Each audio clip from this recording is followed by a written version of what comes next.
Aiden, this is SQG. I'm currently picking up a Maverick reading. It's in your audience, and they need you to make a compilation of all your Mega Man X videos. Welp, we gotta do whatever it takes to make this world a better place.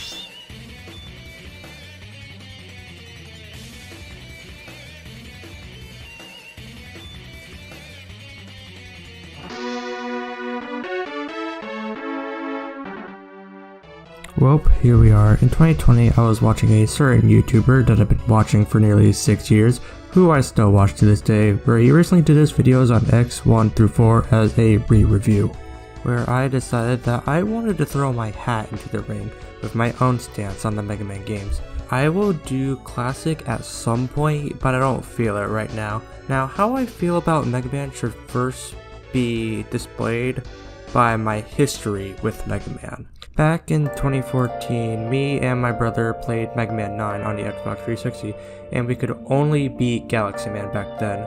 So we then bought Mega Man 1 and 3 on the Wii U, which I have the same feelings towards both of them. Then in 2017, I picked up a SNES Classic and played and beat Mega Man X, and it was a blast to play and complete.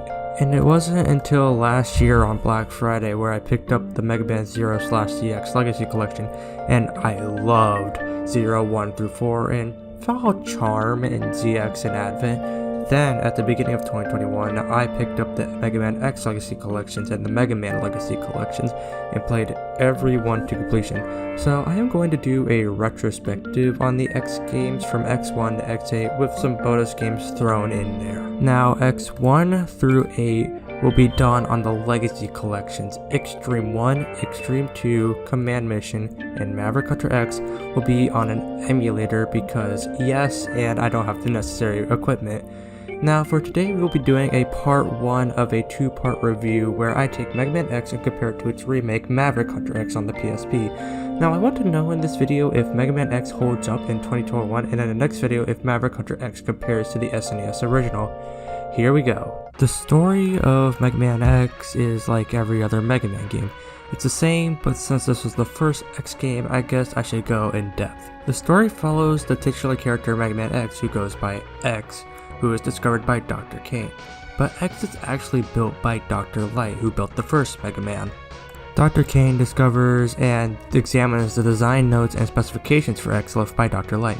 He realizes that X is a quantum leap above anything the world has ever seen, so he makes a group of robots called Reploids off of the notes by Dr. Light. This then leads to the plot of the game, where Sigma has gone to what the series called Mavericks. So he gathers 8 commanders to help them, and X is tasked with destroying them and defeating Sigma with the help of his friend Zero.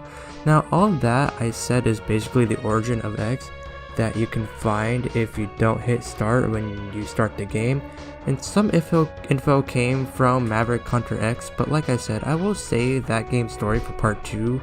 But overall, I think the player will want to defeat Sigma since he poses a threat as early as the first stage where roads are destroyed. Now, like I said, the story is basically that, but I will be talking about the ending at the end, so hold on a bit.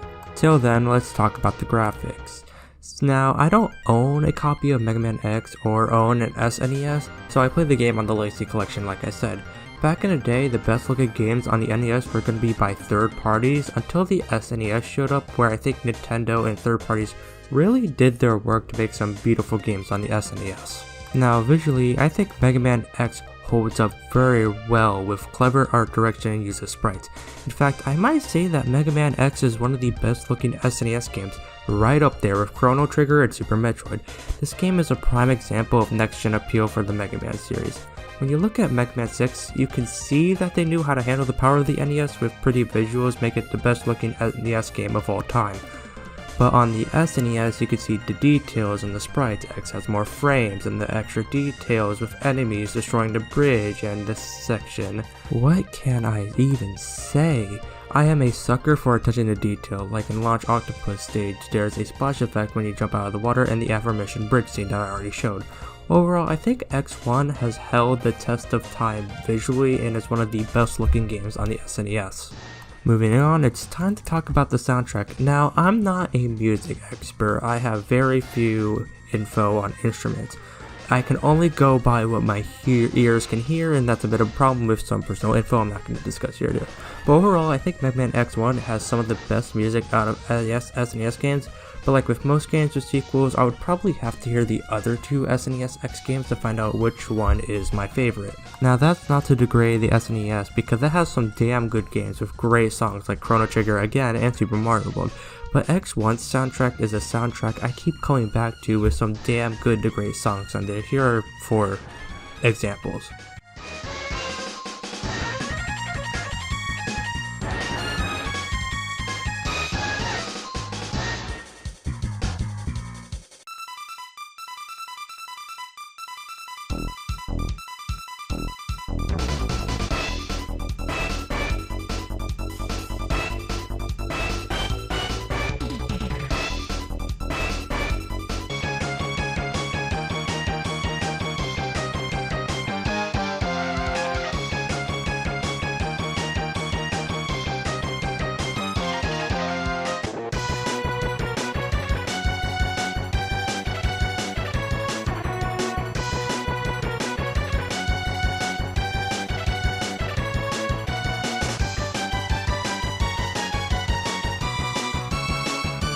Ironically enough, I prefer the fan-made version of Storm Eagle that uses the Genesis soundtrack over the SNES soundtrack. Why do I feel unsafe? The gameplay of X1 is quite simple. The gameplay of Mega Man was solidified by Mega Man, with Mega Man needing only to jump and shoot, which is the basics of any Mega Man game. In Mega Man X you have all of this. You can jump and you can shoot, but there is something new. In Mega Man 4 through 6, you can hold the shoot button to charge your shot to release it, which is bigger and does double the damage of the regular shot. In X1, you can do the charge shot, which is the same as it's always been. But in this game, this is where the X series becomes different from the classic series. In stages, you could find these capsules that contain a piece of armor that are separated in 4 parts: the head, the body, the arm, and the feet. The foot parts allow X to dash, which after this has become not only an X series staple, but a series staple in every other Mega Man game excluding the classics, because of how useful it is and how much it makes you feel like Sonic. The head parts allow you to break these types of blocks, but overall I think these are the most useless head parts in the series, since they are only used twice after you get them. The arm parts, which took me forever to get, gives you a third charge shot, which can be useful. However, I think the third charge shot isn't that powerful than the second charge shot. And finally, the body parts, which reduces the damage X takes by 50%, and I think this is a very useful part, especially in the finale. In the game, you have 2 collectibles, the heart tanks and the sub tanks. When you start the game, you realize that X has a lower health bar than the original Mega Man. In the game, with certain upgrades, you can get the heart tanks that increases your heart, and the sub tanks, which there are 4 of, where if your health bar is full and you collect more health drops, you can put them into the sub tank. With a full sub tank, you can fill your entire health meter. Think of it as the E-tank from classic Mega Man. The thing is that to get these upgrades, you will need to fight the bosses to get their weapons. In X1, there are 4 Mavericks: Chill Penguin, Spark Mandrill, Armored Armadillo, Launch Octopus, Boomer Coanger, Sting Chameleon, Storm Eagle, and Flame Mammoth. Before you fight the bosses, you have to get there. Now, I think the levels in X1 are fun to go through with endless replayability with fun tricks you could do to skip parts of the stage, but I don't really have that much to say. I just think that the stages in X1 are fun. Nothing stands out. It's just a really fun 2D platformer to me. Now, the bosses in X1 aren't my favorite bosses to fight in the X series, but I still think they're fun, but they can be easily broken in certain fights, especially this one. Now, I do think this does break the game, but sometimes I fight them without their weaknesses, like with Boomer Coanger, Chill Penguin, and Flame Mammoth. But I feel like with Armored Armadillo and Launch Octopus, I have to only use their weakness because these bitches are hard AF. Now, after you beat the boss, you get a special weapon: Shotgun Ice, Storm Tornado, Fire Wave, Boomerang Cutter, Electric Spark, Rolling Shield, Homing Torpedo, and Chameleon Sting. Now, I don't use special weapons that much in the X games, but I will say I have an obsession with the Storm Tornado and Fire Wave because they're very useful for clearing enemies. Now, with the weapons you got from the bosses, you can get the upgrades, which leads to backtracking. In the X series, you're going to have to backtrack a lot in these games, unless you plan it out. Now, I only play the game this way, so I'm going to show you the weakness route created by JFJ's Reviews, where you go to Chill Penguin, Storm Eagle, Flame Mammoth, backtrack to Chill Penguin for the Hard Tank, Boomer Coanger, Spark Mandrill, Armored Armadillo, Launch Octopus, Instinct Chameleon. There are tricks you could do to get this stuff about the weapons, such as in Boomer Coanger stage you can use a charged Shotgun Ice to get the Hard Tank, or on Spark Mandrill stage you can jump dash to this Hard Tank. I think this game is endlessly replayable with the least backtracking run, and I think it's satisfying to get every upgrade. Now we talk about the end game of X1 by going through the 4 levels of Sigma's Fortress, but before then, if you collect everything, you can go back to Armored Armadillo stage. Near the end, you have to dash jump. After the jump, you will find a health pickup. After you grab it, you need to jump and die. Keep doing it till a capsule shows up where you can do the Street Fighter move, the Hadouken, which if you have a full health bar, you could perform the move that could kill any enemy with one hit, but only if you have a full health bar. It's good risk versus reward gameplay, and I really enjoy using it. Like with the special weapons, I don't really use it. Now, the first Sigma stage is fairly difficult, if I do say so, where I fell to my pathetic death in the beginning. Now, once you reach its side, Zero has gotten captured by Vile, the person you fought in the beginning, where you fight him, but you lose. But in this one, you still lose. That's when Zero breaks out of his capsule and sacrifices himself to let you beat Vile. Now, if you know what you're doing, you could beat him fairly easy, but I swear on my first playthrough, I died to this asshole many times. After the battle, Zero dies, and since I didn't record this, if you don't have the arm parts, Zero will give you his arm cannon, which literally is the arm upgrade in the game. There is no use to collect this. I'm not joking at all. Now, a Mega Man staple is a boss rush, but in this game you don't choose which room to go into to fight the Robot Master, but instead of doing that, in this game, every time you go through these doors, you're met with a boss that you previously fought, and then you go to the actual boss. I think these refights are okay, like I already have their weaknesses if I'm willing to do it, but I mainly just do the Buster Run and I'm pretty okay with it. But I swear, these bosses after them are really difficult. Like, they're probably some of the hardest bosses I fought in any game, and I played Bloodborne. Now, I have nothing to say on Sigma stages 2 and 3, since they're basically go forward and fight the boss, so I can't comment on them. But in Sigma Stage 4, there is a little secret I will tell you about. When you're climbing up the tower, you will see enemies pop out of these pipes. Use a fully charged rolling shield and get health pickups and weapon ammo drops to prepare for the final boss, since they go up a little bit, allowing you to touch them, and your rolling shield won't go away because they're not the bigger enemies. And this is really helpful for filling up your sub tanks and ammo refills. Now it's final boss time with Sigma. There are 3 phases to this fight. The first phase is with his guard dog, which you can Hadouken for a one shot. It's fairly simple, and I'm pretty sure I did it. Well, the recording will show you. Phase 2 is Sigma, where he has a Z-Saber and is ready to kill you and be like, bye sister. Now, his weakness is an electric spark, but you will need to do charge shots to get rid of the last bit of health. Now, what I personally recommend you do is charge up your electric spark and make sure it hits him since it has a wide radius, but you will still have to do those final hits with charge shots. Which then leads into his final phase, where Sigma goes into a giant mech. Now, what you have to do is that you have to climb on his hands when he does an attack to slap you down, and you have to use rolling shields since that's his weakness. Now, this fight is very difficult. Like, in this run I died, and then in the next run that I did of this stage, I had to use all my sub tanks because it was that difficult. After you beat him, X leaves the facility as it tumbles towards the ground, or ocean in this case, while he thinks why he chose to fight, how long he will keep on fighting, and that is how we end Mega Man X. Which then leads me to my final thoughts. And my final thoughts is that I think Mega Man X is a solid 2D platformer with fun moves, great level design, fun bosses, and a booming soundtrack.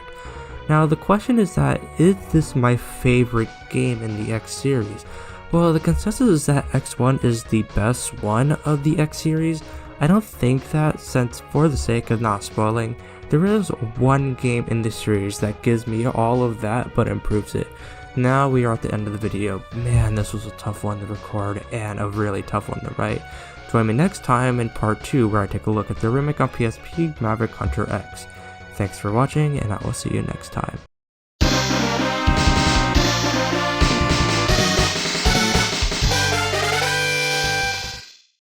In October of 2021, I made a Mega Man X review, and I still stand by my points on it that it is a great game and one of the best 2D platformers ever made. But I didn't want to do Mega Man X2 next because I feel the need to talk about remakes after I talk about the originals. So I knew that I was going to do Maverick Hunter X after I finished the review of X.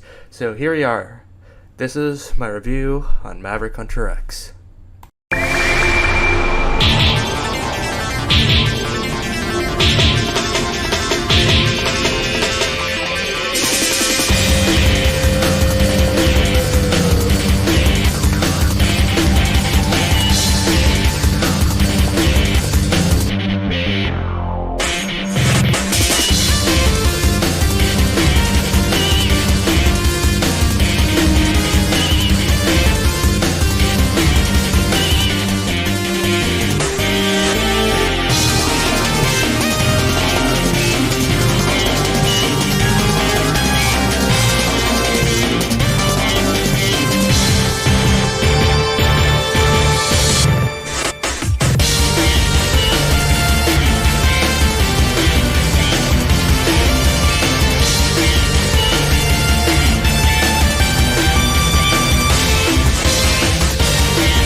My name is Thomas Light.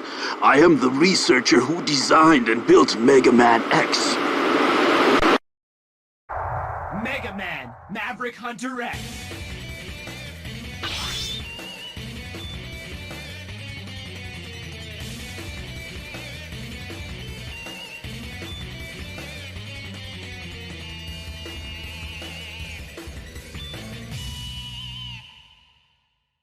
Maverick Hunter X is going to be a hard game to talk about because the changes in this game are minimal compared to a remake like Metroid Zero Mission or Resident Evil 2 Remake, where they either rework certain things about the game or add upon it.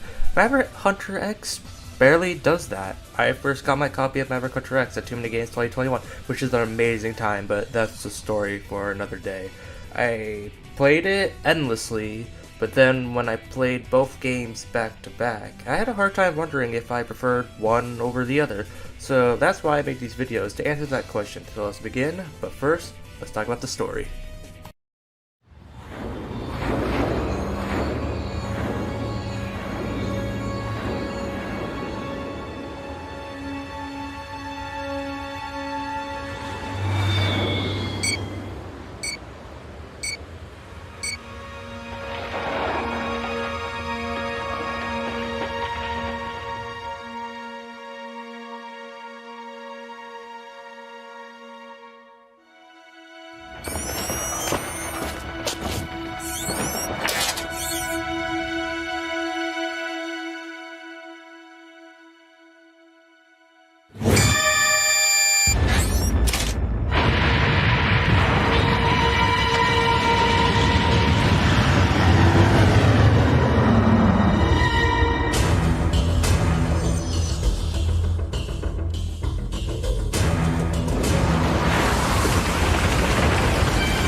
In Mega Man X, you basically got the gist of the story from the first stage and the first cutscene, whereas in Maverick Hunter X, all of that is still there in this new presentation, but also in the short film you get after beating the game called The Day of Sigma. I used some footage of it in my Mega Man X review for some context, which have added why the fuck not. But in this short film, it actually gives context into why Sigma turns evil in this game, whereas you don't understand why he's evil until Mega Man X4, but that's a story for another day.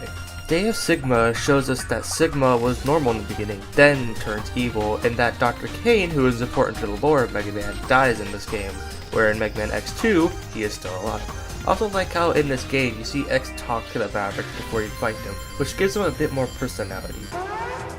So it begins. Storm Eagle? Don't tell me that even you've gone Maverick. Answer me, Storm Eagle. You're not the type of Reploid to do something like this. Forgive me, X. I must defeat you. Step into battle. I really like the action scenes where you wanted the good guys to win while having some legitimate stakes in them. I can't say much about what has already been said about the Day of Sigma. It's a fun short showing us what happens before the beginning of the game and makes us want to take down Sigma for what he has done. Moving on, it's time to hear the soundtrack. I said in my Mega Man X video that the first Mega Man X game has some of the best songs on the SNES library and one I keep coming back to with the likes of Launch Octopus, Storm Eagle, and Flame Mammoth. Now, with Maverick Hunter X, they changed the songs to where there are a few songs I could say I'm not a huge fan of, like, I thought Armadillo was okay in the original, but in the remake his song's not that good. Though there are some songs I like the likes of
graphics of Maverick Hunter X are something else to be sure. Mega Man X, I said, was one of the best looking games on the SNES, rivaling the likes of Chrono Trigger and Super Metroid. Whereas with Maverick Hunter X, I'm not sure how to feel about the graphics, because I think the game looks good, but playing some other PSP games, I can't say it's the best looking PSP game, because I think Ratchet & Clank Size Matters, Daxter, and Persona 3 Portable look better graphically than this game.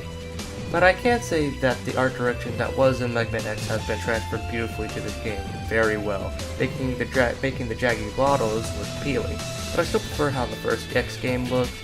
Also, the attention to detail that was in X1 has transferred over here. For example, when you beat Storm Eagle before Spark's Mantle, you can see the wrecked ship when you start the level. There's also the spider webs and the stage leading to the spider boss and a gas station in the opening level of the game. This is the attention to detail that was not in the original game. Overall, while not the best looking game on the system, Maverick Hunter X still looks good for the solid art direction as a major step from games that were on the GBA. Moving on, let's talk about gameplay. When Maverick Hunter X came out, the X games added some new quality of life features that would become a staple, with Mega Man X8 being the best controlling Mega Man game to date. So how would they handle the controls of Maverick Hunter X?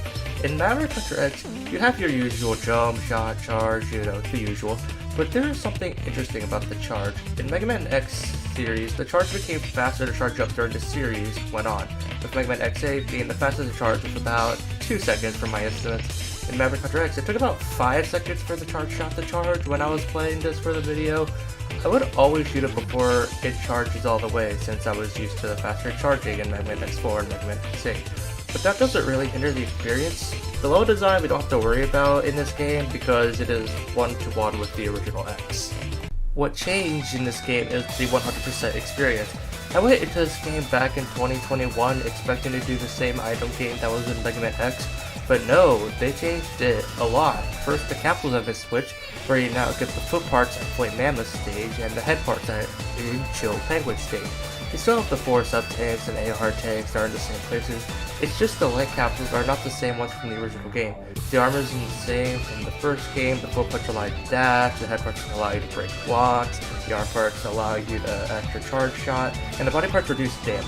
The route I did was to go to Flame Mammoth to grab the foot parts, heart tank, and defeat them, go to Chill Penguin to grab the head parts, heart tank, and defeat him, go to Flame Mammoth again to grab the sub tank, then grab everything on Storm Eagle, Launch Octopus, Sting Chameleon, Boomer Coanger, Spark Mandrill, and Armor Armadillo.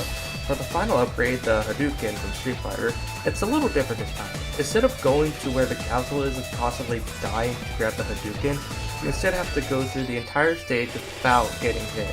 I'd say this is better because dying over and over again is pretty boring to the point that I don't use the Hadouken on repeat playthroughs of my X1, whereas in this game it feels like you've earned the Hadouken even though I don't know how to use it because I'm stupid. The ending is the same as the original X, though I really like how in this version, instead of going up to the castle, you go down underwater to get inside the castle, because here we learn something.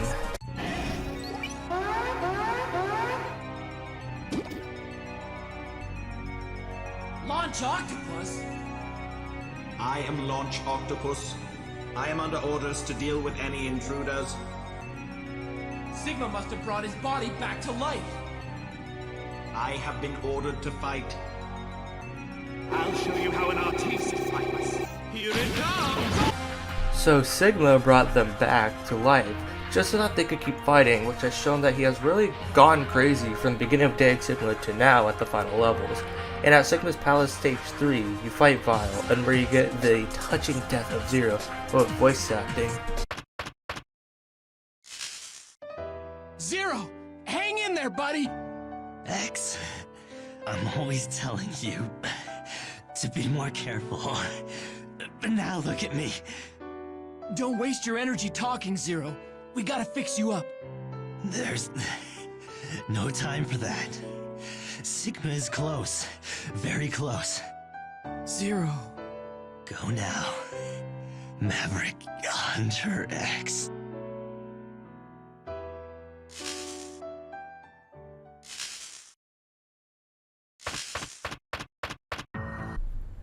Then we reach the final area where after a long and hard fight with Sigma, because I still don't know how to use the Hadouken and it actually works on this version of Sigma, we reach the ending cutscene, which makes it one of my favorite video game endings of all time.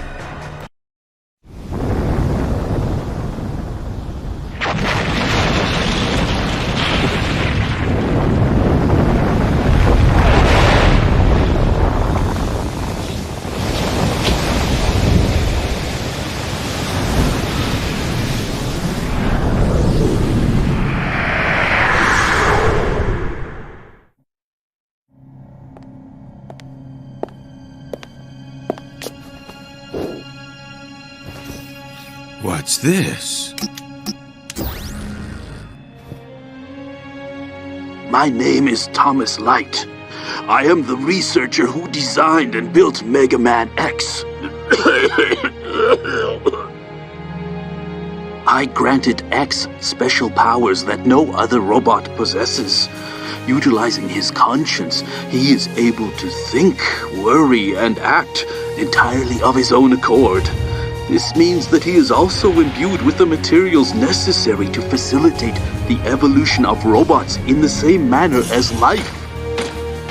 It is an unfortunate fact that human life is short and fleeting. I fear that I will not have the time to ensure the safety of the X project. That is why I have decided to seal him away.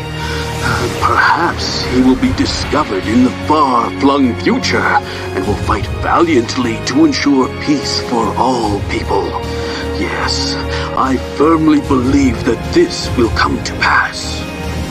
But I am not without worry. I fear that X will be swept up in the war we call progress. I urge the people of the future to remember that X is my, nay, the world's hope.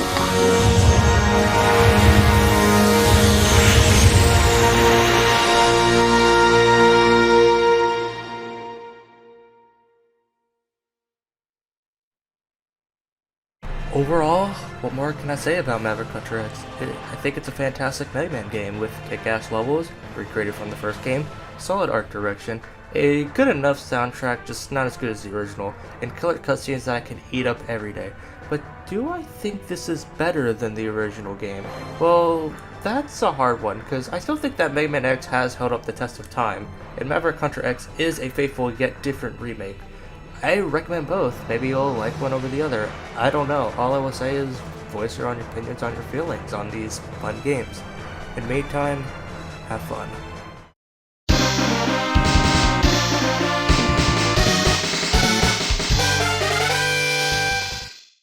My last Mega Man video was Maverick Hunter X, the PSP classic in quotations, and how I thought it was a fun game. It was a quite faithful yet different remake with a different way to collect all the items, a visually pleasing game for the console, especially compared to the GBA before then, and a compelling story with a great short film that changes the story of Mega Man X. Today we are talking about the sequel that came out a year later, Mega Man X2 for the SNES in 1994.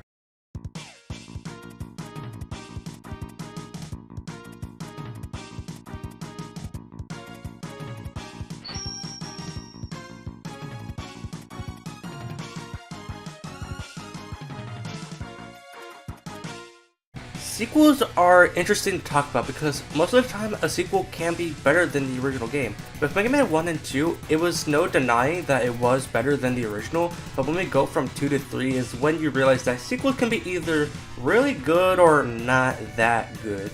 Mega Man X2 is one I hear is good, but not as good as the original. Now, you can think what you want to think with Mega Man X2, but personally, I think X2 is great, with great levels to run through and bosses that are fun to fight. But some things I think weren't well done as they should have been. Now let's get on with the review. The story of Mega Man X2 begins where the first game left off. For a recap, X has defeated Sigma, but at the cost of Zero's life. In this game, it begins with an exposition telling us that it's been 6 months since the defeat of Sigma. In the last 6 months, X and his crew have been hunting down the remaining Mavericks who pledged loyalty to Sigma. 3 loyal Sigma followers called the X Hunters, whose names are Sarah-Gades, Violin, and Agile, have realized that X is just too powerful and they need to accelerate their plans of bringing back Sigma and Zero. They send out 8 new Mavericks for X to defeat. When X defeats 2 of their Mavericks, they challenge X directly, each of them holding a part of Zero. If X can defeat them, then he will get Zero back, but if they win, Zero will be brought back as the number for the Mavericks. X is willing to take on the challenge and get his best friend back with the help of Dr. Kane to rebuild Zero. Now, this game does have more story and a better cutscene presentation than the previous game, and it's in an NES game. I made it clear that stories from the 8-bit and 16-bit eras of consoles didn't have much story unless you were an RPG like Chrono Trigger, but I am genuinely surprised that X2 has more story in showing that story than the usual SNES game. The soundtrack for Mega Man X2 is something to behold. In my Metroid video, I said I don't listen to that many 8-bit or 16-bit arrangements unless it was a Mega Man game. Well, Mega Man X2 is the exception because I am not a fan of this OST. I think it sounds whiny most of the time, like with Flamestag, but there are some good ones I can't deny sound really good.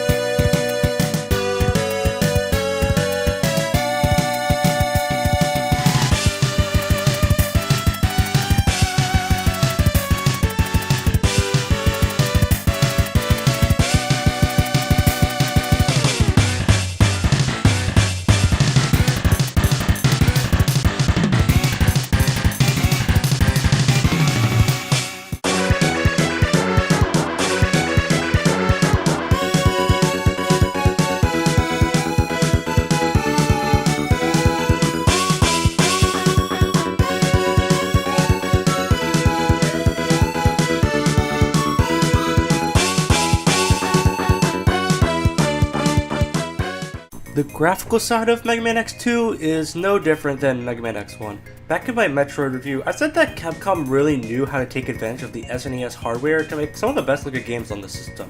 But by the SNES, Nintendo knew how to make visually appealing games like Super Mario World. Though at the time, they were also beaten by companies that took advantage of the hardware like Rare. Mega Man X1 looks really good, and when I was saying that, I meant all the X games on the SNES, X1, X2, and X3, though personally, I think Mega Man and Base beats the X games out of the water, but the X games still hold up pretty well to this day. The game had to change much in terms of control. Mega Man is based off of jumping and shooting to the goal. In X1, they added wall jumping, which can be useful, and dashing, which was locked behind an army piece, which you can't really miss. In X2, you played the same as in X1, but with one change, you can now use the dash without the leg part. I think this is for the better. In Mega Man X1, the dash wasn't necessary for all the stages except for Chill Penguin since it was mandatory to grab the item. But in X2, you could get it at the start and they make the levels feel more fast-paced than the original, and I think it's for the better. From X2 onwards, the dash is not tied to the armor pieces, but other than that change, there isn't much to say on the gameplay side of Mega Man X2. Now, the item game in X2 is something else. In Mega Man X1, there were only 2 backtracks, and one of those backtracks was a heart tank, so it wasn't worthwhile. And the other was an endgame upgrade, which in my opinion isn't really worth the hassle. In Mega Man X2, you can beat the entire game without a single backtrack. So when you're going in the boss order, Wheel Gator, Bubble Crab, Flame Stag, Morph Moth, Magma Centipede, Crystal Snail, Overdrive Ostrich, and Wire Sponge, there are at least 2 backtracks. But in this game, I decided to think about what stages you get all the items without special weapons. So that means that you can do Crystal Snail, Wire Sponge, Bubble Crab, and Flame Stag, and get all the upgrades without needing any special weapons. For the others, you need 4 special weapons: Flame Stag Speed Burner, Wire Sponge's Strike Chain, Wheel Gator's Spin Wheel, and Crystal Snail's Crystal Hunter. And these can be used in unique ways. With the Strike Cane, you can get the arm parts early instead of needing the foot parts which negate the backtrack. In Bubble Crab, you can just jump consistently on the water to get the sub-tank. In Magma Centipede, you need Flame Stag's weapons to get the upgrade. For the order I did for this video was Wire Sponge, Wheel Gator, Flame Stag, Overdrive Ostrich, Crystal Snail, Bubble Crab, Morph Moth, and Magma Centipede. It doesn't have to be this order, just do any of the 4 I mentioned that didn't need any weapons or upgrades to get all the sub-tanks or heart tanks. Now, let's talk about the armor parts and special weapons. In Mega Man X1, you could grab the armor parts that would make life easier for you, like reduced damage and an extra charge shot. In X2, I would say it had the second best armor set in the series, so let's talk about it in the order you would get it in the least backtracking run I did. First, we have the arm parts. These are the best arm parts in the series, and only one game in the X series has come close to topping it. The arm parts in X2 can blast 2 charge shots that completely bypass invisibility frames, doing massive damage on all enemies and bosses, making the most fun weapon to use in X2. The foot parts are quite useful with the ability to air dash, which can be really useful like in the section of the X Hunter stage. The head parts is one I don't really use because I have no need to look for secret areas and they don't contribute that much to getting upgrades. Finally, the body parts which reduce damage, which is really good, but they also have a Giga Attack, which I think having a Giga Attack was a good idea. I just don't use it outside of the second Sergei's fight. Overall, I like this armor set, but I don't like the special weapons in this game. This is probably the worst set of special weapons in the series, and they weren't useful in combat all that much. I only really used the ones you need to get upgrades like the Spin Wheel and Flame Stag Speed Burner. That's about it. The bosses in X2 are fun to fight without their weaknesses. The ones that are the most fun are Wire Sponge, Flame Stag, Morph Moth, and Magma Centipede. Wheel Gator has the annoying swimming in blood, I think is that what the liquid is, but it's not a big deal. Overdrive Ostrich, Sonic Slicers are near impossible to dodge. Crystal Snail can be annoying with going into his shell, and Bubble Crab has his bubble, but that's about it. In these stages you can find the X-Hunters, Sergei's, Violent, and Agile. Sergei is fun to fight with you needing to dodge his shots. Violent I personally find annoying with his ball and chain with you not having enough time to dodge it. Agile is fun as well with you needing to dodge his sword slashes and sword beams. Once you defeat each X-Hunter, you get a part for 0, and once you get all 3 parts you are guaranteed the good ending. But you have to go out of your way to find where they are hiding, and it feels rewarding since you are looking for them, and once you find them, you get something out of it. Now it is time for the end game, where we go to the X-Hunter's base, where we fight Violin, Sergei's, and Agile for a second time. Violin was less annoying because you stand near or far from him depending on the blocks where they position and not get hurt much. Sergei's, I used a Giga attack to get rid of the first phase, then used the Charged Sonic Slicer's blow to just whittle away at his health. Now for Agile, I can't tell you because at stage 3, you can take a shortcut using the Crystal Hunter. If you use the Air Dash and Charge Speed Burner unharmed when you get through it, hug the left wall till you find a capsule that gives you the Street Fighter move I do not know the name to, which can one-shot any boss in one hit, which I did here.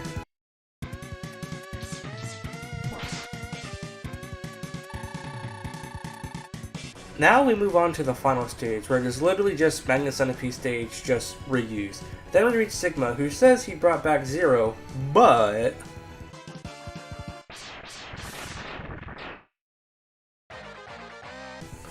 ultimately, Zero opens the path to lead us to Sigma, where we get to a fun Phase 1 and a somewhat dragged on Phase 2.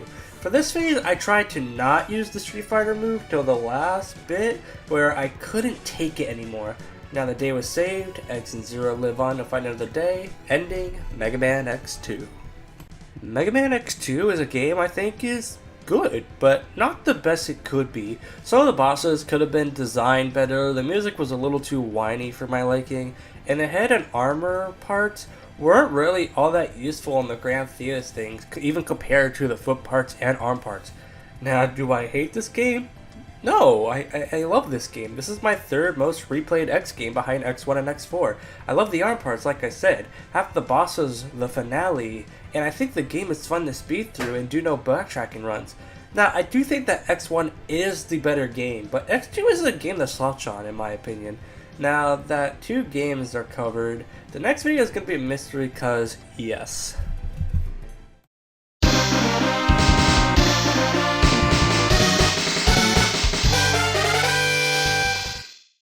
Last time we talked about Mega Man, I talked about the sequel Mega Man X2, and how I thought it was a great time, but was not really as good as that original game. Now it's 1995, Mega Man 7 came out that year and was received well, and later that year, the PS1 were released with such classics like Rayman and the other 10 games. Yet we got Mega Man X3 in December 1995, a whole 3 months after the PlayStation 1 existed. But yeah, let's talk about it.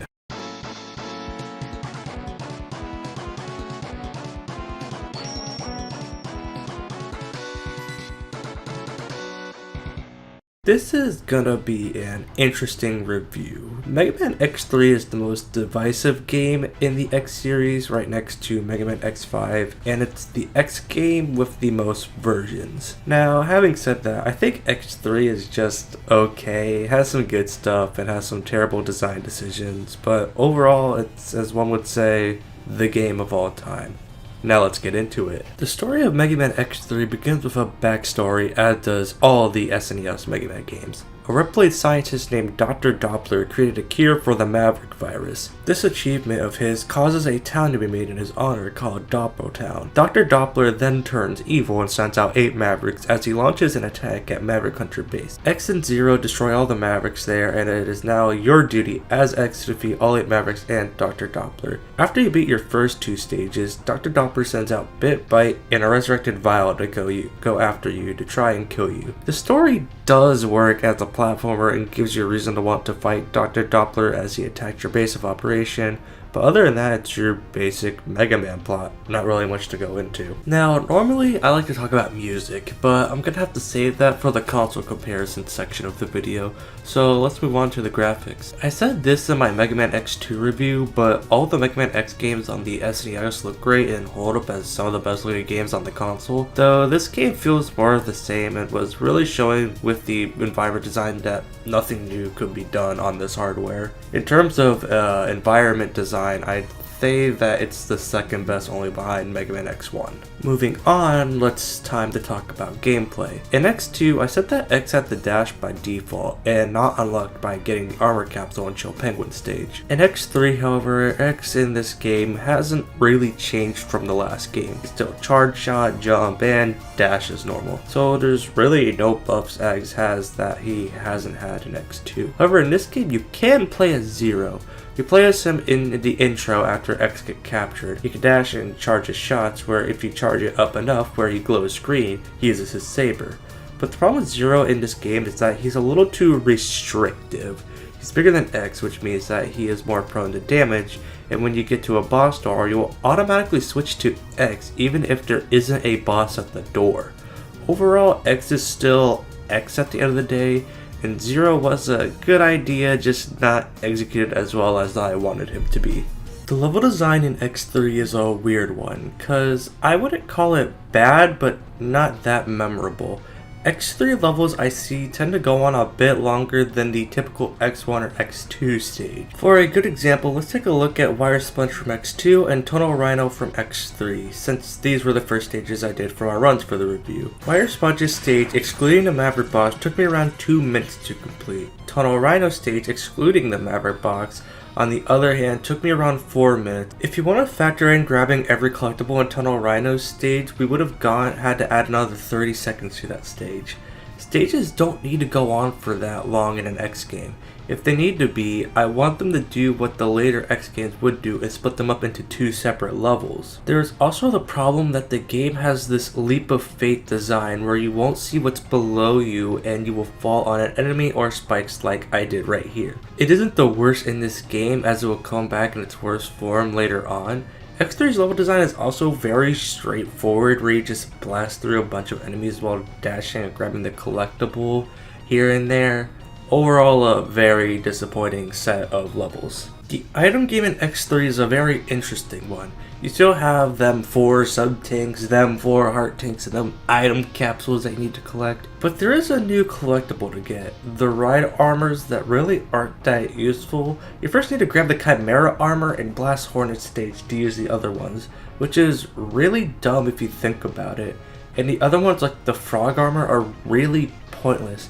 I only collect them to get 100% if I'm being honest. There are also the pink armor capsules that give your third armor enhancements, but you can only have one enhancement.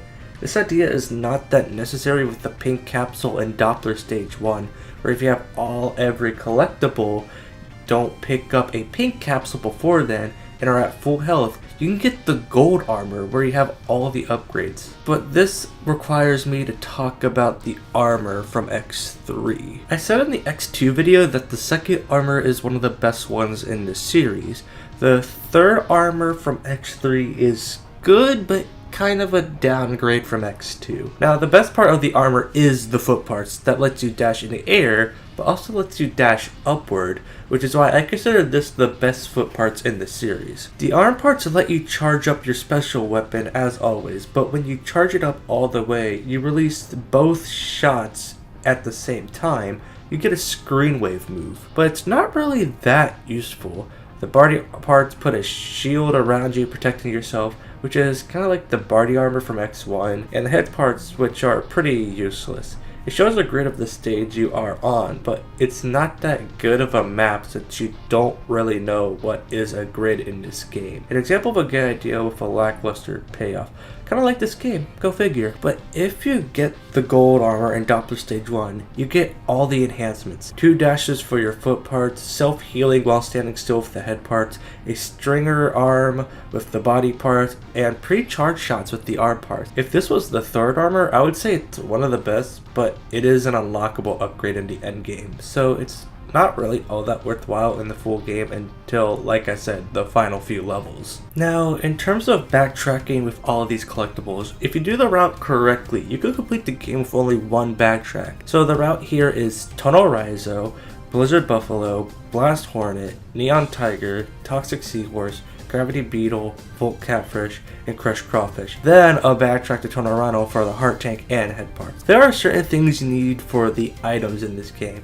You need Tornado Fan to get the heart tank and Blizzard Buffalo stage, the Chimera Armor and Blast Hornet stage, and the arm parts in Neon Tiger stage. But you also need the arm parts to get the upgrades in Volt Catfish's stage, Tonal Rhino stage, and Toxic Seahorse's stage, and Crushed Crawfish's stage. Everything in the order I just said, even though the bosses in this game are kind of hard, which is a perfect segue. I really did not think about that. Now, the bosses in this game can be hard to learn since you take so much damage from them thanks to the damage scaling in this game. Though if you know what you're doing, you can learn them or cheat them, and they are both equally fun. Also, the special weapons I didn't use weren't all that useful, except for the Blizzard Buffalo's weapon, because in the SNES version it could drop health for you. Honestly, after X1 there's only 1 or 2 weapons I use, and the rest I don't use outside of weaknesses. The other bosses that aren't the Mavericks are Bit, Bite, and Vile Mark II. I think once you have their weaknesses they are pretty easy to deal with, but if you don't have their weaknesses then they will just leave instead of dying. But I kill them because that's what I do. To find Vile, you need to find these secret capsules that I think are easy to find in a Volt Catfish's level, and to kill him, destroy the mech, and then use Ray Splasher to destroy him. Not all that special. Now, with all of that out of the way, I can talk about the different versions of X3. Now, the SNES version is the one Capcom wants you to play, since it's on the Legacy Collection that's on every console nowadays. But I played the PS1 version before and sampled it for this video, and I can say that they're the same with some enhancements. There are these anime cutscenes that are low res to this day, but still look interesting and really good for the time. The transparent details that are also in the Saturn version, that's why you see Saturn footage on screen, and then the soundtrack. Now, I didn't mention this in the beginning for this reason. Now, the SNES OST I think is good. There are some songs that I personally don't vibe with, but there's some bangers.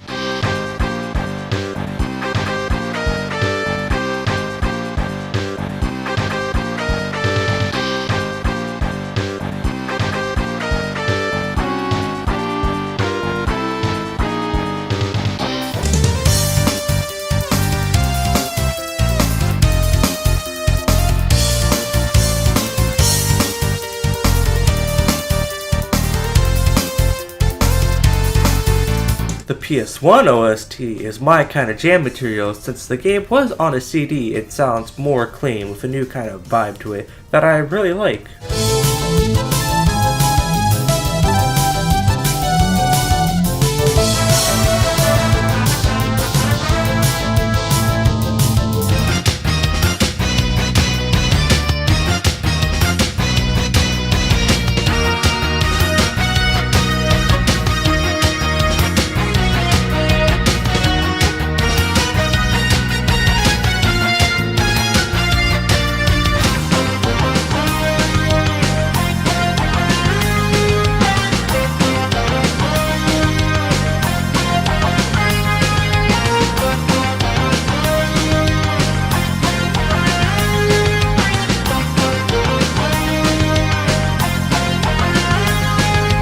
The OST alone is the reason I play the PS1 version. The game was also ported to Saturn, and from what I experienced, it's a little slower in terms of performance, and I was playing the Japanese version of this game so that 50Hz wasn't a problem, and the border around it was a little distracting, but overall is not a bad way to play the game. The PS1 version is also on the X Collection for PS2 and GameCube if you were curious. With that out of the way, we can talk about the finale. We reach the castle stages, and they are a mixed bag. In stage 1, this is where you will get the gold armor with all the upgrades that the pink capsules would have given you. At the end of the stage, if you kill Bit and Bite, you get a garbage disposal boss, but if you didn't kill them, then you fight Bit and Bite that are combined into one entity. Stage 2 has 2 versions. If you kill Vile Mark II, you get this clean version with tough enemies to take down, but if you don't kill, then you get the destroyed version and have to fight Vile. There is no Street Fighter move in Mega Man X3, but there is one more thing you can unlock. If you kill Vile, kept Zero alive, reach Doppler 2, and before you enter the first mini-boss door, switch to Zero, where you will then fight the mini-boss. Once it's defeated, Zero will take too much battle damage and give you the Z-Saber, which two-shots anything in the game. I don't really collect this upgrade since I think you can beat the game just fine with the gold armor. At the end of the Doppler Stage 2, you have one of the worst segments in a Mega Man X game with these damn snails that are so slow and it's really pace breaking. Then it's a boss rush, which is not good, as always. Then a battle against Doppler, which can really kick your shit in since he can heal himself. Then you have the final boss with Sigma, which is pretty finicky. The first phase isn't that bad, just use Crush Crawfish's weapon and you should be fine. But it's the second phase that's finicky, since his box is very precise and he consistently moving up and down. Just aim where the exhaust ports are and you should be fine. Then you have to climb the top, and if you get hit, you are most likely dead. But when you reach the top 0, or Doppler will defeat the Sigma virus, with the NXX setting up this thing where X and 0 might fight in the future, which will be interesting when we get to that, ending Mega Man X3. Mega Man X3, as the title of this video says, is the game of all time. There are some good things in this game that I like, and some things in this game that I don't like, or are implemented poorly. But I'm gonna be honest, even if I think this game is mid, I'll still play it when I'm doing an X marathon. It's not some piece of crap game that is bullshit most of the time, or some poorly implemented idea that made the game not fun. It's a well-made product at the end of the day, and if you enjoy it, that's great.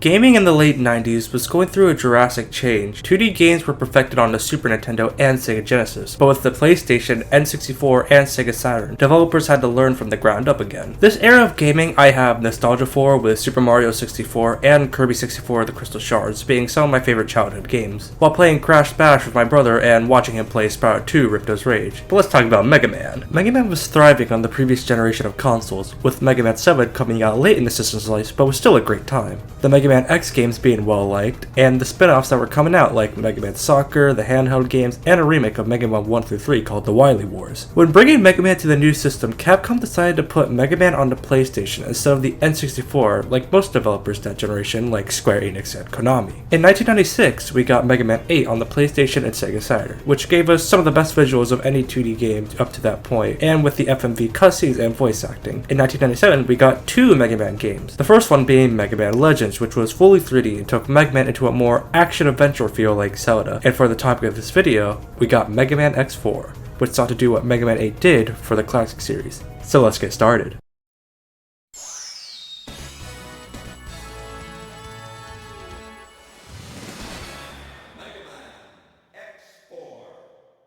Mega Man X4 is different from the previous 3 X games because of how the game starts. When you start a new game, you are given the choice between playing as X or playing as 0. So how I am going to structure this video is that I am going to start off with X's story, then talk about Zero's story. So let's talk about X. X's campaign starts with the General of Leopard Force talking with a mysterious figure. We know who this is. One day, Sky Lagoon starts to get attacked, and X goes up to the city to see what is going on. Magma Dragoon says that the city is going to fall, and it kills thousands of innocent lives. As Rebel Force was present in the area, they were put under suspicion, and Colonel was asked that Rebel Force surrender for questioning. Colonel refuses, and this leads the Rebel Force to be labeled as Mavericks. X and the Rookie Hunter Double must stop their plans. What I noticed during the moment where they are explaining your mission is that you aren't just going to each area to kill a Rebel Force member or a Maverick, you are doing something else, like going to the jungle is to find the member of Rebel Force because it has a large laser cannon, or going to find Maverick Dragoon to bring him in for questioning. Little stuff like that makes it that the stages you are going through mean something more than Maverick of the Week, as I would say for X1, X2, or hell, even X3. X controls like previous games that it's basically gotten to the point where it is really hard to describe the controls of the game. Jump, wall dash, shoot, charge, and so on and so forth. What has changed is the dash in a way you would never expect. In the prior X games, you could spam the dash button for repeat dashes. In PS1 X games, there are more frames of build-up and cooldown than on the SNES, meaning that there is a slight delay when you spam the dash button. So what I do that you may have seen in a bit of the previous videos is that I dash jump to keep up my momentum. But that's really about it in terms of controls, so I guess I should talk about the special weapons themselves. The special weapons to me at this point after X1 have just been kind of lacking, so I normally don't use the special weapons after X1. The only times I ever use the special weapons in this game are the Twin Slashers in certain areas, Rising Fire, and Lightning Web to get upgrades.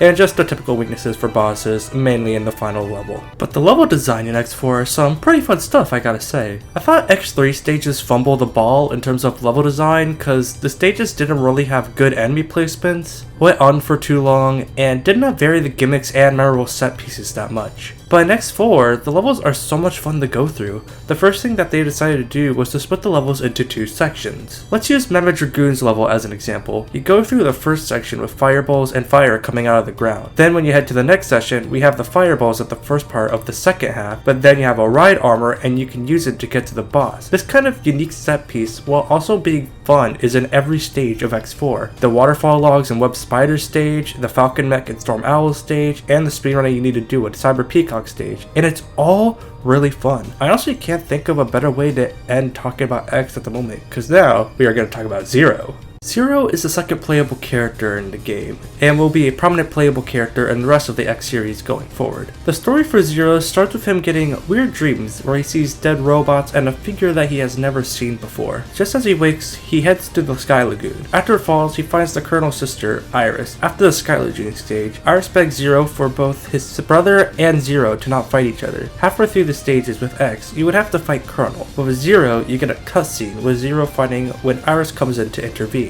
I don't really mind the story of X4. All of these X games suffer from translation issues all the time, and I personally believe that X4 has the least bad translations out of the games. What ruins the story for most people is a thing we'll get to when we talk about the presentation. So how does Zero play? Zero in X3 was a good idea for a playable Zero. If you get rid of the problem of Zero being limited in what he can do and not be able to play as him again if he dies, but since Zero in this game gets his own story, we don't need to worry about losing him or him being limited. Zero has the same moves as X, except for his primary attacking option and his special weapons. Zero houses the C-Saber to fight his enemies, aside from the Z-Buster he has been using since X1. With the C-Saber, you need to get up close to the enemy and press the square button 3 times to do a 3/saber combo. What makes Zero fun is that when you hit the opponent, you get a satisfaction of taking the risk of getting close to the opponent, which could lead to you getting hit.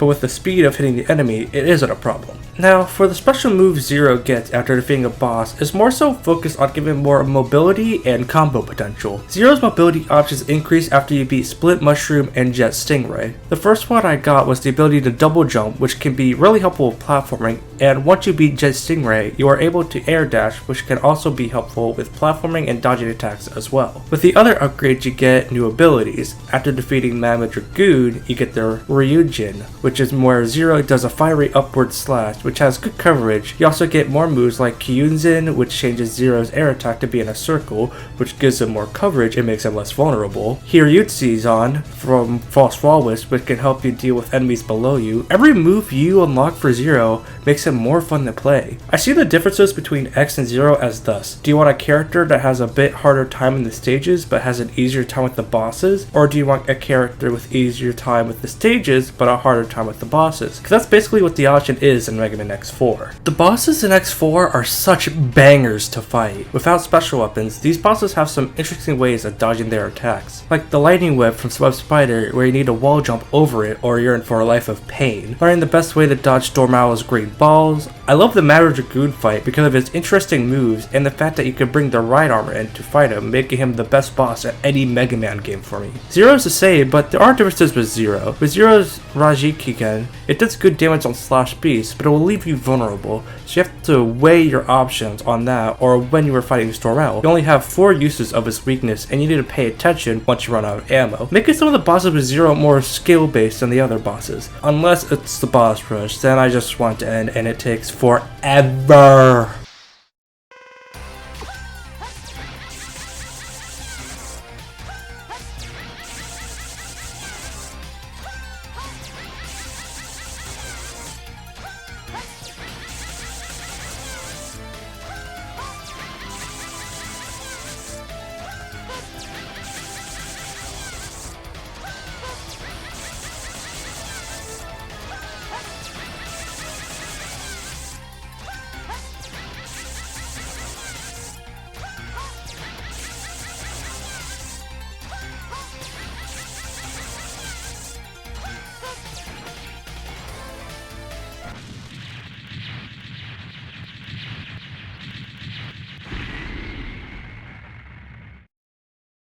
With that out of the way, we can talk about presentation and music. I think Mega Man X4 is one of the best looking side-scrollers. While it doesn't have the graphical fidelity of games like New Super Mario Bros. U or the intense colors of Sonic Mania, but the look of Mega Man X4 still holds up with sprites and animations that look fluid and expressive, which kind of harkens back to Mega Man X1 with how that was trying to push what the SNES can do in terms of X games and side-scrollers. There is also some stuff that was not groundbreaking today, but was cool back in 1997. The rushing water and web spider stage, the moving stairs and split mushroom stage, or the lights in the background of the Sky Lagoon. This is something that the SNES couldn't do. The cutscenes in Mega Man X4 have aged like milk since it was on the PS1, but what has aged the worst is the voice acting. I don't want to be too hard on the voice acting of Mega Man X4 because this was really the first video game generation that could do voice acting, but then when I played Metal Gear Solid for the first time earlier this year, I was reminded that X4 was on the same console. I don't think the voices are the problems with the voice acting, it's more so the delivery and direction that really kills it. Whenever this game gets talked about, everyone has to talk about Zero's cutscenes since they are the most memeable, and it kind of ruins how ambitious Zero's story was in telling something more than go fight the Mavericks, but instead we have to live with this quality. I'm disappointed in you, Colonel. Ah! What do you think you're doing? It's not too late. Stop the coup now. Never. If that's your decision, prepare yourself! Now, I think it's a good time as ever to bring up the music of the game. X3 on PS1 gave us a taste as what bangers PS1 quality X OSTs can give us, and the X4 OST is one that I think is up there with some of the best soundtracks on the PS1, with songs that are absolute bops and gives us different vibes to where you are, while being headbangers at the same time. Like, listen to these.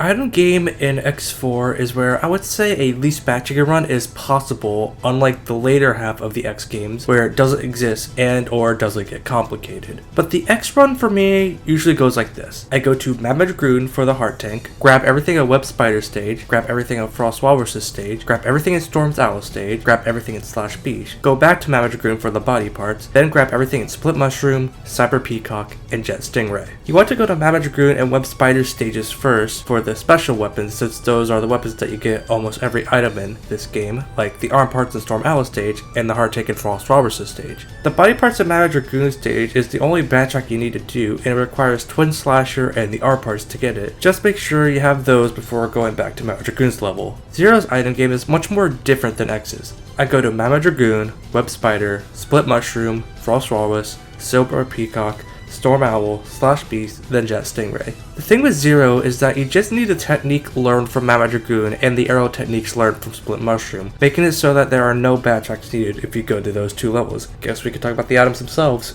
The amount of sub-tanks have been reduced to 2, which is a fine change for me since I think 4 sub-tanks was a little too generous, and I just used them by the final boss. We also get the EX tank, which raises your default life count from 2 to 4, and it's a fine idea, but if you get a game over, you just end up at the halfway point, so it's not worth it. The weapon tank is also one that is kind of not worth it because for Zero it only affects one weapon, and for X it's because of something we will talk about now. X's 4th armor, the Force armor, is probably my favorite armor in the entire series. The leg parts aren't as good as the leg parts of Mega Man Xtreme, but are still really useful. There are 2 arm parts in this game. The first one is where you charge up 4 charge shots at once, but I never really used this one because the damage is so low and it's not really worth it. And the second one where it becomes the plasma shot, which is a mini boss killer, and this is my arm part of choice. The body parts have a Giga Attack in this game, but I forget it's there like all the other body parts with Giga Attacks in the other X games. And the head parts, which is the best head parts in the entire series. The head parts give you the ability to use all your special weapons without depleting any ammo, making them kind of OP.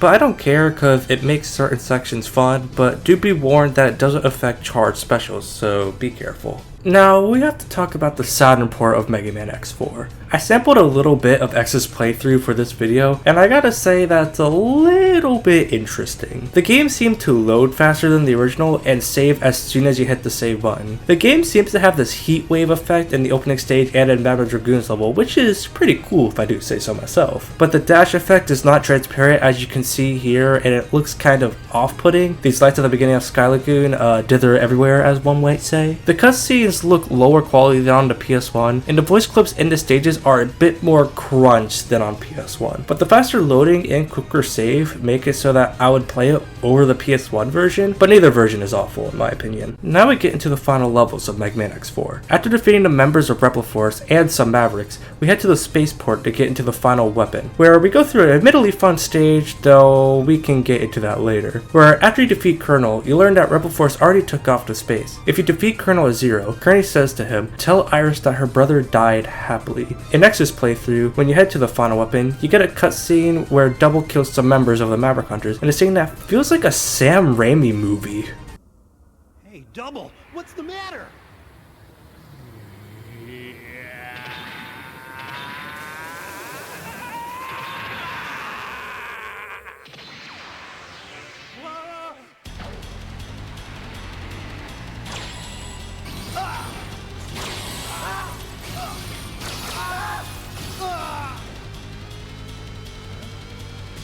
Maverick Hunter, 17th unit. Commander X, please respond. What happened? Report. Nothing to worry about. No further transmissions unless necessary to carry out the operation. Understood. I'm breaking contact. And now, X will be my next target.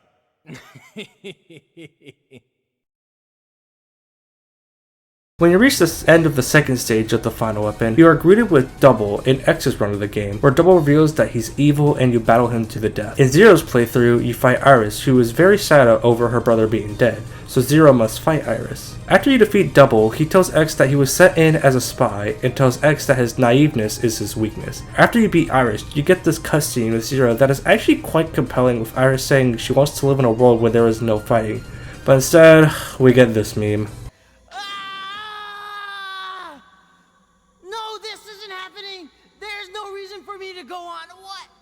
What am I fighting for? After a fight with General, you head to the final level where it's the worst thing in any Mega Man game. A boss rush in the same level as a final boss. How fun! Then we meet Sigma, where in X's run, we learn that Sigma was the master plan of Repliforce and the Maverick Hunters fighting. But in Zero's campaign, we learned that Zero was a Maverick before he joined the Maverick Hunters, and the cutscene showed us basically how Sigma became a Maverick and got those iconic scars. And it's really interesting, but also this is Mega Man X4 again, and direction wasn't really there for the voice acting, like I said. Then we reached the final battle, which is really fun and fucking difficult as Zero. In Zero's ending, he realizes he couldn't save anyone, and in X's ending, he asked Zero if he ever became a Maverick to end him. Don't ask such a silly question. I'm breaking contact now. Wait, Zero! I'm serious! Zero, if I become a Maverick, you have to take care of me. Don't be ridiculous. Now hurry on back. Promise me. Zero.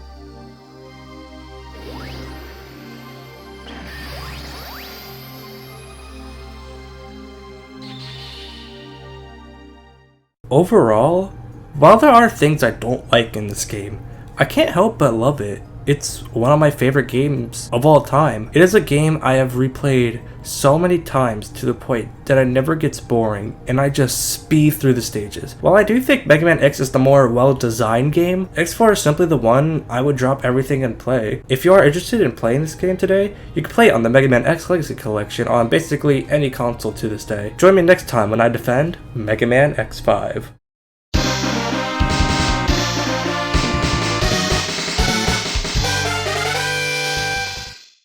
Normally, I would start off this video with some Mega Man stuff that happened in between X4 and X5, but there's not really much to say on this one. In 1998, we got Mega Man and Bass on the Super Famicom since people over in the filthy west were not gods of gaming like the gorgeous people in the east. And from 1999 to 2000, we got the Misadventures of Tron Bonne and Mega Man Legends 2, and we haven't seen anything new since on these games. But in November of 2000, in America, we got Mega Man X5, the next Mega Man X game.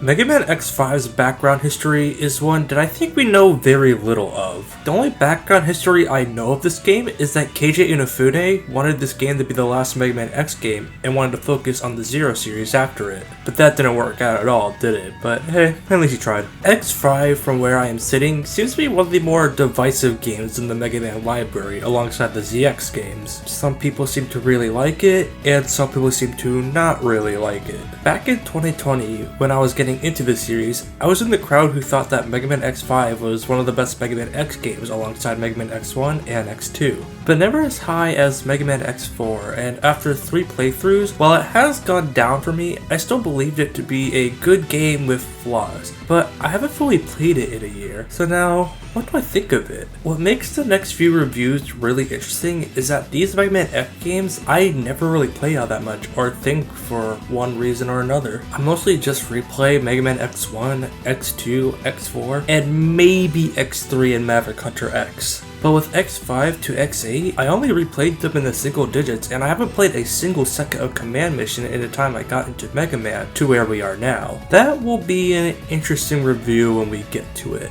So, I don't have that much in-depth knowledge on these games compared to the previous X games I have talked about on this channel, but I'm willing to look more into these games, especially X5 since, spoiler alert, I think Mega Man X5 is on the list of games I know are messily designed, but I can't help but enjoy playing it, and what it does is something that works for me. With that out of the way, let's get into the game. Mega Man X5 starts with, this is obvious, like, come on guys. A mysterious figure talking to another mysterious figure saying things like, I would never fight against you, and other mumbo jumbo like that. We then end the opening stage where we fight Sigma, where it is then revealed that it's what Sigma wanted, so that he could spread the Sigma virus all over the world. What's even worse is that the space colony from X4 is on a collision course with Earth, and it's up to X0 and the Maverick Hunter team to stop the space colony from crashing into Earth. That's the setup for the game, and it feels like a epic grand scope for the X series, where before it was mostly just fight the Maverick or oh no, a robot is doing something, we have to stop it. That was the previous games. But we can talk about that more when we get to the story more in depth.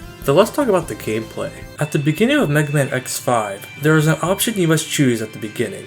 Do you want to play as X, or do you want to play as Zero? The thing is, this isn't like Mega Man X4, where if you choose the character you play as for the rest of the game, the character you choose gets a buff, while the character you didn't choose doesn't get the buff. If you choose X at the start of the game, he gets the Force Armor that was in Mega Man X4, just without the infinite weapon ammo and Nova Strike. But it still has the Plasma Shot and hovering, so it can be useful. When you pick Zero at the beginning, you will have a projectile weapon called the Z-Buster. The problem with the Z-Buster is that it isn't all that useful, since it doesn't do enough damage and the shot rate is very low. So when you start a game, always choose X. Mega Man X5 controls the same as Mega Man X4, so there really isn't much that changed with the shooting, dashing, and jumping. What has changed is that they introduced new things to the Mega Man X moveset.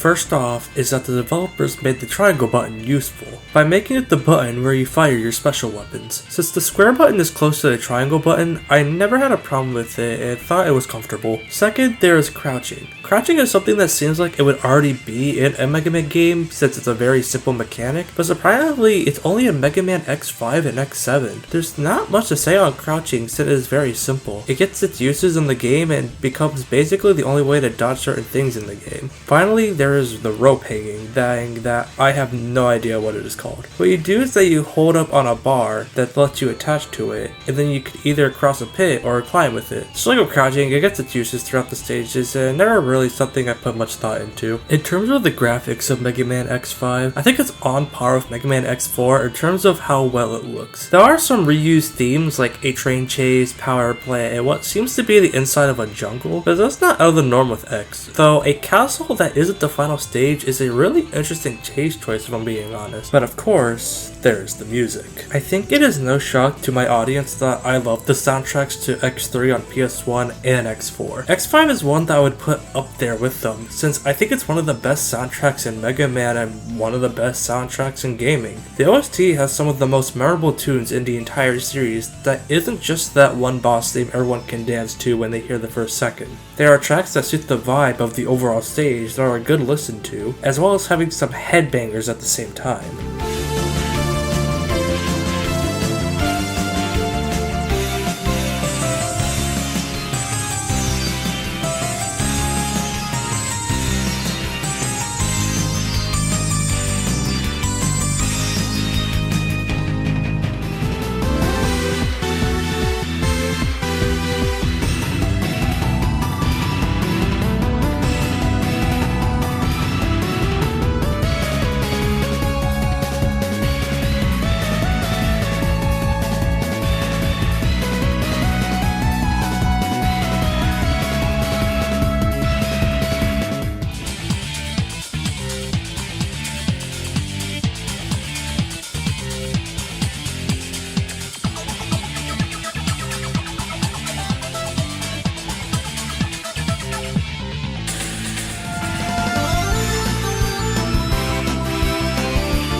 The story of Mega Man X5 is something I think is really good, and I think for people who are playing this game for the first time will find it very interesting. The whole thing with this game is that you have to prevent the space colony from crashing into the planet, and during this you are grabbing materials from the stages you are playing in.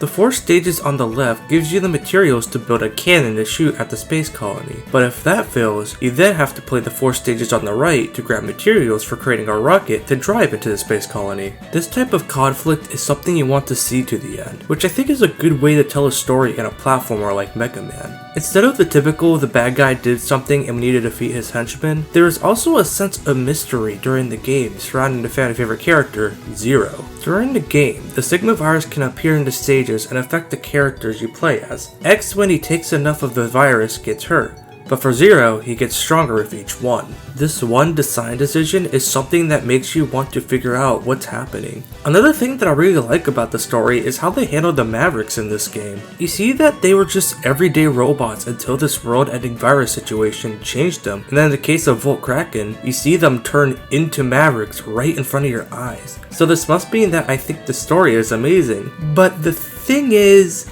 how they'd handled it is something I think everyone agrees is kind of stupid. The way to get to a certain situation isn't through a specific mean of events, but more so something that is up to this one little thing I don't like in video games: RNG. When you finish building the Enigma cannon, you shoot it, and you have a chance of getting the best possible outcome, the space colony being destroyed. But most of the time I play it, the colony isn't destroyed. Then, when you have your last tactic of driving a space shuttle into the space colony, it is shit out of luck if you get the good scenario where Zero lives or Zero becomes a Fifth Lord. Stuff like this hurts the replayability of games, and it makes playing as Zero something you don't want to do, because all the time you might have invested in him may as well have gone to X. So yeah, the RNG in this game is not good whatsoever and hinders it, but as long as the stages are good, it should be fun. The stages in X5 is something I see most people say they were the most mixed on when talking about this game.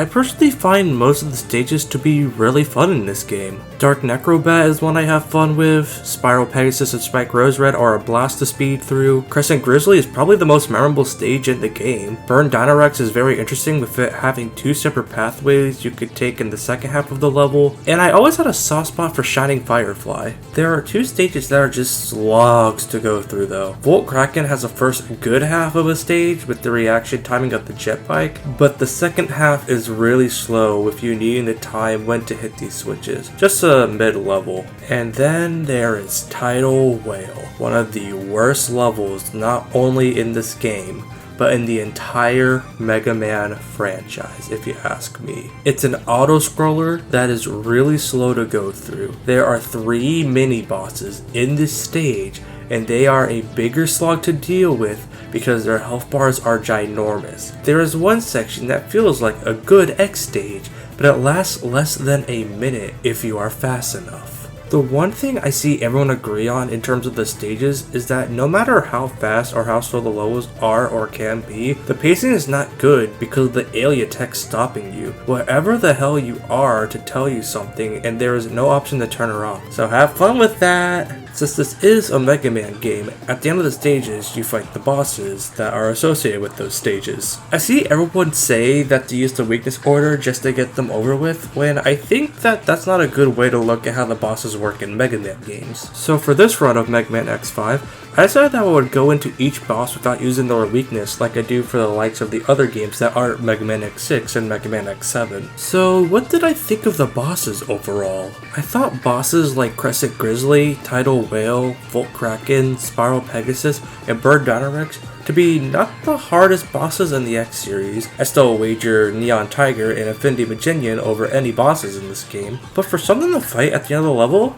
they aren't that bad. Huge shout out to Volt Kraken, who was an actual challenge for me on this run for the video since I normally use his weakness against him. The other bosses are a little too easy for my liking, and I think are some of the easiest bosses I ever faced in a game. Aside from Mega Man X6, obviously. Dynamo is one that I really don't see much in, since he is a pretty easy one, and you fight him twice in the game, and then he's gone, but that's really about it about the bosses. One thing that I think many people won't experience in Mega Man X5 is the parts system. In the game, there are upgrades that you can get called parts that you get after beating a level that can do many things like the speed charge, which will allow you to charge your shots faster and is almost instantaneous, which is really cool, and the burst shot, which makes your regular shots go much faster, which can be really helpful.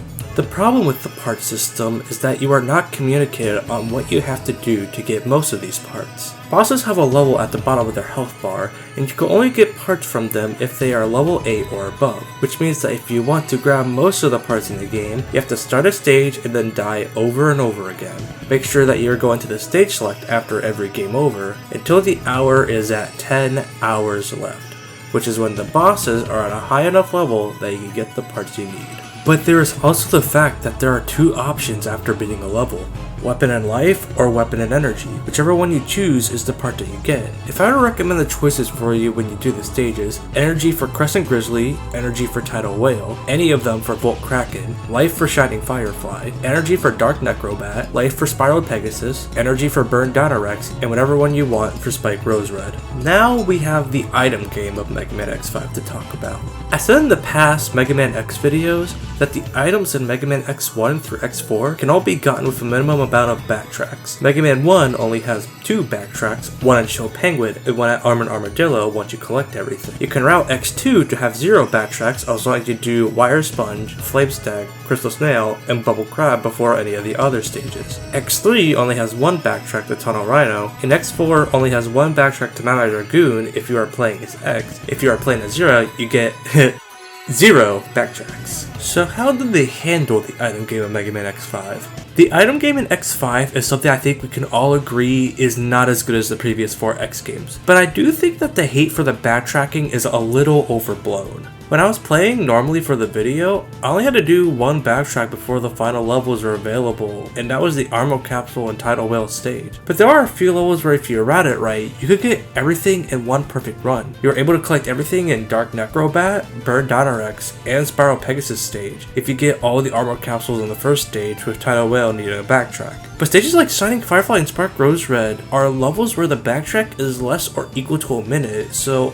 I don't find it that bad. I think another main reason the backtracking is overblown is that in this game, once you find the armor capsule, you can't wear that armor piece like you could in the previous X games. You need to grab the entire set, which will then unlock the armor for you. I think if you had the option to use the armor separately from the other ways you play as X, it wouldn't be that bad. The only backtrack in X5 that really feels like they didn't really need to be in the game is the Gaia armor related ones, but some of those can be grabbed with only the Falcon armor with an added hint of losing a life. But the ones in Spike Rose Red, Volt Kraken, and Tidal Whale are very unnecessary. Now, I think that I should talk about what I thought of the armors overall. X5 breaks away from the previous X games by having there be two armors to collect in this game. The first armor is the Falcon armor. The Falcon armor is one that I see as a popular one, and I think I can see why. The Falcon armor is one that has the ability to fly over everything for a few seconds, and the game makes sure you get the use out of it, as some items aren't available unless you have the Falcon armor. I also really like the way the armor looks with the bird-like appearance, but I am not a huge fan of the fact that you can't really charge special weapons with it. There is no air dash,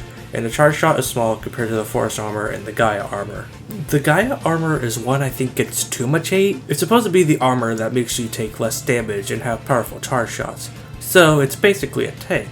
The problem is that it's pretty slow, and for a game where the pacing is already a big problem going against it, I do think that the Gaia armor needed a second chance, and just like with the Falcon armor, I do think that this armor looks really cool. But that's really about it. The item game's a little overblown, but there are problems with it.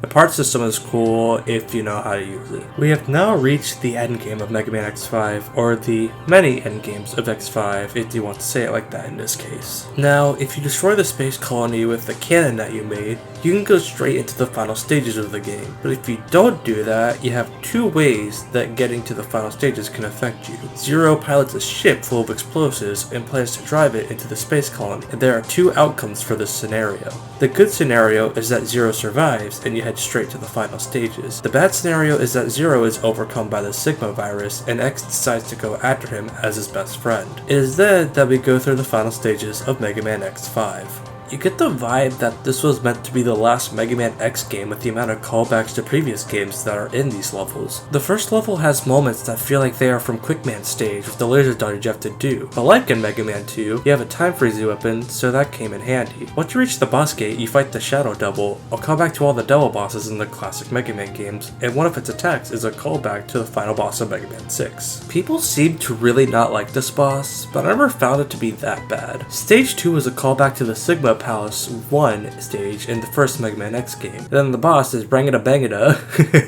Rangada Bangada. Rangada Bang. The boss is Rangada Bangada, but with more weaknesses. I usually bring in the Gaia armor so that the spikes aren't annoying to deal with. Then we reach stage 3, where there is one more unlockable for you. Go through the stage as Unarmored X until you get to this gap. Go down, and on the right should be an armor capsule for the ultimate armor. The ultimate armor was in Mega Man X4, but was a cheat code. The ultimate armor is the same as the Force armor, but it has unlimited Nova Strikes. If you go in at 0 and find the capsule, you unlock the black armor. Black armor was in X4, but was a cheat code as well, and didn't really give you any benefits. It's a do you feel like playing Barbie cheat code to me. But in X5, it's a stat increase, so it's a must-have. The boss in this stage is 0, if you are playing as X, or if you're playing as 0, the boss fight is against X. When you play as X and are fighting Awaken Zero, it's a really compelling scenario with X basically pleading for Zero to come back with him. But in the good ending scenario, it's basically Zero, you aren't affected by the Sigma virus, we need to bring you back to Hunter HQ when it's like the lifesavers are already there, so what was the goddamn point? I will say that the music in this fight is one of, if not the most iconic track in the entire Mega Man series. Wily Castle Stage 1 from Mega Man 2 and Zero's theme from the Mega Man Zero series is up there, but there's something about X vs. Zero, which is very striking. Also the fact that I got into Super Smash Bros, so there's that.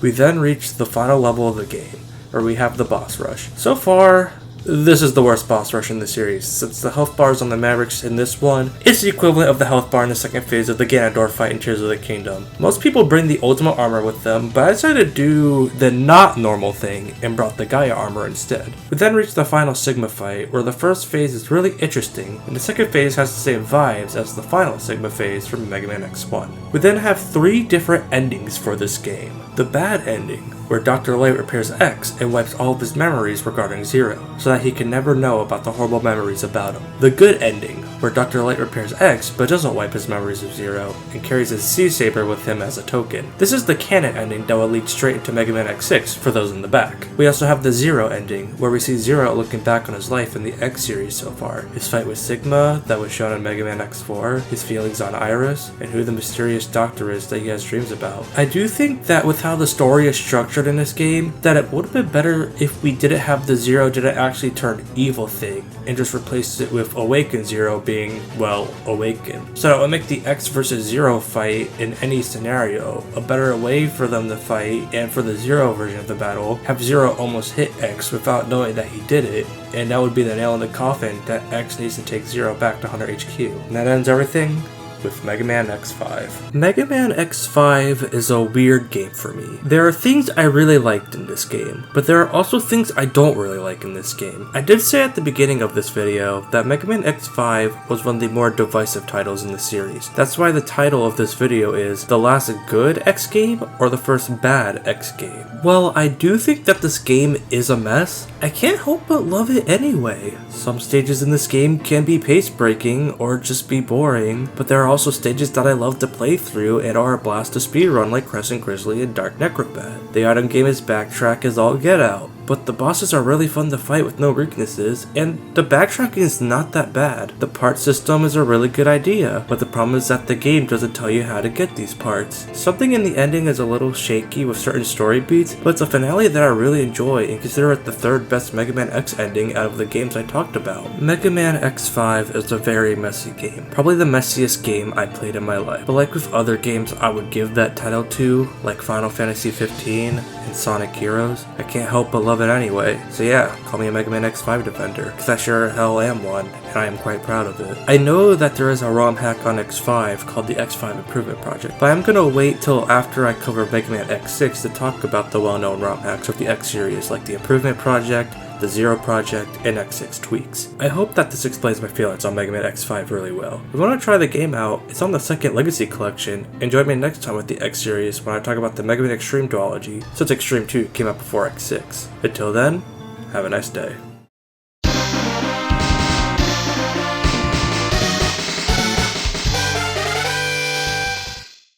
Hello y'all, now that we have finished Mega Man X1 all the way to Mega Man X5, it is time that we start with the first of the Mega Man X spin-offs, the Mega Man Xtreme duology, which was released on the Game Boy Color in 2000 for Mega Man Xtreme 1, and 2001 for Mega Man Xtreme 2. I thought about covering these games individually, but after playing them and suffering through them, I realized that I don't really have much to say on both of them, so I thought to make it one video. Mega Man being on the Game Boy wasn't new when the first Xtreme game was released, since the classic series got 5 games on Game Boy with the Rockman World series, and 1 game on the Game Gear that is apparently one of the worst Mega Man games of all time. But that is a discussion we can wait till on when we talk about the classic Mega Man games on this channel. The thing with Mega Man X is that there are more things to do than just run and gun compared to the classic Mega Man games. That was just the running and gunning which cemented that kind of game design. So making an X game on the Game Boy Color is going to be more complicated than it seems. I said in my Mega Man X5 video that I rarely if ever go back to the X games after X4, with Maverick Hunter X as the exception. And that can be said about these titles as well. I did play them when I acquired Mega Man Brain Rot in 2021, but aside from that first run, I haven't played them that much. My thoughts were that Mega Man Xtreme 1 is not worth playing nowadays, and that Mega Man Xtreme 2 is more interesting than 1, but is also not worth playing nowadays. This was cemented further with the Nintendo Switch and Steam Deck, which are handheld consoles with console-like qualities to them, with having the Mega Man X Legacy collections on them. So it kind of made playing the Game Boy Color games more obsolete than ever nowadays. Though I am interested to see how these titles hold up, so let's get started with the first Mega Man Xtreme. Mega Man Xtreme is a pretty impressive game for what it is. I said earlier that Mega Man on Game Boy was nothing new when this game was released, and making classic Mega Man work on Game Boy is going to be pretty easy going, but making X work on the Game Boy Color is more complicated. Mega Man X games are more complicated because while they do have the typical running and gutty that the series is known for, they also have weapon switching on the fly, dashing, wall climbing, and items to collect. So how does Xtreme handle this stuff? Dashing in the Xtreme games is very interesting. Dashing in the X games work by pressing a button, but by default, dashing is done via a Kirby-style double tap, where you double tap the D-pad to pull it off. You can do that in the previous mainline Mega Man X games, but the dash button makes it more comfortable than double tapping the D-pad. I also find double tapping the D-pad to be more cumbersome than in the mainline X games. There is an option to play the game where the start button is where you dash, which makes sense since typically the dash button in the SNES games is done via the A button or the circle button. But since there are only two face buttons on the Game Boy Color, they had to do what they had to do, and is my preferred option if you were to play this game. But if you wanted to play it more comfortably, then use an emulator and assign one of the buttons to be the start button, and then you'll have something close to the feeling of the Mega Man X games. Wall climbing is the same that it has always been in the Mega Man X series. The weapon switching is done like in the classic games, where you go into the menu and change the weapon from there instead of just doing it on the fly. And finally, the item part of Mega Man X is still there and accounted for, but we will get to that later. Now, in this game, you are going to be revisiting levels from Mega Man X1 and X2. The story reason for this is that the game takes place between Mega Man X2 and Mega Man X3. In the game, the mother computer got hacked by an outside force, which was soon learned to be Biddy's brother, causing the data of X's previously defeated enemies to return. So X has to go into cyberspace and defeat them again. This is not a Sonic Frontiers reference, but I'm so glad I didn't put it in there because we'll save that for later.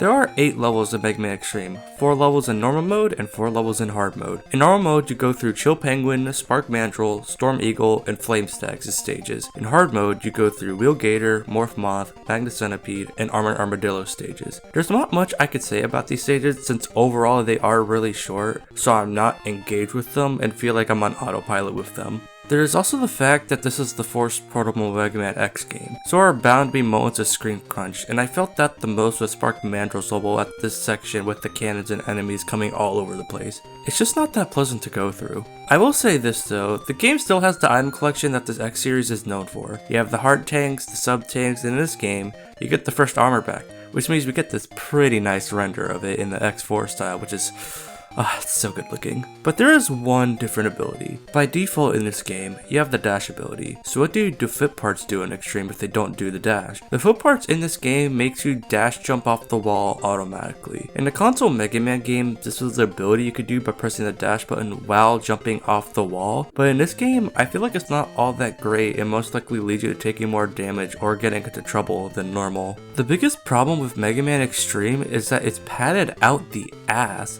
I said that there are 8 stages of Mega Man Xtreme, but they are divided into normal mode and hard mode. To play them all, you need to do a run of normal mode to unlock hard mode. After you beat hard mode, you unlock extreme mode, where you can do all 8 stages in one run.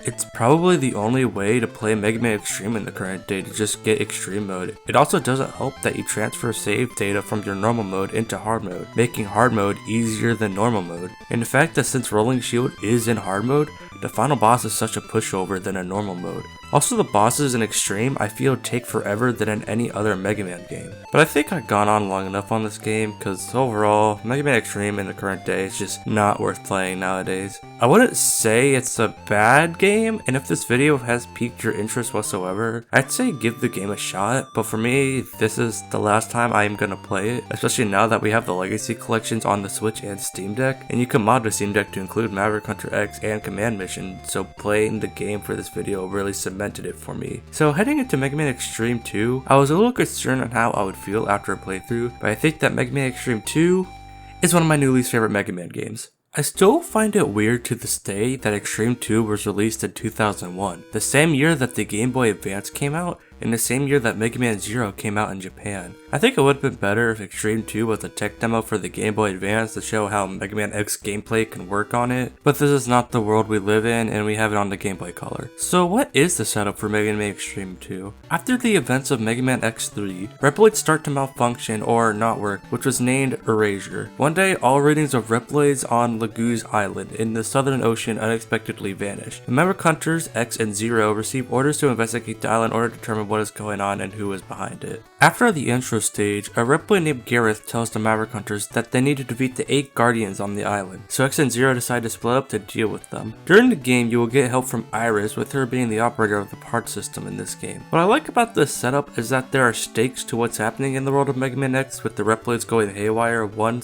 might say, but I don't really think the story in a Mega Man game is going to be the thing to make the game good, since I love X4 despite how cringe the story elements are. So how is the gameplay of Mega Man Xtreme 2? Mega Man Xtreme 2 is more extreme with a bit of new stuff added onto it. You have the controls of the first Xtreme game with the downgrade of the fact you can't use the start button to dash, which means that you have to double tap the D-pad to dash in this game, and it's something I really don't like doing to begin with. But overall, X's base moveset hasn't really changed whatsoever between games. His armor upgrades are the upgrades from Mega Man X3. The upwards dash and air dash are moves I really like and used a lot because it's better than fucking D-dap.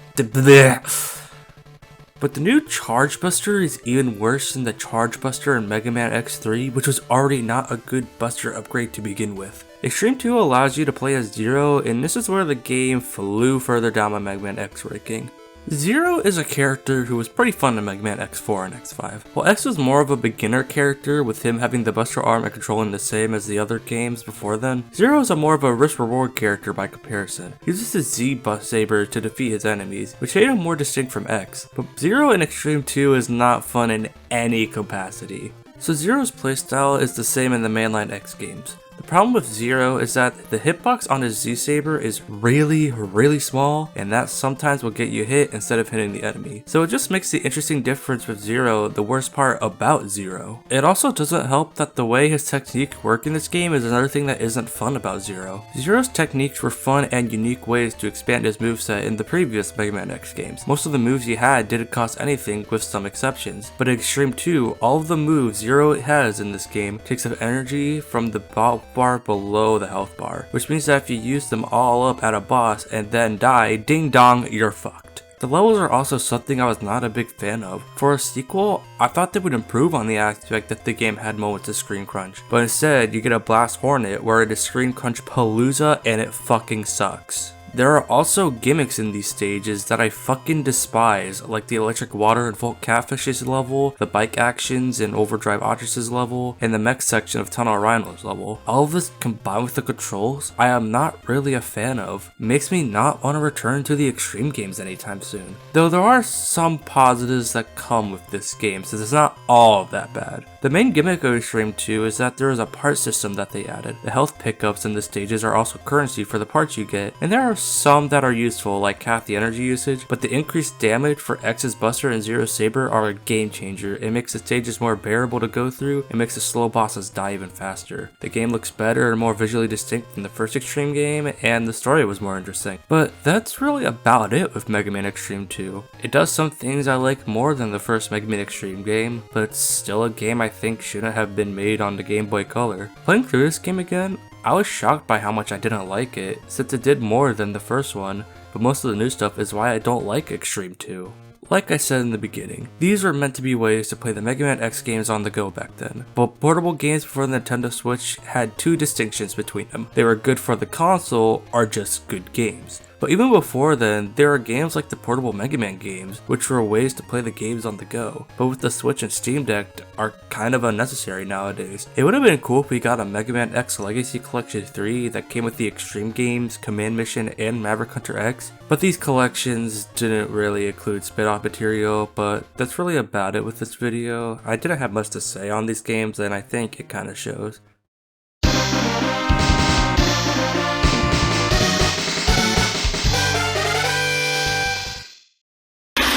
My fellow Americans, I think we all know where this is going, so let's just skip to the end.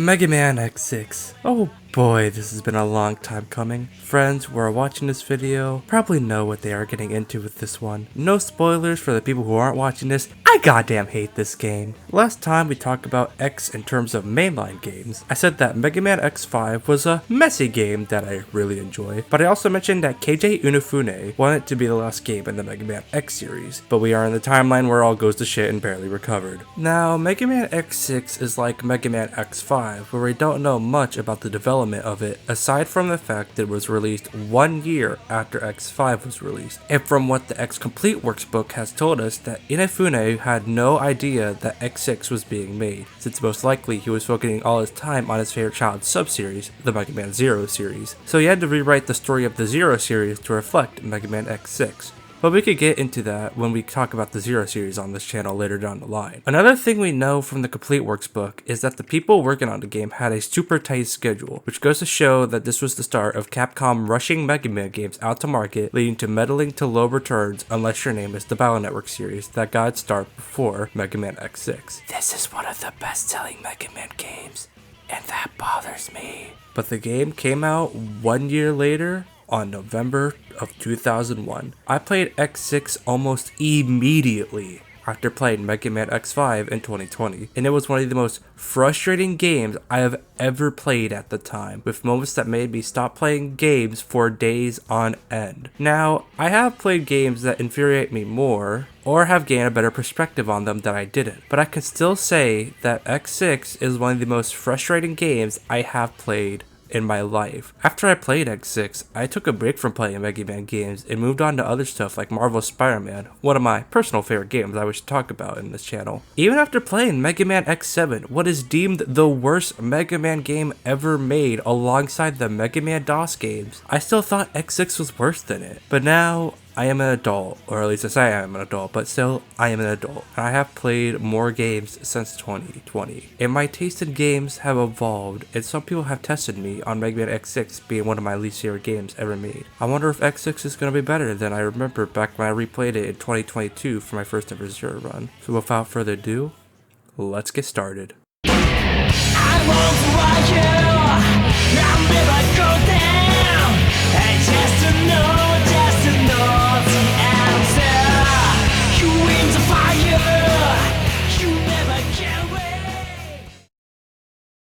The setup of Mega Man X6 is that it has been 3 weeks since the good ending of Mega Man X5, even though it was 3 years in X5, but let's not worry about that. And we follow a Reploid named Gate, who is at the crash site of the Eurasia Space Colony. While researching the impact site, he discovers an unusual piece of wreckage and brings it back to his lab. A week later, Gate starts to lose his sanity as he secretly experiments on the mysterious item he found and declares his intention to turn Earth into a utopia for high-class Reploids. We then follow X, who has a nightmare involving Zero before he is woken up by Alia, telling him that there is a disturbance near the crash site. One intro stage later, we see a purple-looking Zero when a new robot comes in called Hymax, who says he is looking for Zero. We then get a cutscene of Isaac, who tells the Reploids that he and Hymax are in search of the Zero-like being dubbed the Zero Nightmare, which is spreading a dangerous nightmare virus that causes Reploids to falsely perceive reality to the point of harming themselves and others, turning them into Mavericks. Isaac invites all Reploids to join his cause to destroy the Nightmare virus and dispatches 8 Reploids, who he calls Nightmare Investigators, to investigate areas with high Nightmare virus activity. X follows the investigators to the suspected areas themselves and fights them as they become infected, setting up Mega Man X6. I will say that when I first played Mega Man X6, I found this out to be very interesting. A new character who looks to be the main villain that isn't just Sigma again for the whoever, how many fucking times he's been there, villain, and a Zero-like being that might be a part of the aftermath of Mega Man X5. It was a very good first impression. But then we got to the actual game part of the game. Mega Man X6 starts with you playing as X. There is no option for you to pick either X or Zero in this game, unlike Mega Man X4 and Mega Man X5. Now, is there anything new to X when it comes to his base moveset? Well, there is. At the end of the canon ending of Mega Man X5, X decides that he will keep Zero's saber, and that has carried over to the gameplay of Mega Man X6. When you are playing as X and you don't have a special weapon equipped, you can use the Z-Saber. I think this is a cool idea. X's Z-Saber move is a single slash, showing that he's not as fast with it as Zero. Zero, but it does do a good amount of damage, I would say. But overall, he is the same X as we know him, not much to him. Spoiler alert, Zero is in this game, and you can unlock him. Zero is the more interesting character to talk about when it comes to gameplay differences, because Zero got some new sprite animations. Zero in X4 and X5 had the same sprites, so they essentially played the same. But in X6, Zero has new attack sprites for both ground attacks and air attacks. The 3-hit combo is a good comparison. The 3-hit combo in X4 and X5 has the first 2 swings be at a medium length, while the last hit is a shorter length it can easily be cancelled out of. The 3-hit combo in Mega Man X6 has the first 2 swings be the shortest swings, while the final one is the longest to cool down. It's also different because in Mega Man X4 and Mega Man X5, the final string was straight, while the final swing in X6 is more upwards with how the saber is facing. These new animations for Zero means that it is much easier to saber dash cancel than in Mega Man X4 and Mega Man X5, because the animations were slower in those games. There is also Zero C Buster. This was a move that I was not a big fan of in Mega Man X5. The shot was slow and it did pay off with the amount of damage that it would deal with. But in X6, I think they corrected it too much that it's basically a crutch. The shot still travels the same speed, but the problem is that it does as much damage as a special weapon, which makes it not at all balanced whatsoever. I guess it can be fun to use, but we could save that for when we get to the bosses in this game. Overall, I see it as this. Do you want to play as someone who is better with a gun or better with a sword? That's really all that it comes down to. But they still use the other options, but talking about the controls on the third PS1 Mega Man X game is not going to be all that different. So let's just move on to the presentation and the music. I said that Mega Man X4 is one of the best looking side-scrollers on the PS1, and I would say the same thing with Mega Man X5. Mega Man X6 for me feels like more of the same. Not to say that the game looks bad whatsoever, but more so it didn't really do much for me in terms of what the PS1 could do. I never thought Mega Man X could make a museum look so boring. Now I know this is gonna be a hard thing for y'all to hear, but I am not a big fan of the soundtrack in this game. I've said in the past that Mega Man X3 on PS1, X4, and X5 are my favorite soundtracks in the Mega Man sound library, but the tunes in X6 are ones I rarely, if ever, go back to, and it doesn't help that I prefer my Mega Man X songs to be more geared towards faster speed than the stop and go nature of the levels, but there are some songs in this game I can jam out to.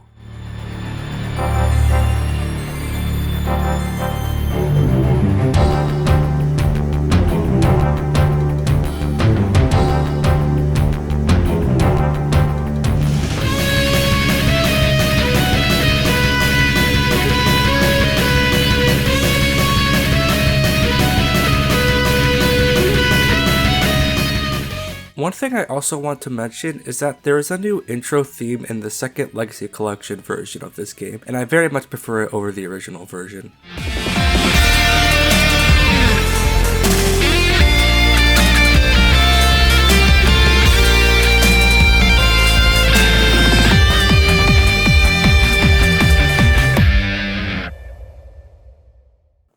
Now, let's get into the meat of a Mega Man game with the levels. I said in Mega Man X5 that I enjoyed the levels a lot more than most people, but I cannot say anything nice about most if not all of the levels in Mega Man X6. I have a problem with almost all of them. So I will talk about each and every one of them individually. Now, before I do that, I will say some positive things. The opening stage is actually a pretty good opening stage that shows you how to use the mechanics of the Z-Saber with these metal boxes, and has a pretty good first boss, and in X5, Alien would sometimes call you during the stage, and you would just stand there and smash the X button until you got back to the actual stage, which just made the level pacing go down the drain for a few seconds. In Mega Man X6, they omitted that in the regular stages, instead choosing to let you decide if you want to call Elia for some help on the stage, which I think is for the better and the best way to handle Ilya. Okay, now to bitch about this game. The first stage I always do when I play this game is to go to Commander Yomark's stage. Now, this is one of the more okay stages in the game. It's very simple at first, but then the cracks start to show around the halfway point of the stage. At this section, the camera will not focus on what's below you, and you could fall into the spikes, so that you won't be able to see anything below you, but other than that, this level is just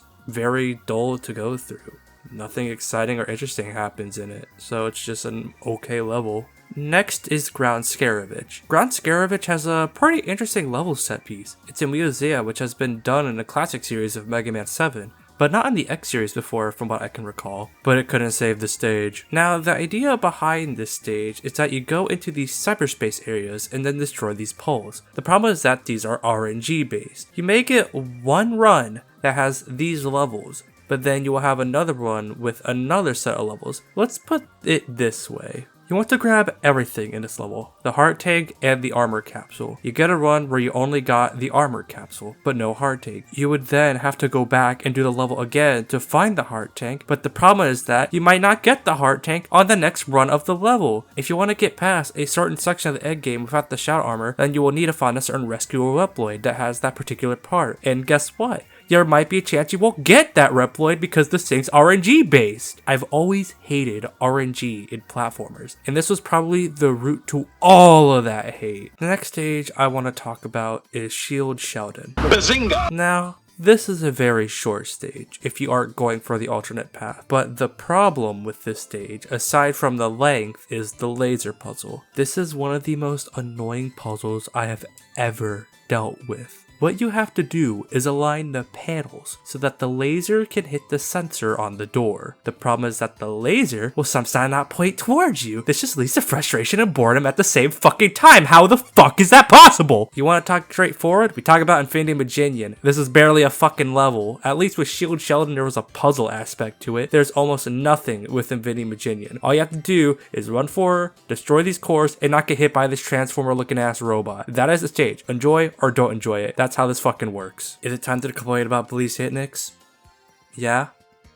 Great, let's do this. Blaze Hitnix is one of the worst stages in the game for one specific reason. These Ouroboros bosses, not the good Ouroboros bosses from Xenoblade Chronicles 3, one of the best games ever fucking made, but the bad Ouroboros bosses from this game. You have like a minute of an actual level and then boom, fight this thing. He does the same thing over and over again, move and shoot. I wouldn't mind it if it was a one-time mid-stage boss, but you fight him so many times that you just want the stage to end. It's Now, I don't have much to say on both Blizzard Wolffang and Rainy Turtleoid. They're both okay levels with not much going on. Wolffang is more stop and go, while Rainy Turtleoid is overall a more autopilot level for me. Okay, I saved the worst for last because it is that bad.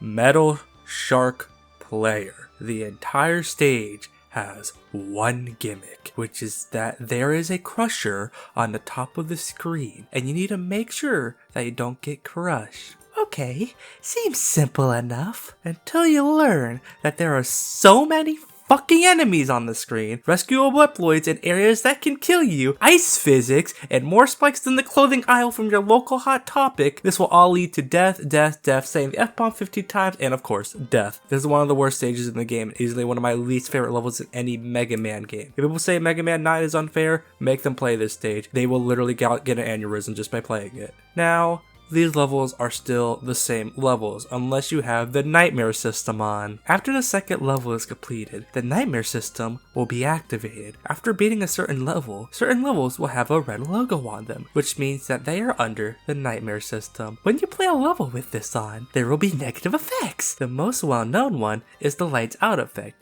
which is my least favorite one because it makes the okay levels of Commander Yamark and Rainy Turtleoid really unfun, since you could barely see anything. It's like having blind mode on, without the blind mode stuff. There are ones like the metal blocks in Blaze Hitnix, the fireballs in Blizzard Wolffang, and the dragonflies in Sheldon and somewhat Blaze Hitnix. There are also alternate paths that you could take to optional bosses. I always found these paths of the game to not be all that interesting whatsoever. They are just 1 minute of the same level, even shorter sometimes, with nothing interesting going on. These levels fucking suck. Embrace and accept. Okay, now we can talk about the bosses. The bosses in this game are mostly boring, with the exception of one robot. Most of the time with these bosses, I can just stand there and shoot them till they die. Commander Yamark, Metal Shark Player, Blaze Hitnix, and Blizzard Wolffang. Ground Scaravich is basically the same, except you just move back and forth. Rainy Turtleoid is actually a good boss because he has protection on him. But when you break it, Spark Mando Syndrome has never been more fucking boring. The only robot I could say is somewhat challenging is Infinity Maginian. He tries to overwhelm you by creating copies of himself that flood the screen with these bubbles, while also shooting projectiles towards you.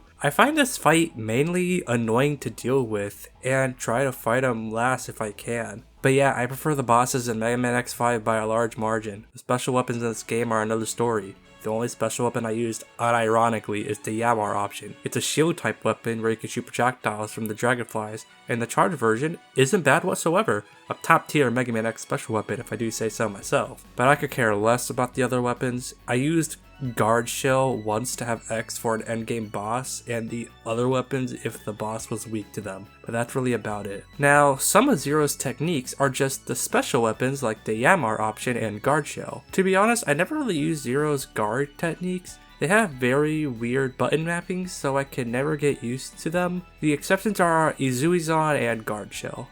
Izui-san is a move that spins you around in place, but if you use the move on a destructible platform, then Zero's animation won't be finished and he will have invincibility frames. This means that Metal Shark Player's stage is less annoying to go through, since Zero ignores the spikes enemies that are plastered all over the stage. Guard Shell is one that I used a lot in this recent playthrough, since there is a strat that is well known about it that I never really used before. When you activate it and attack someone, while it's touching the shell, you will do so much damage that Zero becomes God. Look at what this strat does to Rainy Turtleoid.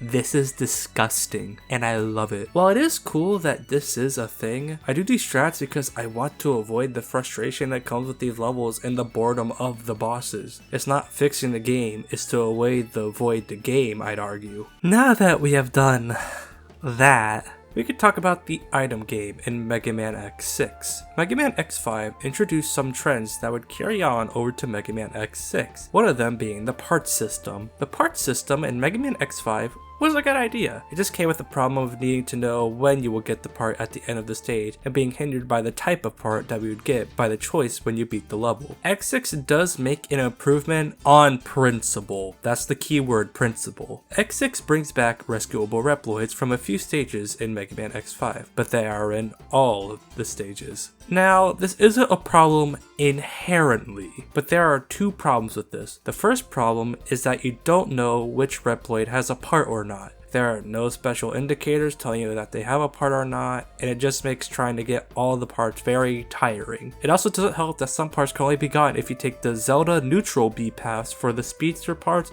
and worst of all, the jumper parts.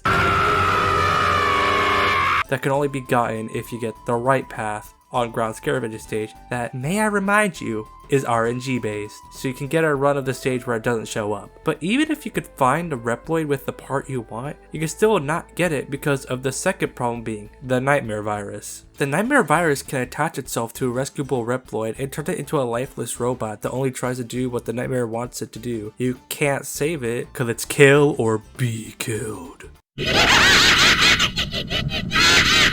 Once you kill it, you only get the Nightmare Soul instead of the part that you probably wanted. These two problems are the reason I think the part system is still not at its full potential than it could have been. I will say that I do like that you have to defeat the Nightmare Virus to get the souls to allow you to use the parts that you want to use, instead of getting you all 5 slots at the beginning of the game. Now let's get into those other items that you probably are more interested in talking about. There are still sub-tanks, the weapon tank, the EX tank, the heart tanks, and the armor capsules. They all do about the same thing as they always do ever since the beginning of the PlayStation's Mega Man X games, but it's important to talk about them for routing purposes. I made it no secret that I like routing the first 4 Mega Man X games, and that the 5th one is not as bad as people say it was in terms of the backtracking. But in X6, the backtracking is the worst in the series so far. The only stage I can think of where there is no backtracking in it is the one that doesn't exist. Almost every stage in this game needs armor, the alternate path, or a nightmare system on it to make sure you got the armor capsule or the heart tank, or sometimes both. You need the Nightmare system on Blaze Heatnix and Blizzard Wolfang to get the necessary items like the Armor Capsule or the Heart Tank. You need to take the alternate path in Affinity Maginian and Shield Sheldon to get the necessary items you need. You need the Blade Armor to get the Sub Tank and Commander Your Mark. You need God to bless this hellish game to get the Armor Capsule or Heart Tank and Ground Scarevich's stage. All of these factors are another reason why I don't like playing this game. Now, for something that is actually good, the two new armors in this game. At the start of the game, X gets the Falcon armor, but like with the Force armor and Mega Man X5, it's downgraded, which is fine by me since the flying was kind of busted in Mega Man X5. If you get the capsules in Commander Your Mark, Ground Scaravich, Shield Sheldon, and Affinity Maginian, you get the Blade Armor. This is one of my favorite armors in the series, hands down. It has a respectable charge shot, decreases the amount of special weapon consumed, halves the damage that you take, but the best part about the armor is the Mach Dash that comes with the foot parts. The Mach Dash allows you to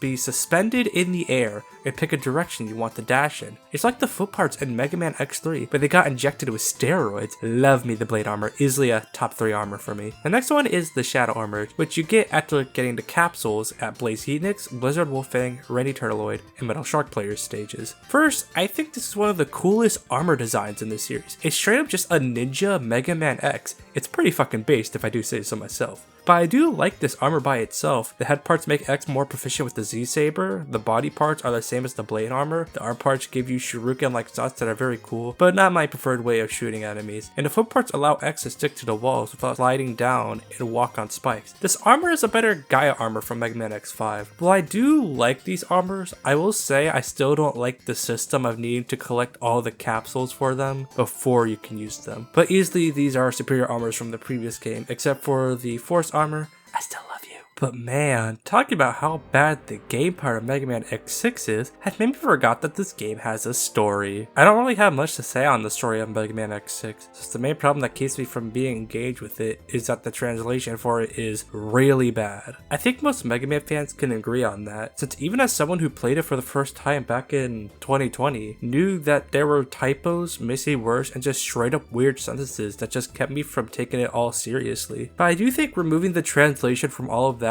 there is some interesting stuff in Mega Man X6. I really like the backstory of Gate, a Reploid who was able to do something that was seemingly impossible, create Reploids whose data could not be analyzed. This caused his peers to get jealous and sabotage the Reploids he created, or label them Mavericks, which got them disposed of. This caused Gate to quit his research team. Some of the creations still live, but they committed suicide to escape the guilt of having hurt the reputation of Gate. This is something that is really interesting. I also think the idea of the Zero Nightmare is interesting. Zero in X5 had the Sigma virus in him, so that may have caused the public to hear about this Purple Zero and think that he has come back to wreak havoc on the planet again. There are some interesting things that are in this game, or that could have happened, but even though there are things I really like in the story of Mega Man X6, it's not really gonna save the game for me. I've said this in my Mega Man Xtreme duology video, but the story in a Mega Man game is not gonna make the game good. It has to be the gameplay first and foremost. Almost everything else builds upon that. No better example than my favorite Mega Man game, Mega Man X4. The story of Mega Man X4 is poorly told and hot garbage, but I don't care about that because it has some of the most fun stages I've played in a 2D platformer with my endless replayability with it. I played like 200 times on the Legacy Collection, for God's sake. Even with an interesting idea of a story like Mega Man X6 is, the translation is shit, so we are most likely gonna notice that first and foremost over the interesting stuff. If you thought the story of X6 really did for you, I am glad it did, but the gameplay, level design, item system, and unbalanced difficulty keep me from liking this game. But at long last, we have reached the end game of Mega Man X6, and it is something else entirely. After you beat the 8 Nightmare Investigators, Gate invites you to his laboratory, and you then realize that you enter hell when you see this section right here. And this is only the first obstacle on the stage. Now, why am I making such a big deal over these spikes right here? Well, it's because they go against Mega Man X design philosophy. Mega Man X1 through X5 were games that can be beaten without any upgrades. But in this section, you need either the Shadow Armor, which is the choice I personally go for, Ice Burst with the jumper parts, or Zero. The jumper parts can only be attained by the Nightmare system. You need to get all 4 capsules of the Shadow Armor, and you need to unlock Zero. If you don't have any of these, then you are fucked 6 ways to Sunday, and that's not going to church. But it doesn't stop there, because there is a Fire Rising segment that locks your controls, and if you don't know that they unlock almost when the flames start moving, then you will die. This is literally what Jay's reviews would call what an idiot I am for my inability to predict that. I will say this, the stage has one of the few tracks I love in this game.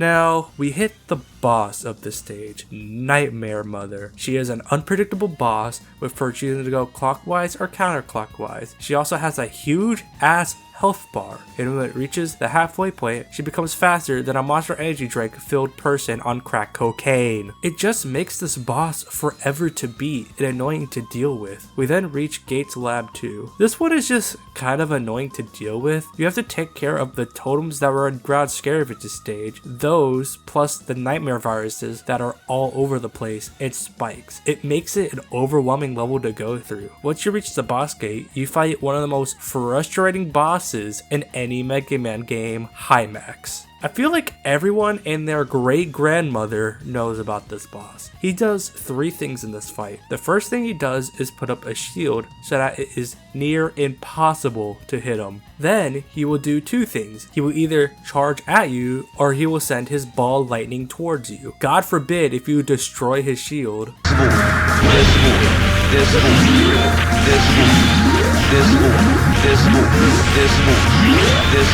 Dad, I think I'm in hell. In the opening stage of the game, you couldn't do anything to him, but in this game, you have special weapons now. To attack Hymax, you need to first hit him with a charge shot and then hit him with a special weapon. Now, the problem with this is that sometimes the special weapon just won't hit Hymax. Even if you are so close to him that COVID laws would be broken, I gave up a good chunk of the way through losing to his annoying ass that I decided to just use this strat where you mock dash while having guard shell on, since if you do it right, you will do the most damage to him. For Zero with this boss, all you have to do is attack him with a special technique and then whatever the fuck you want. Not as bad as X, but still a drawn out and frustrating boss to deal with. Now, you want to go back to the stage elect? Too fucking bad, because we are now at Gates Lab 3. I am shocked that this got the pass. Now, depending on who you play as in this level, you will get 2 different paths. There's the X path, where you have a platforming section that is similar to Rainy Turtleoid's level with the rain that slowly drains your health away. Just destroy the little eye things to destroy the main weather machine. Not too bad, since there's no annoying nightmare system if you get it. If you are playing as Zero, then you will get the worst path in my opinion. You have the motherfucking crushing blocks from Metal Shark's player stage. Loud. Requesting permission to kill. I think we all know which path is the least torturous. At the boss gate, you reach the main man himself, Gate. And...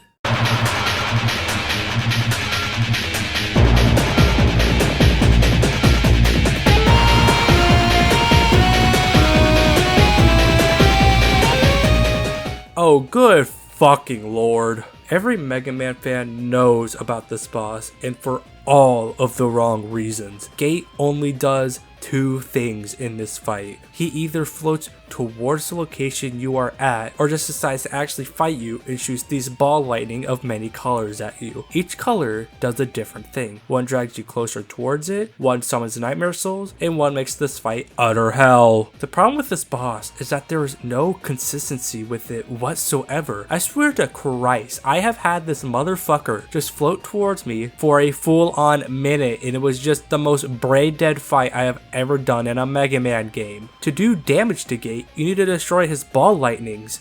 When that happens, it splits into 3 balls going both left and right. When it hit Gate, it does damage. The problem is that it also does damage to yourself. What were these developers smoking for real? Okay, now that you defeated the sin of game design, Gate starts up his backup plan of resurrecting Sigma, who then just straight up kills Gate.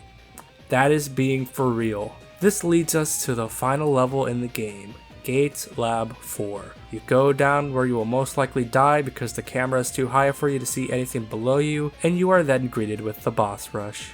In the Mega Man X5 video, I said that it was the worst boss rush up to that point, but I honestly think I would take that boss rush over this one. At least with the bosses in X5, they were engaging, but in X6, they are the most brain dead or frustrating bosses that were in the entire game. But after that, you get a little bit of platforming before you reach Sigma. Now, one thing I do like about this is that Sigma is not completely revived story-wise, since he looks like a zombie. But other than that, the first phase is very boring. All I did for this phase was just stand there and spam the shoot button. It is as brainless as the game. Then we reach the second phase, where you actually play the game. Unless you're Zero. He spawns enemies around you and does laser attacks towards you. You can only hurt him when his mouth is open. With X, it was a somewhat decent boss, just massively destroyed by the Giga attack. But with Zero, you just use Izuizan on this platformer and bada bing bada boom, you beat the boss without trying. A winner is the game cause it's shit. There are 3 endings in this game. If you beat the game with X without saving Zero, you get an ending where X saves Gate and he and Elliot talk about Zero and the future, while Zero shows up and leaves the fighting to X. If you save Zero, you get an ending where X and Zero save Gate and they continue their Maverick hunting duties. Then if you beat the game as Zero, you get his ending where he decides to put himself to sleep to try to get rid of the Maverick virus inside of him, which I think was meant to tie into the Mega Man Zero games, but I can't really tell. I don't know which of these endings is canon or not, but I'm gonna say it's the X without Zero ending for reasons I could explain in another video. Thank God we are done here.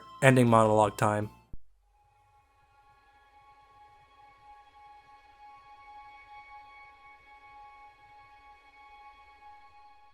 Mega Man X6 is easily one of the worst games I have ever played. This is a game that is held together by popsicle sticks and glue, and it shows. The levels each have problems, from the okay ones to some of the worst stages I've played in a platformer. A gimmick that makes the game worse and more unenjoyable, and the worst endgame in a Mega Man X game by far. And it all leads to this game. And if you do what most people do when they replay this game and break it in half, I'd argue that it makes the game boring, because there is no challenge to be had whatsoever. While there are some things in this game that I do like, it doesn't save the fact that this is one of the most frustrating games I have ever played. I know that there are people out there who think that Mega Man X7 is the worst Mega Man X game out there, but I'll explain why I prefer X7 over X6 when I get to the X7 review later this year. I hope this video explains why I think Mega Man X6 is one of the worst games I have ever played, and I hope that I never play it again. I hope you all enjoyed the video, and as always, have a nice day.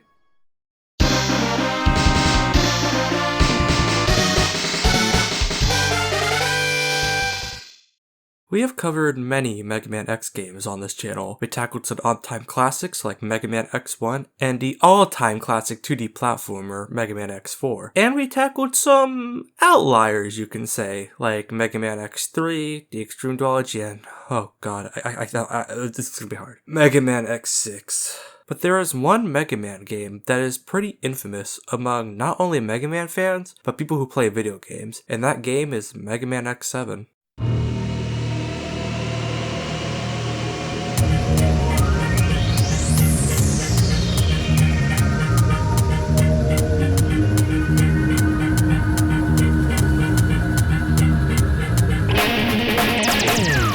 Mega Man X7 is a game I think needs no introduction whatsoever. Mega Man X7 was meant to be a next big step for the Mega Man X franchise, with it going full 3D, and it being released on the most popular console of the 6th generation, the PlayStation 2. But instead, we got a game that is none of those things. Now, Mega Man X6 is a game I did not like whatsoever. It was a game that made me feel angry or nothing whatsoever. It gets my vote for one of the worst games on the original PlayStation. Now, most people who are watching this video are probably thinking that I hate Mega Man X7 more than Mega Man X6, but I am sorry to disappoint, but I didn't hate it as much as Mega Man X6. The development of Mega Man X7 is something we know a bit about. Inafune had very little involvement in Mega Man X7 like with Mega Man X6. He did 2 things with this game. He lent advice to the illustrators on creating the new protagonist for this game, Axel, and he had the mindset that 3D is simply a graphical style, more so than it being a main gameplay changer. What I think he meant by this is that Mega Man X7 should have been a 3D game in terms of the graphical style, but a 2B game in terms of gameplay. But instead we get a game that blends blends 3D and 2D gameplay. But what is my history with this infamous game? Back in the X6 video, I took a break after I completed Mega Man X6 because it was one of the most frustrating first playthroughs I have ever played and moved on to other games at the time. It wasn't until mid-2021 that I finally got to play Mega Man X7 and Mega Man X8 on the Legacy Collection. My first playthrough of Mega Man X7 was not as frustrating as Mega Man X6, and after I finished it, I knew it was bad, but I felt like I wasn't getting that same feeling that everyone said was one of the worst games they've ever played. I did a 0 playthrough and an X playthrough, and again, I still wasn't getting one of the worst games vibes from it. Now, it has been a while since I played Mega Man X7, and opinions can change in a few years. I mean, I liked X3 when I first played it in 2020, but in 2023, when I released my video on it, I thought it was one of, if not the Mega Man game of all time. So let's see how Mega Man X7 stacks up compared to some of the other Mega Man games I don't like. With that out of the way, let's get started.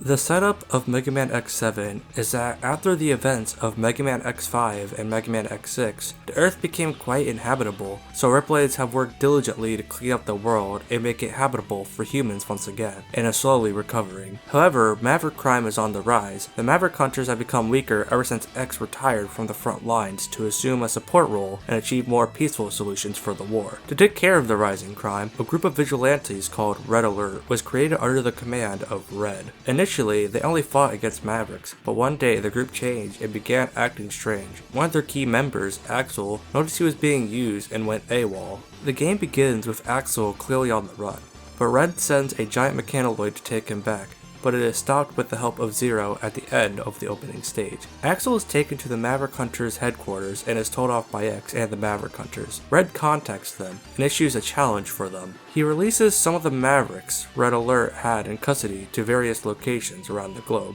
The challenge is that the Maverick Hunters must defeat all the Mavericks he released, and if they do the job, they will get Axel. Zero and Axel head out into the field to defeat the Mavericks, setting up Mega Man X7. Now, something I could give X7 in terms of the setup is that it does something I liked about the setup of Mega Man X6, and that was making it very interesting. The game starts with the monologue about all that has happened in between X6 and X7, and we are then shown a cutscene featuring Red Alert doing the job. I also think it was a good idea to have the game start with Axel instead of X or Zero, since it shows us what this new character can do, but everything else surrounding the setup is all stuff we could talk about when I get to the gameplay and the presentation. Speaking of gameplay, the gameplay of Mega Man X7 is going to be longer than the other videos on the X series now that we are dealing with a new dimension. Now, I want you to keep this in mind when I'm talking about the way the characters feel and control in this section of the video. I have not played Mega Man Legends, so I won't use that as a way to compare since I have no first-hand experience with the game. Now, let's talk about why the controls feel like ass. Every character in this game feels so slow to move. I don't know if it actually is that way, but whenever I dash in this game, it doesn't feel faster than just walking in the previous X games whatsoever. Standard walk speed is also really slow, which makes the game feel slower paced than it should be.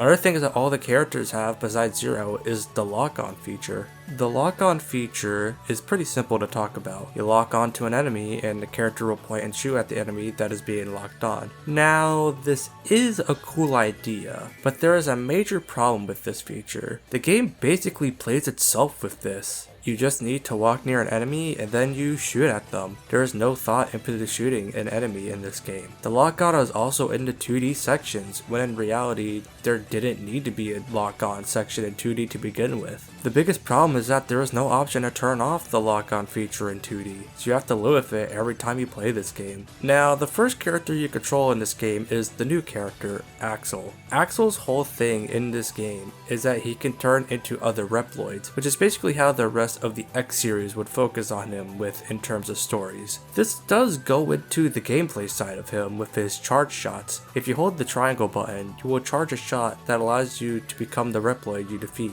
Now, I think that this is a cool idea in concept. Become the enemy can be a cool way to go about the stages, but there are two major problems with this idea. The first one is that enemies take forever to kill in this game. In Deep Forest, you need a Maverick to kill to get a certain rescuable Reploid, and he is a damage sponge. The other problem is that every Maverick is slower than a Florida grandma. If you thought the characters were slow enough, the Mavericks are even slower that it feels like an eternity. It also doesn't help that in this game, the weapon bar is tied to your health upgrades, so it can either be a short time or a long time. You also have to wait for the bar to deplete before you can turn back to Axel. Just an idea that needed to be in a game that isn't X7. Then you have Zero, and he is definitely the worst playable character in the game, and probably on the list of worst playable characters in any platformer I've played. Zero is slow like all of the characters in this game, but what makes him the worst to play as is his combat stuff. What made Zero so satisfying in the previous X games is that his attacks were fast and kinetic.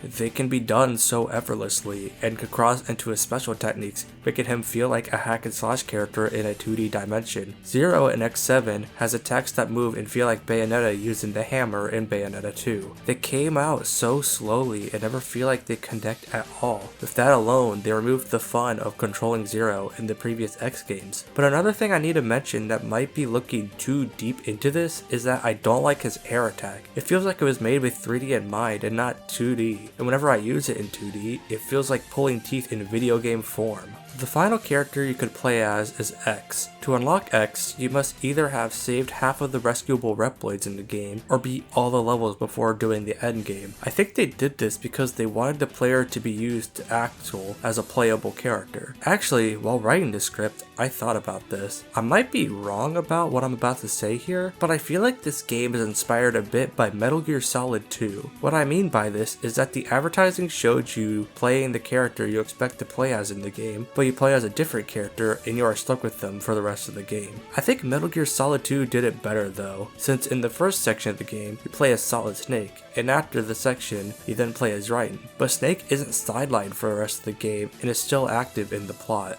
But in Mega Man X7, you have to either get half of the rescuable Reploids or beat all of the levels to unlock X as a playable character. By the time that you unlock him in the game, you will probably already have a good chunk of the power-ups in the game and about half the heart tanks, which sucks because I think X is the best character to play as in this game. He is still slow, but the charge shot is what makes X in this game. The charge shot is one of the most powerful combat options in the game. They do a shit ton of damage and kill almost anything in one shot. Not to mention the armor you get throughout the game, but we can get to that later. So yeah, the gameplay is not all that fun to go through. It makes the game not all that fun to control. The presentation of Mega Man X7 is straight up just laughable. This is the first Mega Man X game to be a 3D game, so there should be some expectations set up from the get-go from that information alone. But like the game, it falls flat. X7 does not look appealing whatsoever. Now, Mega Man X7 was made for the PS2 and was only released on the PS2, so to some extent the game should feel as if it was made for the console and not a multi-platform game. But instead we got a game that looks less appealing than Sonic Heroes on the PlayStation 2. Mega Man X7 is a very simple looking game. Models don't look all that complex and level segments aren't all that long, but I am baffled that it takes some time for the game to load between level segments. I think the longest load screen in this game is 15 seconds, which, to be fair, isn't as long as Sonic 06 or Sly Cooper Thieves in Time. For a game that doesn't really look all that complex, I expect smaller load times. The cutscenes are also laughable if you ask me. There are just many moments in this game where I can't really stop but laugh at the game, like Splash Warfly with X, Vanishing Gungaroo with Axel, and Slight Anteater with X. Blonde hair and a saber? You must be Zero! So they sent an S-Class hunter to stop me, huh? But you'd need a dozen of them to beat me! How sweet. Looks like you're having a swell time swinging around your new toy. Stop treating me like a kid! Why, I oughta! Hey, calm down, or you'll have to take a time out in the corner. So you're the famous X. I thought you were out of commission. I was put back on the job, thanks to you creeps. So you're saying we're playing too rough? Fool! This is our natural state, just like you. No! Rusted old machines should stay home and play with their toasters. Take this! Oh, splendid! Even better than expected. How long must this madness go on? Let me ask you, how long has this madness been going on? The annals of history contain endless records of war. The madness will never end. You're wrong. We can create a world without war. Utopia is not just a dream. You can't build a utopia on top of the graves of rebels like myself. But even so, I must follow my beliefs. It is both trying to be serious and also jokey at the same time, and it's just hilarious to watch. Also, the way the cutscenes look are not appealing whatsoever. The in-game's cutscenes remind me of Sonic Frontiers cutscenes with how stiff and robotic they are. Ironic since they are robots. But they just stand there and barely move, and when they do move, they stop and it looks unnatural. I don't think a game that came out in the generation as Sonic Adventure 2, Jak and Daxter, and I can't believe I'm saying this, motherfucking Devil May Cry 2 should look so stiff in like an early PS1 game. The 2D cutscenes also don't look all that appealing. They are just PNGs on two different sides of the screen, and they still have terrible voice acting, so they just don't work for me. At least we see Zero and Axel looking like they are confessing their feelings in this one, but we stan X and Zero being gay on this channel. Now, I won't be getting into the story when talking about the cutscenes. I am talking about the voice acting. There should be something to be said about how the actors sound in the game. Axel, I think, sounds too young and childish. I'm not gonna run off, so could you take this thing off? Zero sounds a little too deep for my liking. Well, this is turning into a real mess. And X sounds way too serious for the role, to the point that it reminds me of Roger doing Sonic in Frontiers. How can you say that? If we fight, we'll fall right into their hands. We can't allow this madness to continue. Now, if there is one thing I think this game gets right, like most Mega Man titles, it's the music. Shocking, I know. Mega Man X7, while not my favorite Mega Man soundtrack, is one that I can vibe to. The overall sound makes it feel like a Spider-Verse soundtrack with the record scratches or similar sounds that are in most of the songs. Definitely a good soundtrack in a bad game.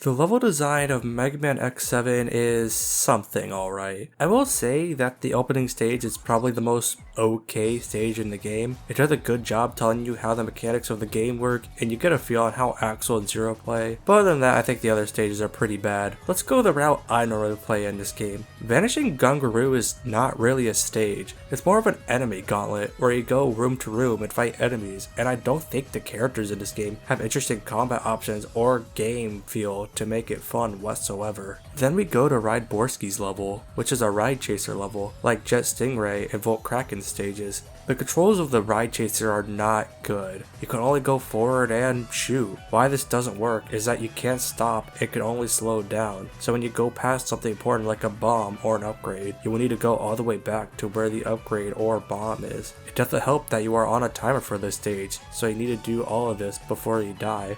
I think the level and the ride chaser itself shows that some things that work in 2D just don't work in 3D whatsoever. Next is Tornado Tunyon stage. This is the Infinity Maginion of Mega Man X7. It is a straight hallway where all you do is shoot while there is a giant robot that is trying to defeat you. After the first section, you fight the giant robot, and it is one of the most brain dead, boring segments I have played in a platformer. I swear to Christ, I have had this crustaceous crab not come out of a shell and let me attack him for 2 minutes straight. It makes the pacing of this level the worst of the main stages. We will get to that stage at the end of the game, don't you worry! The next stage is Splash Warflies. Splash Warflies stage kinda shows one of the main problems with this game, and it's the enemy placement. One thing 3D platformers need to nail is a reason to defeat enemies, and I don't think that Mega Man X7 does this well. Enemy drops, to me at least, feel like they don't have a good amount of a drop weight. It also doesn't help that in the 3D sections of Mega Man X7,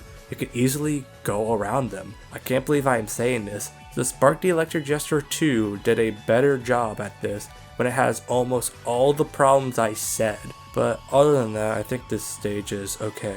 There's nothing about it that actively infuriates me, and that's about it. When Krorang, on the other hand, is an infamous level. I think everyone almost knows why this is one of the worst levels in the series, and it's the airship section. That is the first section of the level. I think a level where you go from airship to airship is a cool idea and can work, but the problem that this game has is the way the camera is positioned. It makes it hard to tell if you are on top of a ship or not. It also doesn't help that the green ships can move, making platforming more difficult than it should be. I normally am against comparing things to Crash Bandicoot, but this is one of the few times that I see why people would compare it to Crash Bandicoot. Other than that, the rest of the stage exists. Then we go to Soldier Stone Kong, the only fully 2D stage in this game. This one is also a level that exists to me. There's nothing outright egregious with this level, but I will say getting everything in this level is annoying because of Axel's copy shot damage and the bulky enemies, but that's really about it. Snipe Anteater is a disorienting level to play. It's not a long level whatsoever. What makes it disorienting is the gimmick of this level. The gimmick of this level is that you need to switch between the top part of the floor and the bottom part of the floor. To do this, you need to jump in the orange wormholes. Whenever you do this, the camera turns around the character and does it again when you appear on the other side. Something about the way it moves hurts my eyes a bit, and it doesn't help that you do it more than once in this level, since you need to do this to progress through the stage or get the upgrades. Now for the final level, Flame Hyanard. Excluding the boss fight, this level is whatever. Simple 2D platforming at the beginning, and then a 3D section at the end that doesn't feel egregious to go through, and is honestly a bit too easy to choose with Axel or Glide Armor X. The bosses are also something I am not a big fan of. The okay ones to fight are Tornado Tunyon, Wind Krorang, Splash Warfly, Soldier Stone Kong, and Ryborsky. They're all easy to telegraph and don't really pose much of a problem or annoy me whatsoever. But the other three I have some pretty choice words about. Snipe Anteater is my least favorite boss in the game. This area is on a cylinder, and Snipe Anteater can go around the entire thing while you are stuck to the upper side of the cylinder. So if he's on the bottom side of the cylinder, that means you could barely shoot him, so it just makes the fight go longer than it should. The one that I will always hate is Flame Hyanard. He is probably the most annoying boss in the game for how you have to deal with him. You have to go up on top of his mech by shooting its legs and then climb it. You either then have to stay on the neck to shoot him to death, but if you don't know that, like on your first playthrough, then you'll have to deal with him and his clone troopers. Also, the voice lines are really annoying. Burn! Burn to the ground! Burn to the ground! Burn!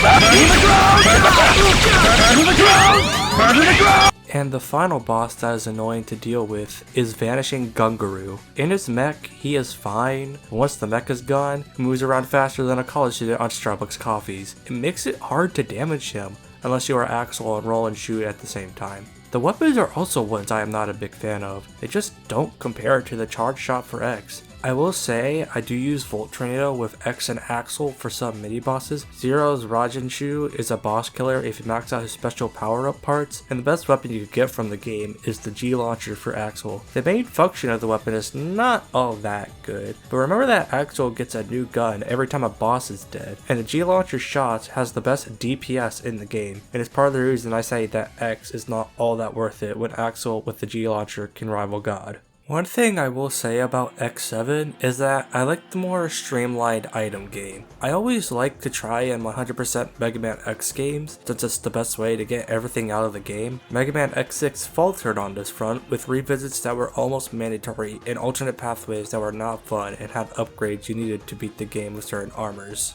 X7's item game is more streamlined and not at all convoluted. you can get everything in every stage on the first run. How you want to route it is that you do Tornado Tunyon, Splash Warfly, Ride Borsky, and Vanishing Gogaroo first and grab all the rescuable Reploids, since you need half of the rescuable Reploids to unlock X as a playable character, and then go to Soldier Stone Kong, Flame Hierarch, Snipe Eater, and Ring Crow Ring, since those stages have the armor capsules for X for the glide armor. Now, I don't recommend doing this personally. What I recommend doing is gearing your playthroughs to a certain character. Like, if I want to play the game casually, I will play the game with Axel and Zero. If I want to 100% the game, I will just play as X via New Game Plus, since I don't think that he is worth it in a regular run of X7. Now, let's talk about the armor parts for X. If you get all the parts, you will get the aforementioned glide armor. Now, this is probably the worst armor in the series if I were to guess. Yes, I do prefer the Gaia armor over this armor. The first part I want to talk about is the foot parts, and they are definitely the best part in the game.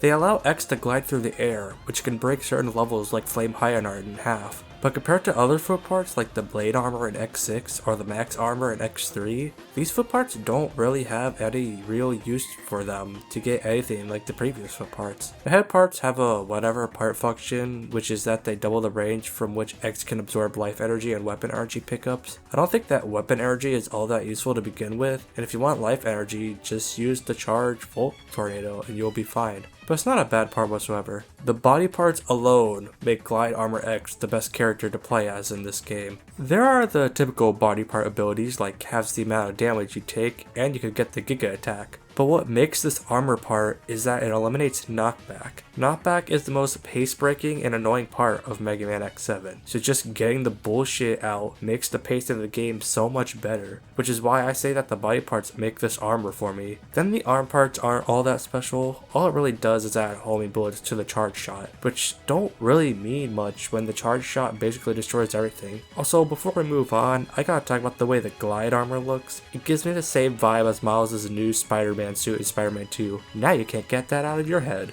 Now, there is a story in this game, and I am going to try my damnedest to talk about the actual story and not the stuff surrounding the story like the voice acting and presentation. I know it's going to be a hard thing to go through. One thing I should mention is what I said in the X6 video, which is that I thought the X and Zero ending is the canon one compared to the other endings. I still believe that since at the beginning of the game, he is still around and still in cahoots with the Maverick Hunters, so that means that he wouldn't have been shut in a capsule or have just left X to do all the fighting. So that is why I believe the ending with both X and Zero and X6 to be the canon ending of the three. So in between being the stages, we get cutscenes telling us more about Axel and Red Alert. We also learn what's happening to Red and what will come for the final levels. Now, in these cutscenes, we learn that Axel has these abilities that allow him to transform into different Reploids, but he doesn't know how he got these abilities. I do think that the setup to Axel is a very interesting start for his journey through the X games. If only we got more X games after 2004 that aren't X Dive. The cutscenes that focus on Red take place before the events of the game. It's supposed to show how Red Alert came from a group trying to help the world to what they became during the events of the game. I do remember thinking that they took place during the game, but after a little bit of thinking, you just learn that's before the game. But I will say that I don't like that it basically screams in the cutscenes that Sigma is the one that's behind all that is happening in this game. Remember when Sigma coming back was not tiring whatsoever, or that his last battle was meant to be X5? Man, those were good times. I also kind of take issue with the fact that X just decides not to join the fight after events of Mega Man X6. What makes this not work in the simple terms is that this went against what X did in the previous games. X does not like fighting. That is always gonna be there no matter what. But when the world is in danger, he is gonna make sure that the threat is neutralized, since that is the only option there is to deal with the war. That is what makes him a character that is interesting to learn about. But in Mega Man X7, all he does is just stand around and complain about Axel and tell him off for almost everything. He probably tells him off for fucking existing. Maybe if X had some resentment for bringing in a new Maverick Hunter because of Double from X4, I would have no problem with that. But then again, this is Mega Man X7. Overall, the story works well in terms of the ideas, but in terms of the execution, I just think it falls flat, with stuff like Sigma being the reason Red Alert went the way they did, and X being the way that he is in this game, going against who he is as a character. At least Axel's setup for who he is in this game was a good idea that was executed well enough, I suppose. But now we have reached the end game of Mega Man X7, and I think that almost everyone I know considers it the worst end game in the entire series. The first level of the end game is Palace Road. This is a pretty boring level to go through, even though it shouldn't be. You are chased by a mechanaloid, but it moves so slow that just walking will be able to get away from it. It also lasts a long time, which just makes it feel longer than it should be. At least the music to this level is a bop.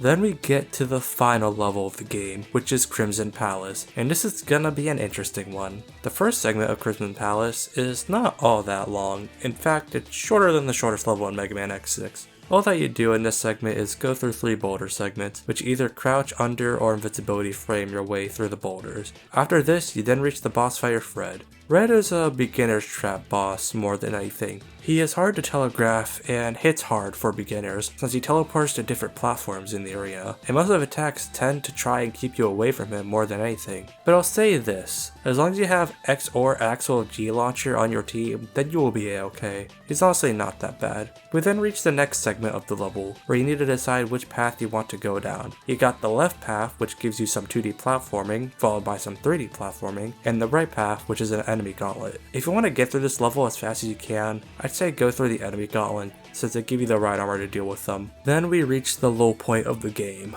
the boss rush. Now I said that the X6 boss rush is my least favorite boss rush in the series, but at this point, I don't know which of the two I hate the most. Both boss rushes are boring and don't have any engagement for me. I think it all comes down to this decision. Do you want a boss rush that is boring because of how easy the bosses are? Or do you want a boss rush that is boring because the bosses take forever to beat and have annoying voice lines? That's really the dilemma here. After you beat the boss rush, we reach the final boss of the game with Sigma, where we get a cutscene showing that X and Zero are unfazed by Sigma has returned, which further shows that Sigma coming back is just so fucking tiring at this point. And we also get the funniest line read in the game. That's right, folks. I'll do it again and again.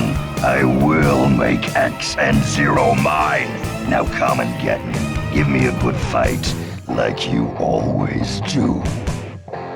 Now, as for Sigma, the boss fight. The first phase, Sigma, is nothing all that crazy. His whole thing is that he is obsessed with guns like a family from the south that lives in the mountains.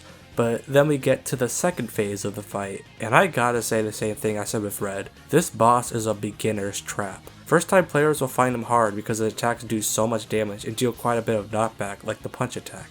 But when I replayed the game a few years ago, I learned of a trick to make Sigma Phase 2 the easiest boss in the game. You want to go to the far left platform and just fight him there. You can deal with so many of his attacks just by being there. His yellow orb attacks won't hit you, his scream orb attacks won't hit you if you are positioned correctly, and his crouch laser won't hit you if you move to the second platform to the left. I'd say the only attack to be worried about is his punch attack, but really that's about it with Sigma. After you defeat him, you get a cutscene where Axel looked like he got defeated, and somehow Red survived dying, where Sigma wants to fuse with Red, where this happens. With this power, I'll never lose!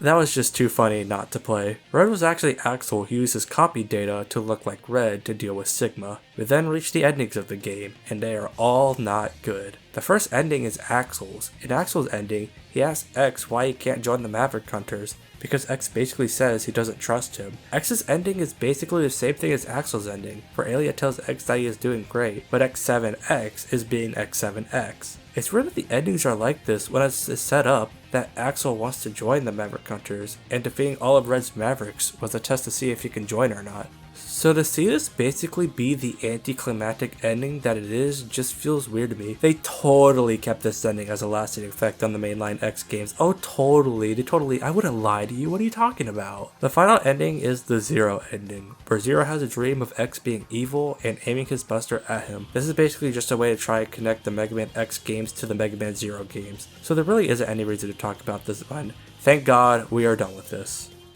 I think it is no shock whatsoever that Mega Man X7 is easily one of the worst Mega Man games to ever exist. It did so many things wrong, from the gameplay, the level design, the presentation, and the endgame. No words can describe how awful Mega Man X7 is, when its legacy says it all with YouTube being a thing. But the question I want to pose at the end of the video is this: why do I prefer this game over Mega Man X6? And the answer I'm going to give is a pretty easy and simple one to explain. Mega Man X6 is a game that I despise more than every other Mega Man game, since it's one of the few games I played where it actively frustrates me even after 5 playthroughs of it. I know people say after a few playthroughs it gets better, but for me, it then becomes a mix of frustration and boredom. Mega Man X7 is a game that I can see why people would consider it the worst game in the series, but this game isn't frustrating to me. It's Mega Man Autopilot, where I can play this game and go through it without thinking much about it. There are moments that are frustrating, but they last a moment and not the entire stage like Metal Shark Player.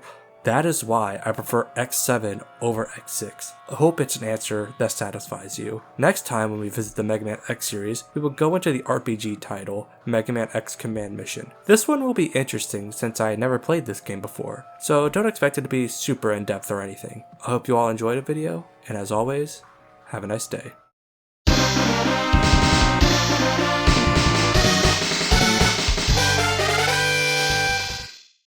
I don't know if this is just a me thing, but I never really was able to picture a Mega Man game as an RPG. Sure, we got the Battle Network games in the early 2000s, but it's a different type of RPG than what was normal back in the 90s and early 2000s. You know, things like turn-based battles and strategy, with the juggernauts of the genre being Final Fantasy and Dragon Quest. But you know that didn't stop them from trying to turn Mega Man into an RPG, since they gave us the Mega Man X series, a RPG spin-off called Mega Man X Command Mission.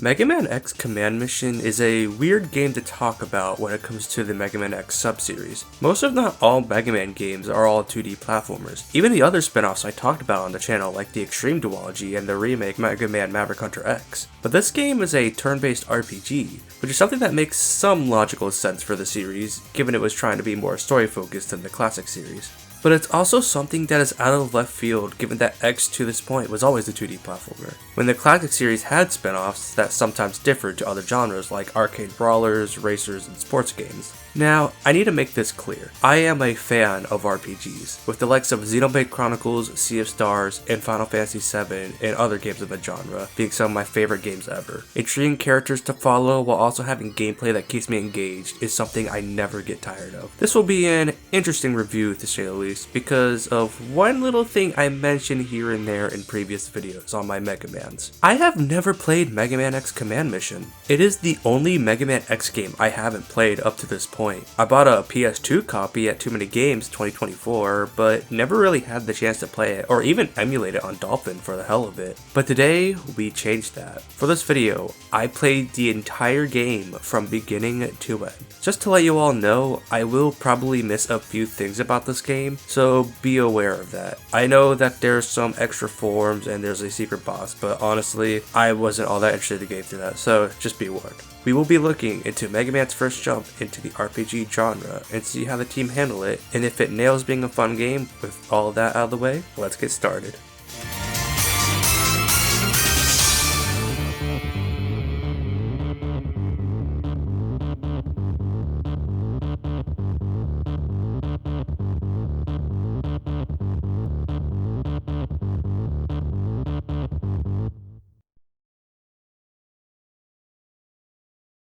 The setup for a Mega Man X Command Mission is that X-Zero and a newcomer to the Maverick Hunter team named Shadow have been deployed to an area of Giga City where an asteroid made contact. The reason why this asteroid is so important is that the asteroids in this universe contain an alloy. This alloy was called Force Metal, which increased the power and intellect of Reploids. The development of Force Metals led to the creation of Giga City, which are a set of man-made islands in the middle of the ocean. Right as the mission begins, X is cut off from Zero and Shadow, where they will meet up at the top of the tower. During your trek up the tower, you look into pods that seem to have been destroyed and or opened, where the Rebellion Army leader Epsilon and his lackeys seem to be held. On the roof, X and Zero find Shadow facing Epsilon. They move to arrest Epsilon, but Shadow turns on them. Shadow? No way! Shadow is a believer. He understands our goals. I'll ask again, whose side are you on? We then meet some of Epsilon's right-hand men, as I like to call them, Scarface, Bodos, and Ferrum. X and Zero realize they've been led into an ambush. Zero rushes Epsilon, but is sent flying off the ruins by the team's attacks. Now alone, X has no choice but to leap into a chasm below. Epsilon stops Ferrum from giving chase, aware that X will return. X awakens in a base called New Hope. A Reploid examines that it's a hideout for the Resistance, a small movement fighting the Rebellion Army's control of Giga City. X learns that the Resistance leader, Chief R, is a hostage in the central tower. X contacts Colonel Redlips to inform him of Shadow's betrayal, but the transmission cuts off before he can receive instructions, so he decides to free Chief R. On his way to Central Tower, X is approached by a rowdy Reploid who reported him to the Rebellion. However, the Reploid is suddenly destroyed. Huh? Who are you? Trust me, I didn't do that for you.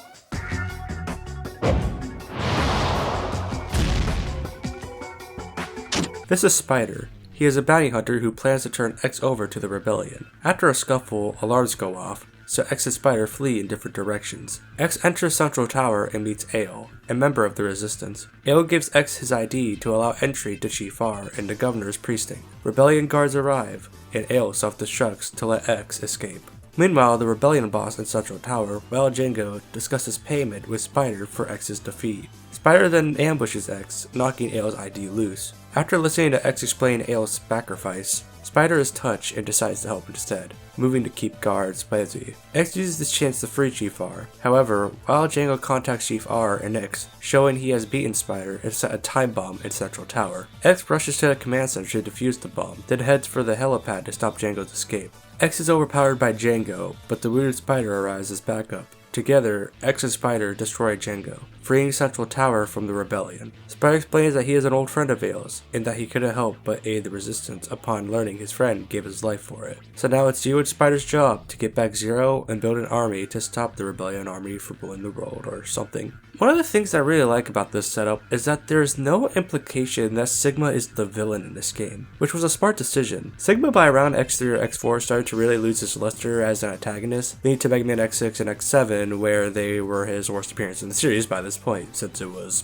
predictable. So going for a new set of villains was something that I give the team props on. How they were handled is something we can speak on when we get to the story part of the video. Now, I think one thing we need to talk about first is the overall presentation of the game. I think it is safe to say that Mega Man X7 didn't really paint a pretty picture for how the X series can look on the next generation of consoles at the time. But good news everyone, I do think that Command Mission is an improvement over X7, but is far from meeting the standards of games from the same generation or even games from that same year. Now before we get into any of that, I need to mention that this game was released on 2 consoles. Mega Man games at this time were primarily released on PlayStation consoles. Mega Man 8, Mega Man X4, X5, X6, and X7 to name a few, as well as some other titles like the Japanese-only Super Rockman Adventure and Mega Man Battle & Chase, were only released on PlayStation consoles. But for this game, there was not only a PS2 release, but also a GameCube release, which was super out of left field at the time, since no X game was on Nintendo consoles since 1995 with Mega Man X3, and even after it released, X8 didn't come out on GameCube, and the only thing the GameCube got from the X series is the first X collection. Now, there are differences between the PS2 version and the GameCube version, but from what I tested of the GameCube release on Dolphin, it's honestly not much to really write home about if you ask me. I mean, there are differences, but they are mostly visual differences. Firstly, the GameCube version runs at 60 FPS, whereas the PS2 version runs at 30 FPS. Now, I know people nowadays are frame rate snobs and want almost all their games to be 60 FPS or 124 FPS, God forbid. But honestly, for turn-based RPGs, it's not even worth it to go 60 FPS if you ask me. The game also looks a lot sharper on the GameCube release, which is a given when working with more powerful hardware. But the real talking point with the differences with the release is that the GameCube version version has a higher chance of random encounters than the PS2 version. For the sake of making sure that this video gets out, I only captured the first chapter of the game on GameCube, so I decided to count each random encounter I had in the first chapter. In the GameCube version, I had around 8 random encounters in the first chapter, and in the PS2 version, I had around 10 random encounters. Now, I am not a math major, but I know that the numbers and the hypothesis just don't add up. But yeah, other than those, there really isn't much to write home about in terms of version differences. It's not like Sonic Unleashed on 360 compared to Sonic Unleashed on the Wii. Now, people normally play the GameCube release of the game for the video, but I'm gonna be the weird YouTuber this time and play the PlayStation 2 version for this video, because I honestly don't mind the lower frame rate, and honestly, I prefer playing non-GameCube exclusive games with a PlayStation controller. Now that we got that out of the way, let's actually talk about how the game overall looks and performs. Now, let's talk about the improvements to the way they transitioned the X series to this title. I think that this game looks overall pretty decent. I don't think that this game holds a candle to some of the juggernauts of the PlayStation 2 console, or even other 6th generation titles like Ratchet & Clank, Jak 2, Super Mario Sunshine, or The Legend of Zelda: The Wind Waker. But I think the game looks fine overall. The color palette's a little too dark for my liking, but I think that was the overall point, and there are some areas in this game that I like the visual presentations of. I do think that the anti-aliasing is not as good, with character models looking a little jaggy even on the GameCube release to some extent, but definitely better than how they looked in Mega Man X7. I think the biggest detriment to this game visually, however, is that the game uses stilted animation and dialogue for the cutscenes. The character models never really seem to change in terms of how the faces are used.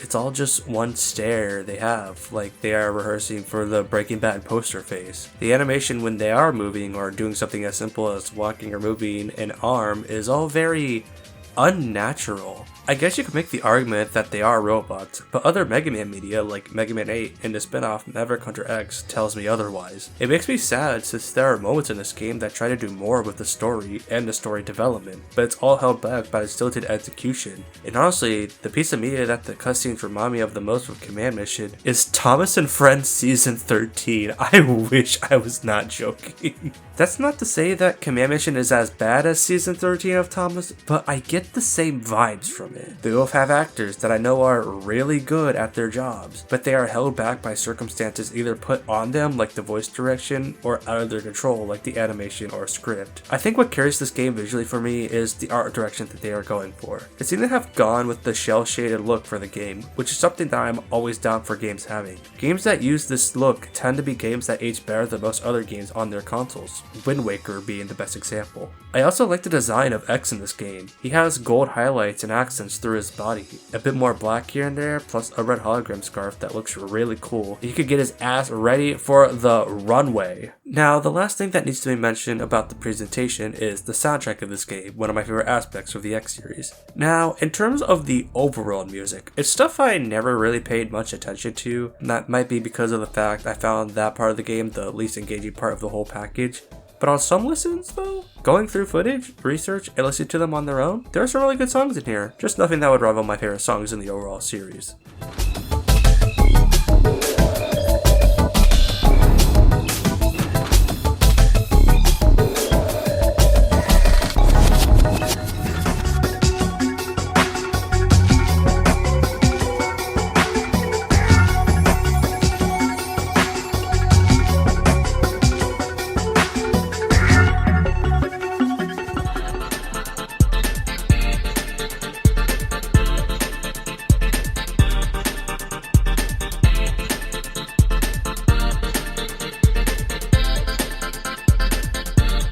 The battle tracks in this one do their job pretty well though, with getting you in the mood to fight the boss, and I have a few favorites of my own.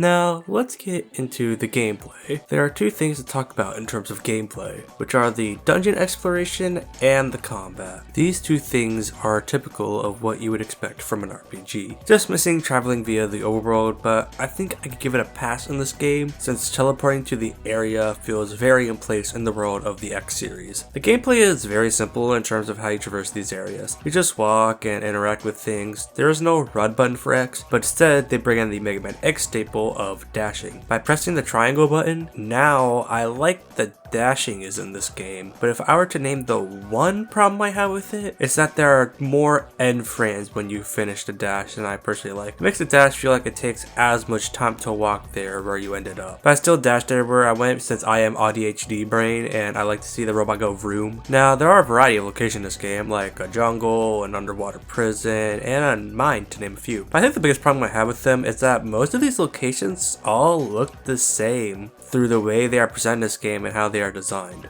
The presentation isn't as vibrant or as diverse as I think it should be, because they're all just very similar with the robot futuristic look to it, but that's more of a nitpick. My biggest problem is the actual design of the dungeons. They are all so linear. The best example is the dungeon in chapter 8. It's basically just one giant circle just on multiple levels. It makes going through them very confusing. I remember having to open the map more than once in the chapter. Every now and again there are some things to spice up the dungeons, like chapter 3's dungeon needs you to dash over the red sensors and not have to bring security. Chapter 5's dungeon has the conveyor belt puzzle, and chapter 7 has the hell escape that is the desert. But these are all things that are just major afterthoughts and never leave much of an impression on the player. One of the complaints I hear the most regarding this game is mostly due with the encounter rate in this game. Random encounters are pretty typical of what you expect from RPGs, especially the turn-based kind, all the way back to old Final Fantasy or Dragon Quest. Now, I played the PS2 version of Command Mission, so I don't know if it's just a me thing, but I would either get a million encounters back to back, a few encounters before heading to the new area of the dungeon, or just seem to have no encounters heading into the area of the dungeon. This can be really annoying in this game compared to something like Final Fantasy IV, since Command Mission's typical dungeon exploration design is very linear, but it also relies on backtracking, with the Melda ore plant in chapter 8 being the best example at the end. But I do think it isn't as bad as I thought it was going to be, since you could run away from battles pretty easily in this game, but I would still rather have an encounter rate that is fixed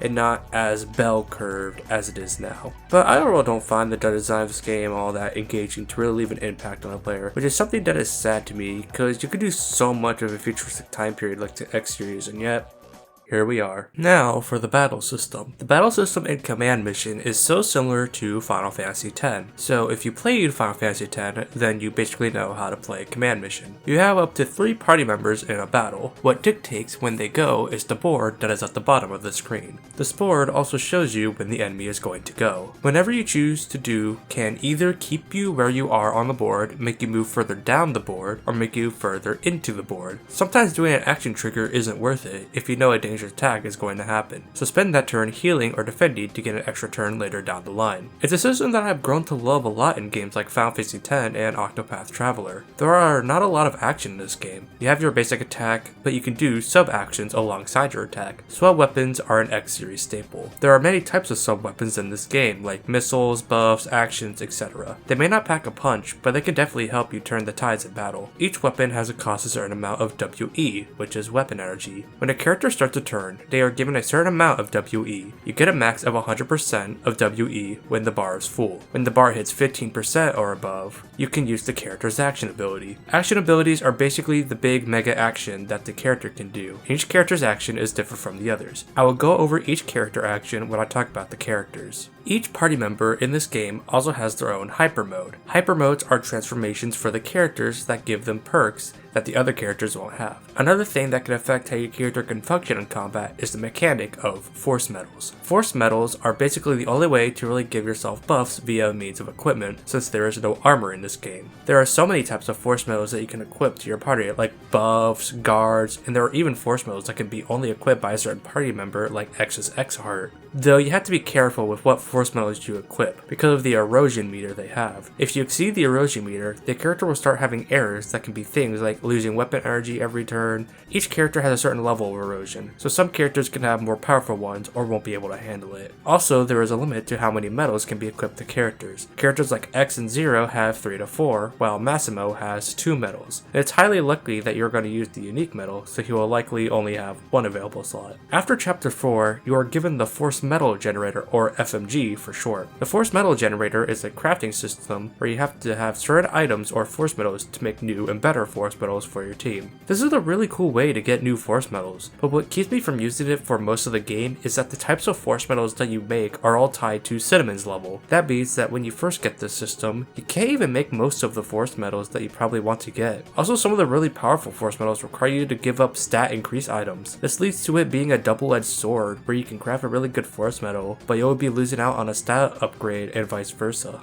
Also, some force metals can be stolen from enemies throughout the game, or just buy the force metals at the shop, since money is not all that hard to rack up in this game. I rarely used the FMG in the game, and I had little to no problems with going through it. Something to also keep in mind is that this game has an element triangle to follow. The 3 elements are fire, water, and thunder. Water beats fire, fire beats thunder, and thunder beats water.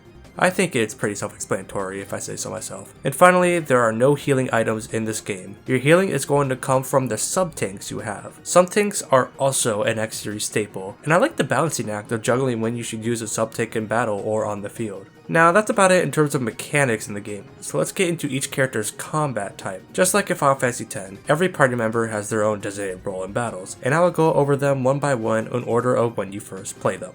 X is the first party member you play as in this game, and I would overall say that he is an all-around party member, where you can make him whatever you want him to be. Now, I like to play aggressive most of the time when I am given the choice of what I can make my party members be in RPGs, so I made X an attacker in my playthrough, with power-up force metals with a bit of health added to make him take an extra hit or two. His action trigger is his iconic charge shot. The charge shot's power is dictated by how much WE you save up for the action. In his normal form, the charge shot attacks all the enemies on the field. His hyper form is X-Fire. X-Fire makes X's attacks fire elemented by default, no matter what bestiary you have on, boosts his stats, and changes his charge shot. Instead of attacking all the enemies, he attacks one enemy multiple times. And this is an enemy killer, let me tell you. Zero in this game is probably the most powerful character in the game. He is comparable to the warrior class from Final Fantasy. His action trigger is the most fun action trigger in the game if you ask me. It's a time made game where you input as many commands as possible. The time is dictated on how much WE you have stored up for the action trigger, and the commands have to be input like fighting game combos. His hyper mode turns him into Black Zero, which is the same color scheme that we see in games like Mega Man X5 and Mega Man X6. It also boosts his stats. Put Zero in hyper mode and get a high number of combos and you have a killing machine. Spider is a kind of jack of all trades guy from what I can gather, which I guess is fitting for who his character is. I really didn't do much with him since he had missiles and the item stole sub weapon. His action trigger is again Balatro. I mean poker, definitely poker, and I definitely don't have a Balacho problem. You are given a set of cards and you choose the ones that you want to reshuffle. The point of this is that you want to try and get the best hand possible. Yeah, no, this is basically playing Balatro in an RPG setting. Help. The WE for this action trigger affects the cards you will get when you shuffle. His hyper mode is called Trickster, and it turns him invisible. When Spider is invisible, he will not receive any damage or status effects, and can be a really helpful hyper mode. Massimo is one of the best looking characters in the game, and he is honestly not a bad tank for what he is. He has his own force metal called Massimo Plus, which gives him a chance to counter enemies who attack him. Massimo also has the highest base health out of all the party members in the game, but of course his speed is low given what role he is, so he isn't going to get much done compared to the other characters like Zero and Axel. His action trigger is a button mashing game. A charges his attack power and B charges the status conditions that he can inflict on the enemy. The WE goes into the timer you have to mash the buttons. His hyper mode is Glint Armor, where he becomes a luscious golden boy, but I think all it does is increase his stats like all the other hyper modes do, but it's not the worst thing in the world since he is made to take hits and hit hard. Marino is the thief archetype in this game. She has a high speed stat and her attack does multiple hits, which is really good in certain scenarios. Her action trigger is a slots game where you must match 3 pictures to get a certain effect to happen. All of them are attacks, so you aren't going to miss out on much if you fail, but I'd rather just have a regular attack that makes more sense than a slot machine.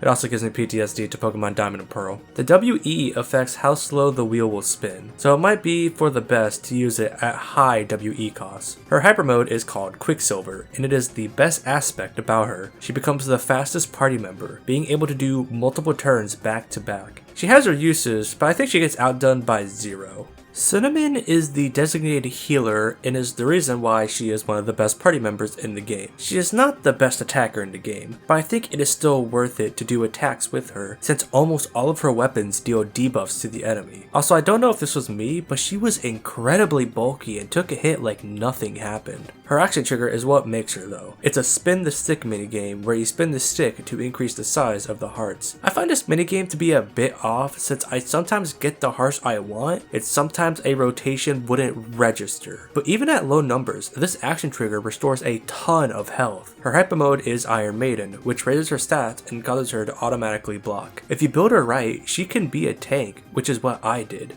The final party member is Axel. Axel is a weird one, because he is basically a combination of X, Zero, and Spider. He can have either a one-hit pistol or dual pistols like Zero's weapons, he has an all-arounder in terms of stats like X, and he has the same hyper mode benefits like Spider. But what makes Axel tick is his action trigger. His action trigger is a set of grid inputs that you must do to reach a certain robot master that you beat. This can be really useful for wanting to deal with elemental attacks that you want to deal with, since you got Wild Django for thunder attacks, Silverhorn for water attacks, and Mach Jankra, sorry if I fucked that up, for fire attacks. The WE for his action trigger affects the timer for putting in the inputs, but not the power of the attacks. If you already know the button combination you want to go down, then you can use it at low WE and be fine. Axel didn't click with me at first, but by the end of the game, I understood him. The party balancing is something I think needs to be talked about. I don't think that any of these party members are bad whatsoever, but I do believe that by chapter 7, the game wants you to use X, Zero, and Axel out of the characters, which makes sense since they basically outclass others in certain ways. But I did only play this game once, so add a pinch of salt to that. But yeah, I like the battle system in this game. It's very fun and satisfying to nail. Now, before I forget, let's go over the bosses between chapters 2 and 8, cause what kind of Mega Man game would this be without bosses? Django is the first of the Mavericks to fight in this game, and he is pretty standard for the first real boss of the game. He is thunder elemented, but since you have X-Fire, it shouldn't really be a big problem for you to deal with. I think the only thing to be worried about is that he has the ability Lightning Rod, which when hit will increase his speed, so be wary of it. Silverhorn is the boss of chapter 3. He is water elemented, so I recommend not using X-Fire in this fight, unless you know you could survive the final few turns. When he is about to be defeated, I honestly recommend using Spider and Massimo's hyper modes instead. The attacks that I would say are worried about are Cryogenics, which has the chance to freeze a party member, and his ultimate move in the second phase, Pressure Abyss, which is a hard hitting move. Dr. Psych is the boss of chapter 4, and his first phase is honestly not that bad. The main thing you really want to be worried about against him is that he summons needles and they can be annoying to deal with. But the second phase is where Sandy goes to die. Mad Nautilus is one of the hardest bosses on the first go around. His gimmick is that he has a shield on him until he delivers his most devastating attack, where between him launching an attack and him being recharged. The attack can deal a huge amount of damage since it can hit your team multiple times. What also makes this boss really hard is that he is an airborne enemy, and melee attacks have a harder time hitting airborne enemies. At least the boss is not elemented so you can use X-Fire, but I don't recommend it since X-Fire's attacks are melee focused instead of it being an range attack. The chapter 5 boss is Magenta. His whole thing is that he can summon standard enemies for backup. They aren't the biggest threat in the world. I recommend that you destroy the ones that can heal Genta. What you should be worried about is his attack Flames of Genna, which is a bit like Ultra Fire, but a lot more powerful. But also, very rarely he could drain your WE. His weakness is water, and by this point you should have Axel, so use Silverhorn on him and his backup. Also, don't use X-Fire on this boss, as attacking someone with the same element as them will heal them instead. There are 2 bosses in chapter 6. The first one is Shadow. Shadow is divided into 2 phases. The first phase is one you don't need to worry about much, but just make sure he doesn't charge up his pulverizer cannon. The second phase is the real boss fight. He has the same moves as the first phase, but in the second phase, he gained the ability to instantly kill you with a move called Codebreaker, so make sure you have backups or repairs on standby. The second boss of Chapter 6 is a very interesting one named Incentus. His gimmick is that he switches between the 3 elements in the game, and whatever element he has is the element he uses to attack. He also has a ton of help, so he is a pretty tough boss to help deal with. The best way to defeat him, I would say, is to have a variety of elemental weapons on the party, as it will make it easier to deal with him. The boss in Chapter 7 is the first Rebellion member, Bodos. He is honestly not too bad. I would say the hardest part about him is dealing with his backups, while also dealing damage to him. He has a ton of help. His attacks aren't the biggest concern overall, it's more so that one of his attacks can lower your stats, making it harder to attack him. So I would say focus on one character to use a hyper mode to wail on him as hard as you can. The final boss to mention is Ferrum in Chapter 8. Her thing is that she can use the ability to heat haze, which can make her attack twice, so it makes her moves like Bloody Snake hit really hard. Also, the more you bring down her health, the more powerful her ice attacks will be. I highly recommend using Zero in this fight. Hyper mode action trigger will do so much to her, and as always, I do not recommend X-Fire because of the ice attacks. With the gameplay side done, we turn to the other major pillar for RPGs, and that is the story. Even if the gameplay of an RPG is fun, it won't really be all that worth it if the story isn't anything to want to get further into. The same works the other way around. You want to hit that balance of satisfying gameplay in an intriguing story, which is why the worst RPGs almost always fail at birth, like Sicker Star. But sadly, I think that Command Mission falters in this category. Now, there are elements about the story that I really like, and even think they executed pretty well. Giga City as a location is a pretty interesting idea for the X series, a city that is so far in the future where people are pushing the limits of what can be done with Reploids. It feels like a natural evolution to the world of the X series, since Mega Man X7 gave us Axel, who was a new age Reploid. I also like the possibility that the reason Axel is in Giga City is that the Force Metals might be the reason that he might has the ability to copy other robots.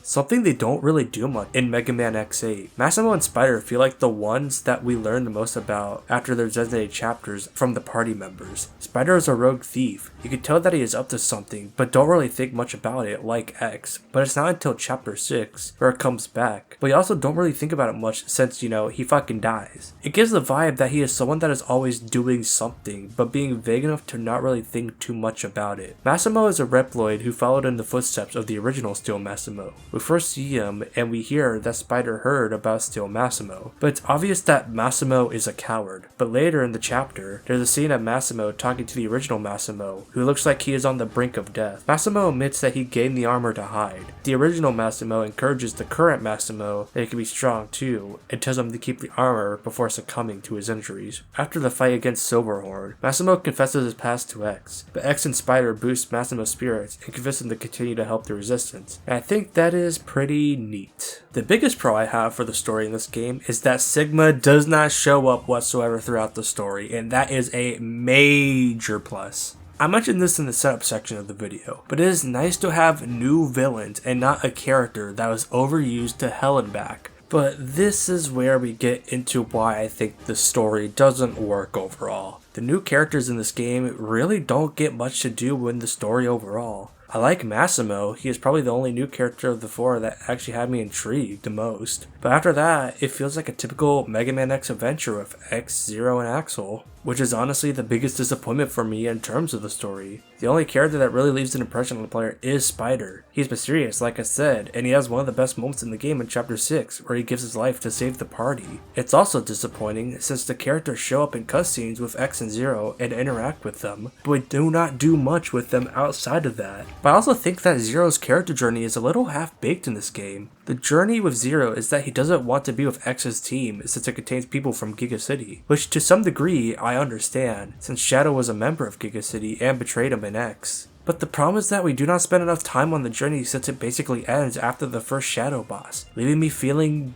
disappointed, which is the best word I can describe this story. It is disappointing. Now, some of the highest arguments I heard regarding this game is all about the timeline placement regarding it, because the time period of Command Mission takes place around the same period as the Mega Man Zero series. But honestly, even before I played the game, I always thought it took place in an alternate timeline away from the Mega Man Zero games. A timeline where Sigma is defeated and the world was recovered and on the path of robotic evolution. Not much really to get into a fight about, but I digress. The story section wasn't really all that long, but that's because there's not really much to the story overall. like, all the cool stuff that I mentioned is all in the setup and in the end game. And speaking of which, we're about to hit the end game. Now, there are things to do in Command Mission. The first one is the Deployment Center. During your time in dungeons, you will come across robots that are damaged. You can take them in and send them on deployments that net you items, money, and chips. It's not really the most in-depth system when it comes to side content. It's basically there to get some extra things that you were out doing the story. But this can lead to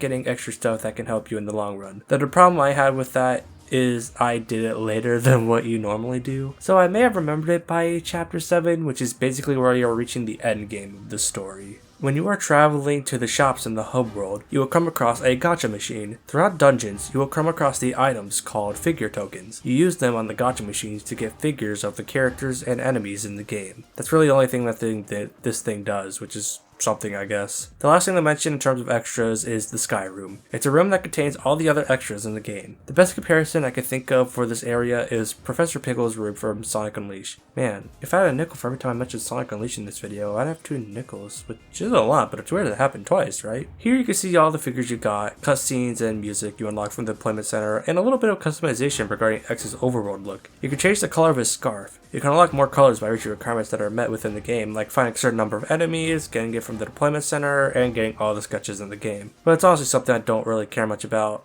I already think X looks pretty cool with the red scarf on, so changing the color of the scarf didn't really excite me. Anyway, with all that out of the way, we can get into the finale of the game. After the events of Chapter 8, X and the gang see the third member of the Rebellion Army known as Scarface. He shows up wanting to battle you. Scarface as a boss is actually a really simple one. He has electric type and will counter based on certain attacks, but it's something that I am not all that well versed in mechanically. But I beat him on my first go, so it shouldn't be all that hard.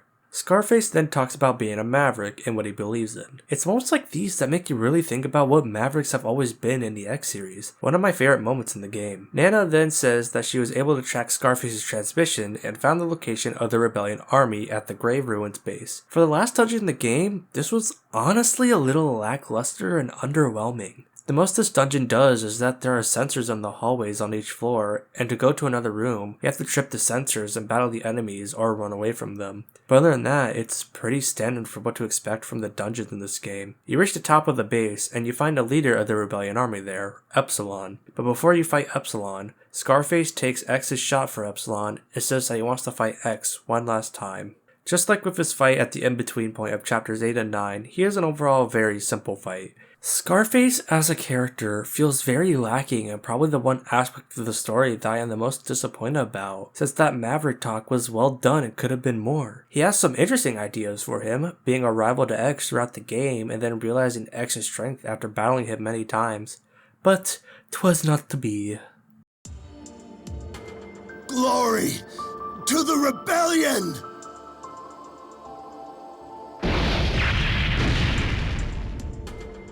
I can see you are determined. But Scarface, I will not run from this fight, for I know that this bridge must be crossed to achieve our ideal. They will tremble before the power of Epsilon!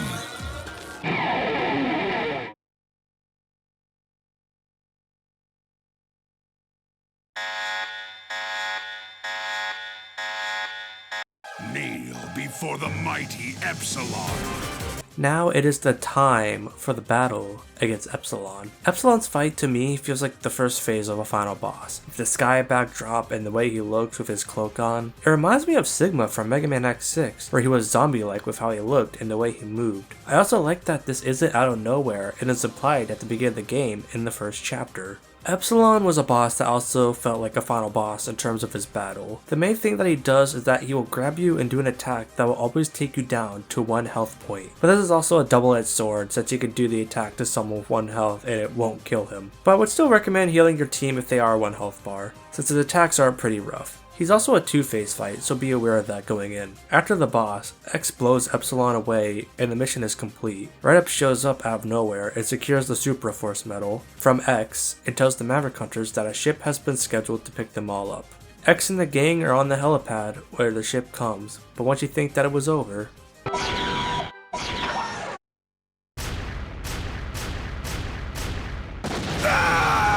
What? Huh?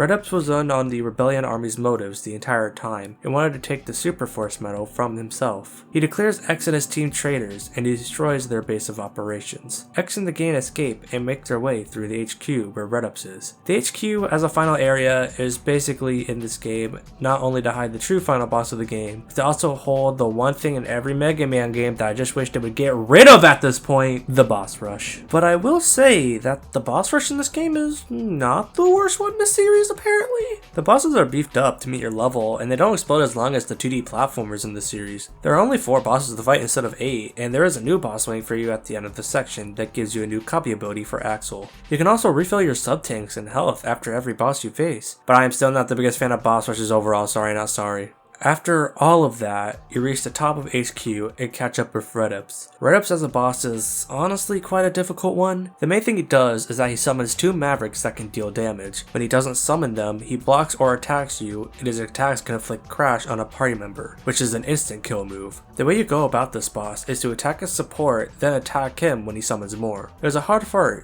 but I was able to defeat him. After the fight, we get the biggest reveal in the game. Last! What were we fighting for? For everything, my Maverick hunters. For your new ruler. No! We lost R and Spider for this lousy creep? Ah, Spider. What? This can't be real! My ears are burning. You talking about me? Redops was Spider the entire time. I guess if I was younger playing this game, I would have never seen it coming, but being an adult playing it for the first time, I thought it was pretty predictable. Spider from the moment that you met him in Chapter 2 said that he had his own goals in mind. You never speak to Redops in person throughout the game until Chapter 9. Whenever you do contact him, Spider is never there with you and somehow just comes back after the communication is off. Redops is always telling the player what to do next instead of Chief R telling you what to do, and Redops is Spidered, spelled backwards! I don't want people to think that I want Mega Man stories to be like super in depth and have the deepest mysteries in the world like it's fucking Succession or Andor, but I think that it was a little too obvious in this case, but I do respect what they were going through though. Redops escapes through a transporter, which you follow him. Redops fuses himself with the 2 Super Force medals, turning him into a giant god monster as all JRPG final bosses do.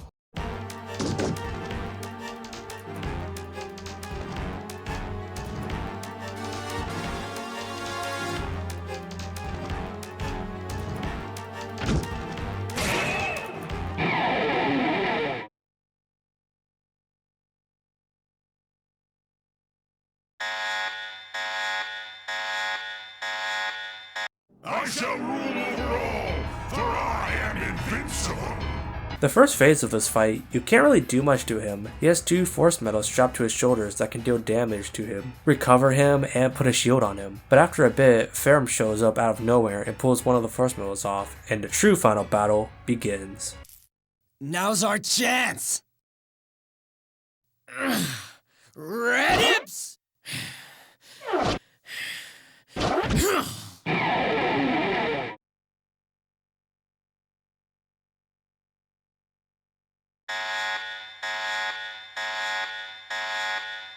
Meddling insects!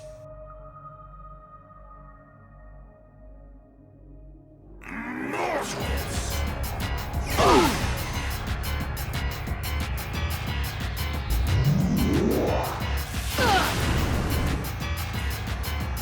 Behold my almighty power!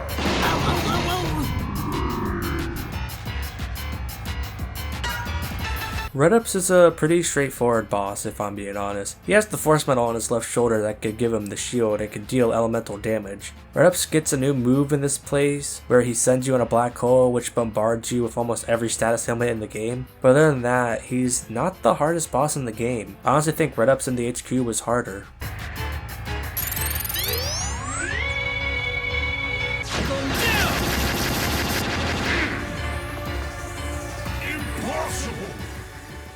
Absolutely impossible! After the battle, Red Ups is a dead man, and Ferrum decides to drift out into space with the Super Force Medal, leaving nothing behind but a fireball heading back to Earth with X on it. The gang find an emergency hatch and jump into it. Back on Earth, they leave the hatch and find that they are in the middle of nowhere, ending Mega Man X Command Mission. So overall, what did I think of Mega Man X Command Mission? Well, there are things I actually like about this game. I do get the feeling that it was somewhat rushed during the process of making it. The combat in this game is pretty darn good and makes perfect sense for the X series. The soundtrack is pretty good, with atmosphere and not missing out on the high beat music that the X series is well known for. The story has some interesting implications for the world of the X series, and the voice acting is not as bad as I thought it was going to be. But the parts that feel somewhat rushed in this game, like the lackluster dungeon design that makes going through them not all that fun, the stilted line deliveries and animation, coupled with somewhat bland face medals that stay the same during moments that should be impactful don't hit as hard, and the fact that the game doesn't really do much with the new characters like Cinnamon, Massimo, and Marion after the introduction chapters really tell me that this game was rushed. I do think that this is a game worth trying out though. Who knows, maybe you'll like it more than me. Hell, I have a friend who likes the game and that's okay with him, his opinion. But to me, it's quite sad to think about this game because it's not as widely available to the public along with the other Mega Man X spin-offs. I talked about this on the channel. I guess you could still buy Maverick Hunter X on the PS Store on the Vita, but aside from that, you can't buy the Extreme Duology on the 3DS anymore because the eShop is closed, and Command Mission has never been re-released to my knowledge. A world where we got a X Legacy Collection 3 with the spin-offs would be an interesting world to live in, since I do think that spin-off titles deserve to be remembered and preserved. But I think that would do it for this video. I hope you all enjoyed it. Next time we talk about Mega Man, we're going to talk about the sequel to Mega Man X7, Mega Man X8. Let me know what you think of Command Mission, and as always, have a nice day.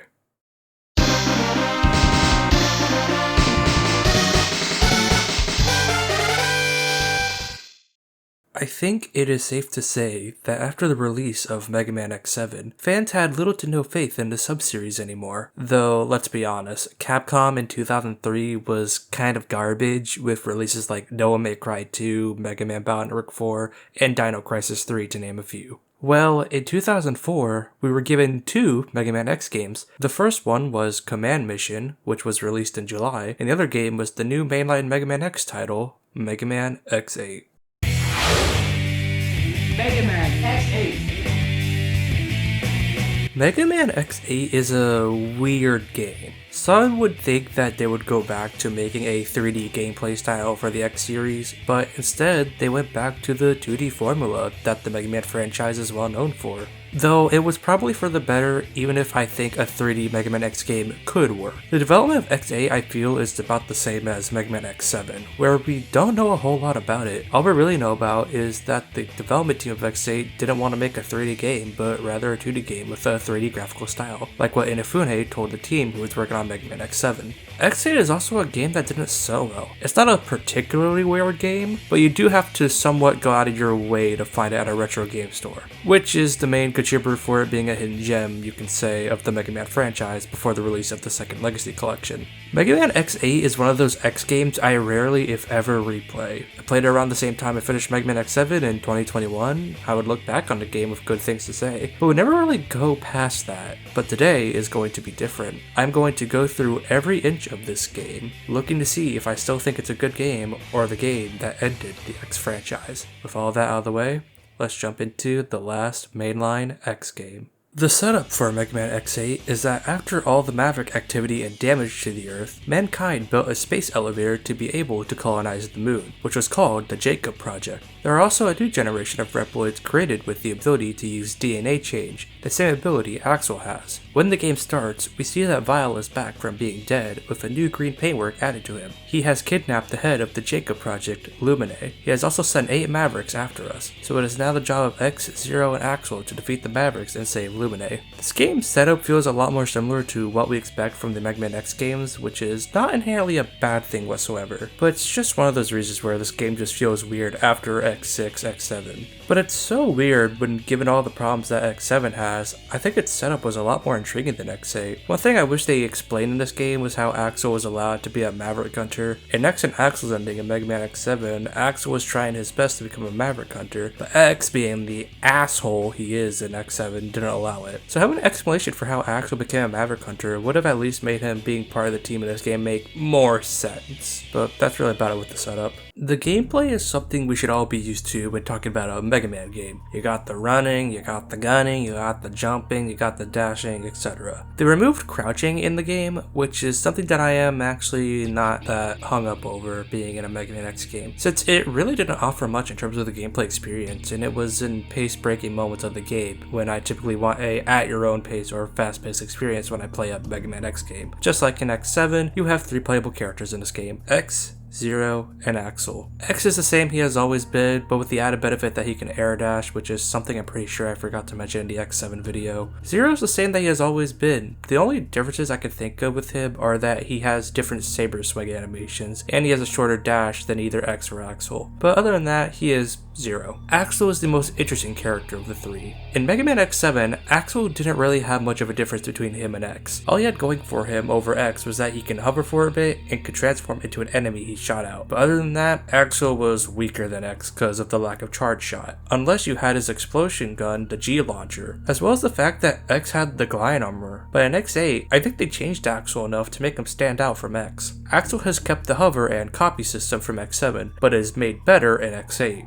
The hover travels a little more faster than an X7, which makes it something you actually want to use during platforming, and the copy system was reworked. Axel doesn't need to charge up his shots to gain the ability to copy a robot. You just press the special weapon button and he shoots bullets that can take the DNA of the robot he killed to turn into one. You also don't immediately turn into one as soon as you get it. It becomes a part of your special weapon arsenal, and you can turn back into Axel's regular form with the press of the character switch button. While I wouldn't normally play as a robot as Axel, I do think the improvements that were made to it make it something I don't mind being in the game whatsoever. One thing I was worried about when playing X8 after X7 was that the characters were gonna feel super slow and not all that fun to play. But I honestly think that this is the best handling X title. The characters walk at a moderate speed, dash is not slow and is immediate compared to the PS1 titles in X7, and the way the characters feel when platforming and attacking just feels so nice. If they make another X title in the future, they should definitely take notes on this game in terms of its gameplay and how the characters feel to control. One other thing they kept from X7 was the character switching mechanic. It works the same as in X7, where you press a button and then you play as the other Maverick hunter you chose for the stage. But in X8, there is more to it than just switching to be a different character. Characters during stages don't lose health when they get hit. They get a red bar in place of the typical yellow bar. So when you switch to a different hunter, the red bars will turn into typical yellow bar, healing the hunter. You can also rescue the current hunter that was grabbed by the enemy by switching to the next hunter. Not the most major changes, but I do think that they incentivize you to want to use the other characters you selected. In terms of new things that are brought to the table, X8 has a double attack feature. There is a bar next to the health bar that, when it's full and both members of your team are not dead, you could perform a double attack that just decimates an enemy's health bar. But if your teammate is down and you fill the bar, it brings back the downed teammate. Nothing super substantial of a mechanic, but I do like it in this game. It can help a lot. The final new mechanic in terms of gameplay is the navigator system. There are 3 navigators to choose from before starting a stage. You still have Alia at your side, who is a balance of enemies and room layouts, but you also have Palette and Lair. Palette is better suited to help you with where you can find hidden items in all the secrets in the stages, which made her the most useful in terms of the item game run I did. And Lair is more knowledgeable on the bosses and how they function, which made her the one I used when I did the casual run. I also like that you were given the option to have no navigator, which is something that honestly should have been in the previous X games that had Alia. I overall think that the gameplay feels and additions of Mega Man X8 are at worst nothing super deep in terms of additions, but at their best is one of the best feeling Mega Man games I have played, alongside the Mega Man Zero games and Mega Man 11, which is high praise thinking about it, since I think the Mega Man Zero games are some of the best feeling 2D platformers I've ever played in my life. But let's just move on from the gameplay already.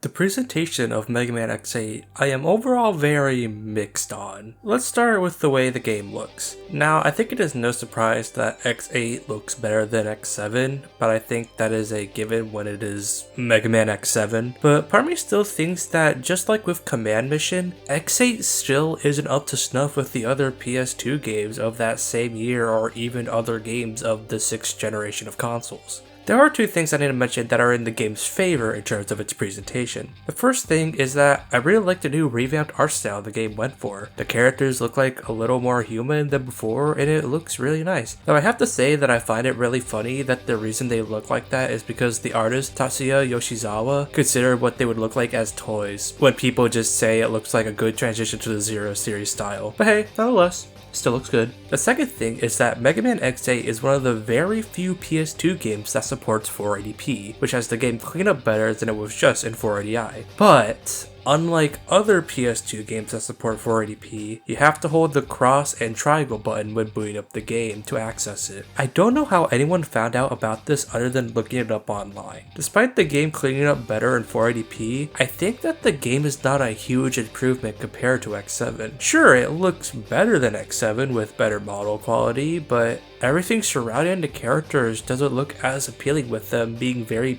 pixelated and jaggy looking. I also am not a big fan of the color palette in this game. It looks very dull compared to the previous X games and makes the already not great looking environments look more unappealing than before. The cutscenes in this game go for the X7 approach of having the characters stand around and talk while there are text boxes on the top and bottom screens. And I honestly think that this is barely an improvement over the cutscenes in X7. There is really only one reason as to why the cutscenes are better than X7 aside from the way it looked, which is that I think X8 has the second best acting in the X series and probably the third best acting in the overall franchise, with Maverick Hunter X and 11 being better than X8. I think the casting is really well done in this game. Jeffrey Watson works well as Axel, giving him a young sounding voice but not going too far like in X7. Just the thought of wiping the floor with those Mavericks makes my trigger finger itch.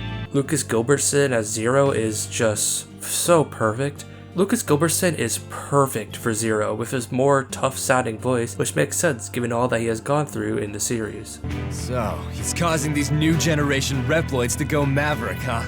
We can't let him get away with this. But my favorite voice in the game is X, played by Mark Gotha. I hope I pronounced that right. He really sounds down to earth and determined, which is the kind of voice I want to hear for X. No, Alia. Axel's right. There's no time to be wishy-washy here. Even as we speak, Mavericks are causing havoc. One thing that is normally a plus with a Mega Man X title for me is the music. This is also one of the more interesting parts of Mega Man X8. The soundtrack focuses on a more rock-oriented soundtrack than the previous X games, where while they had rock music in them, they had different genres to them as well, especially in the ice level music. In X8, however, I think the music just doesn't hit as hard as some of the best songs in the other X games, with the exception of Mega Man X2. But I do think that there are some winners in the soundtrack, like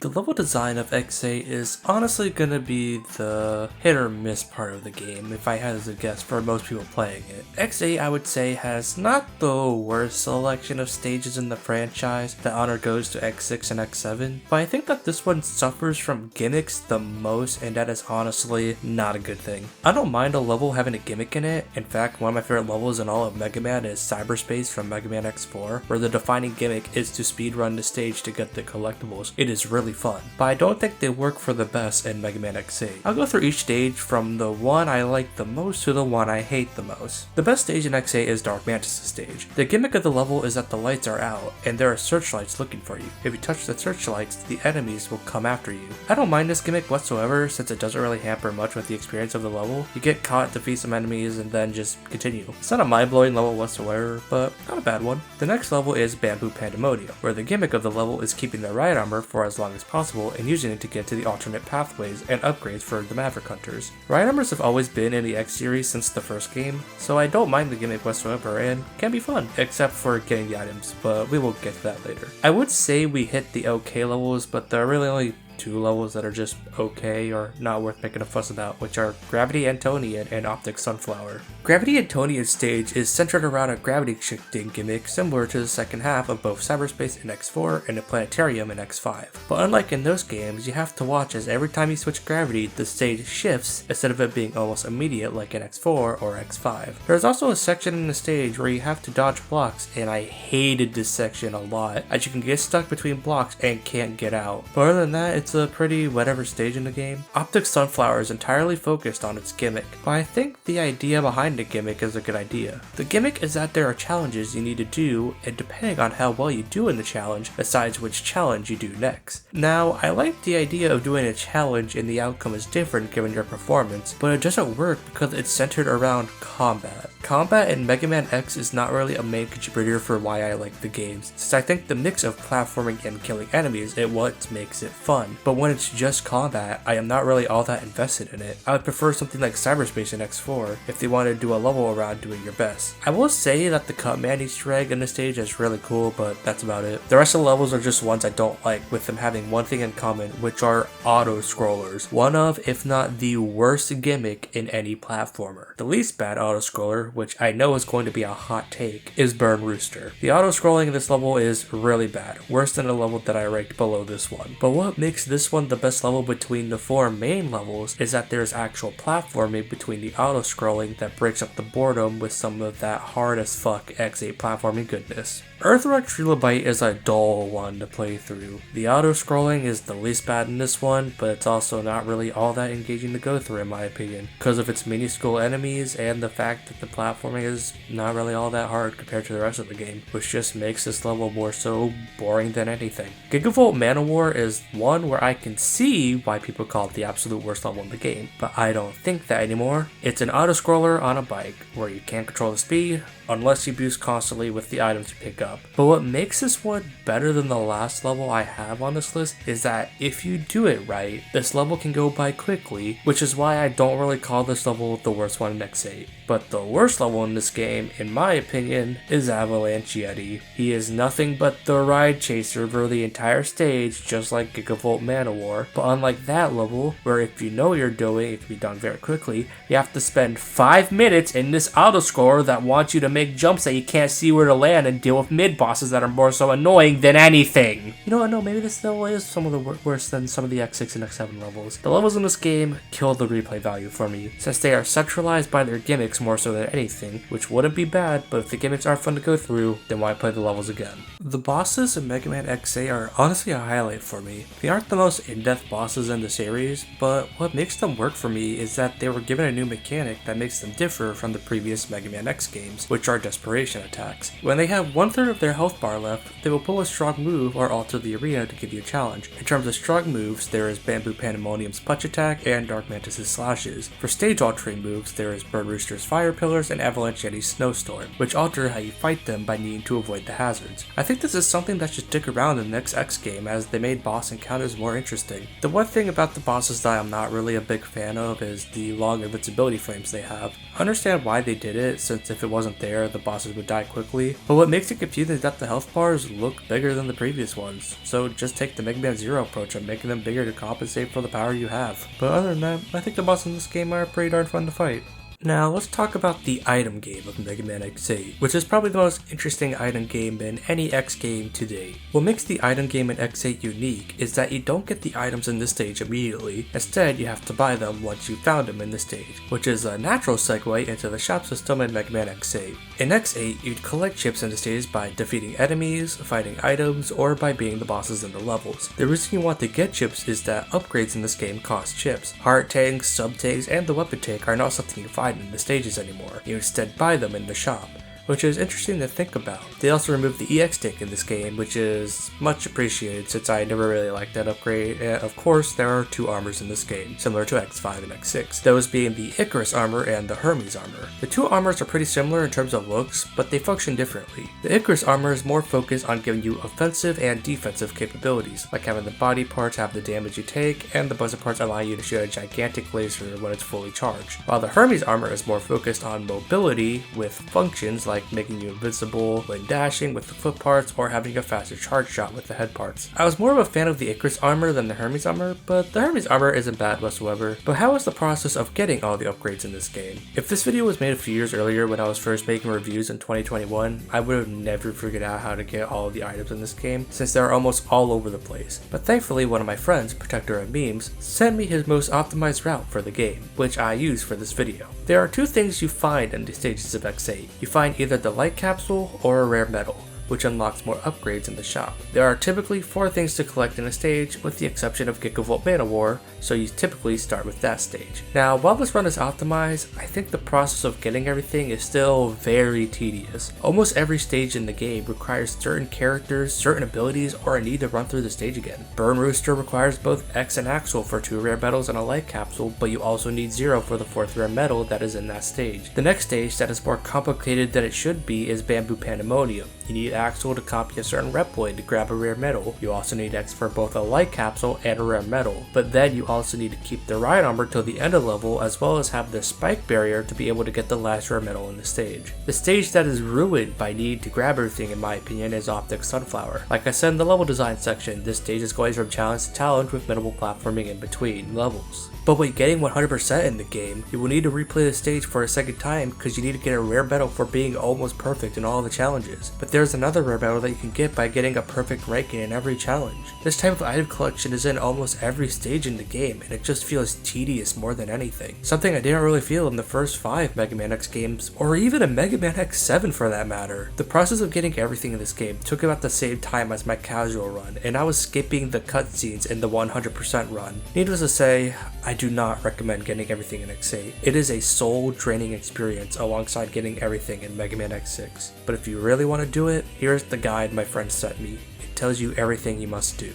The story of Mega Man X8 is an interesting next step for the Mega Man X series. In Mega Man X7, a new generation of Reploids was teased with the existence of Axel, since he was the prototype for the next generation of Reploids. But in X8, the new generation of Reploids is in full effect, with these new generation Reploids being able to go Maverick at will, because they got the DNA of Sigma inside of them, which makes me really wonder how do these new age Reploids have Sigma's DNA to begin with? But I do think it is nice that Axel doesn't have the will to go Maverick because he is a prototype. There are some cool things in the story of X8, like how Zero wants to just turn Sigma to scrap since he was used by Sigma in the first 6 X games, which is believable. Vile is in this game, and I honestly keep forgetting that he is in this game. I don't know if this is a hot take, but I honestly do not care for Vile after X1. He worked well in X1 as a way to show X getting stronger by the end of the game compared to the beginning of the game. In X3, Vile was only there to kill X, and it's basically the same thing here in X8. People say he is basically Boba Fett, which is true, but because of the fact that he is not meant to be a character to give a damn about, he is a cool guy first and foremost, not this character that we have to follow and really care about who he is and what he is doing.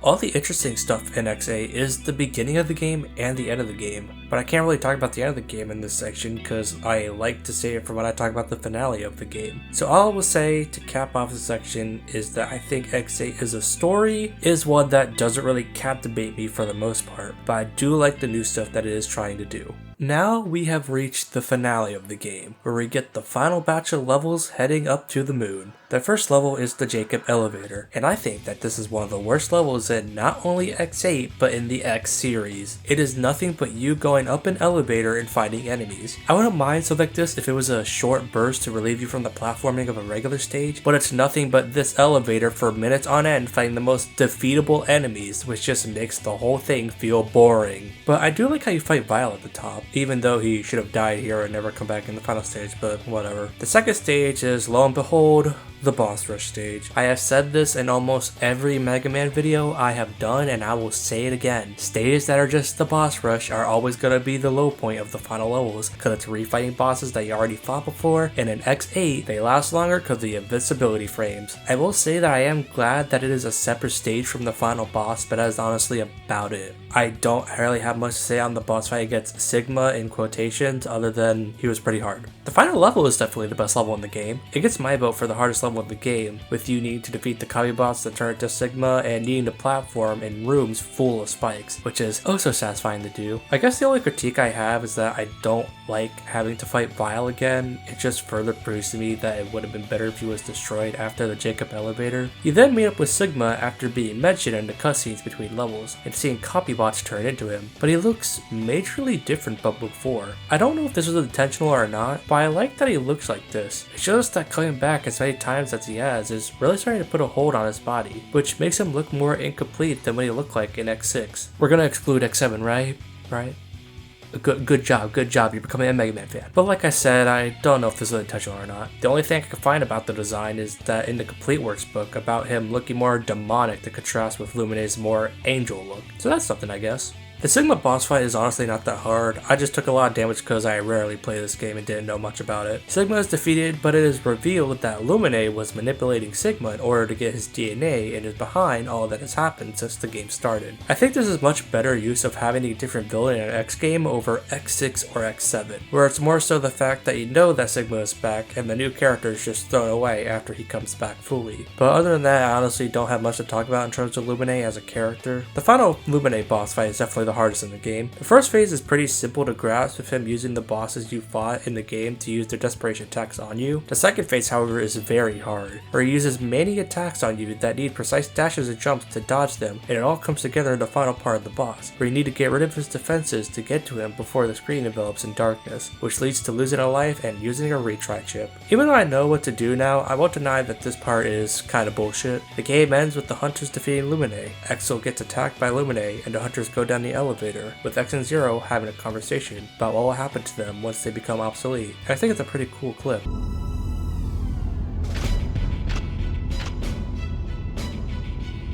Anyway, X. Even if we Reploids are destined to join the scrap heap when that evolutionary step does come about, we still have to fight, not only against Mavericks, but against our own destiny as well.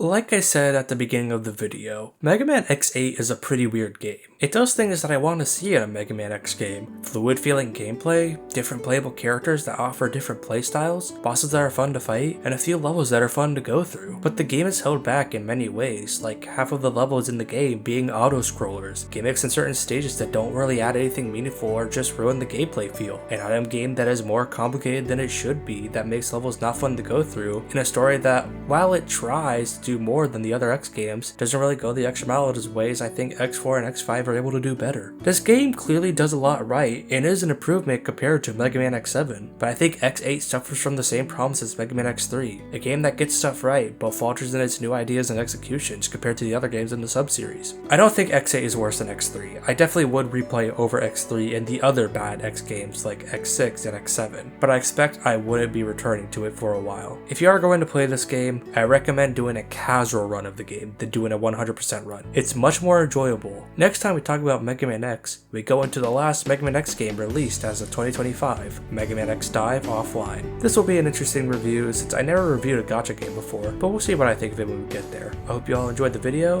and as always, have a nice day.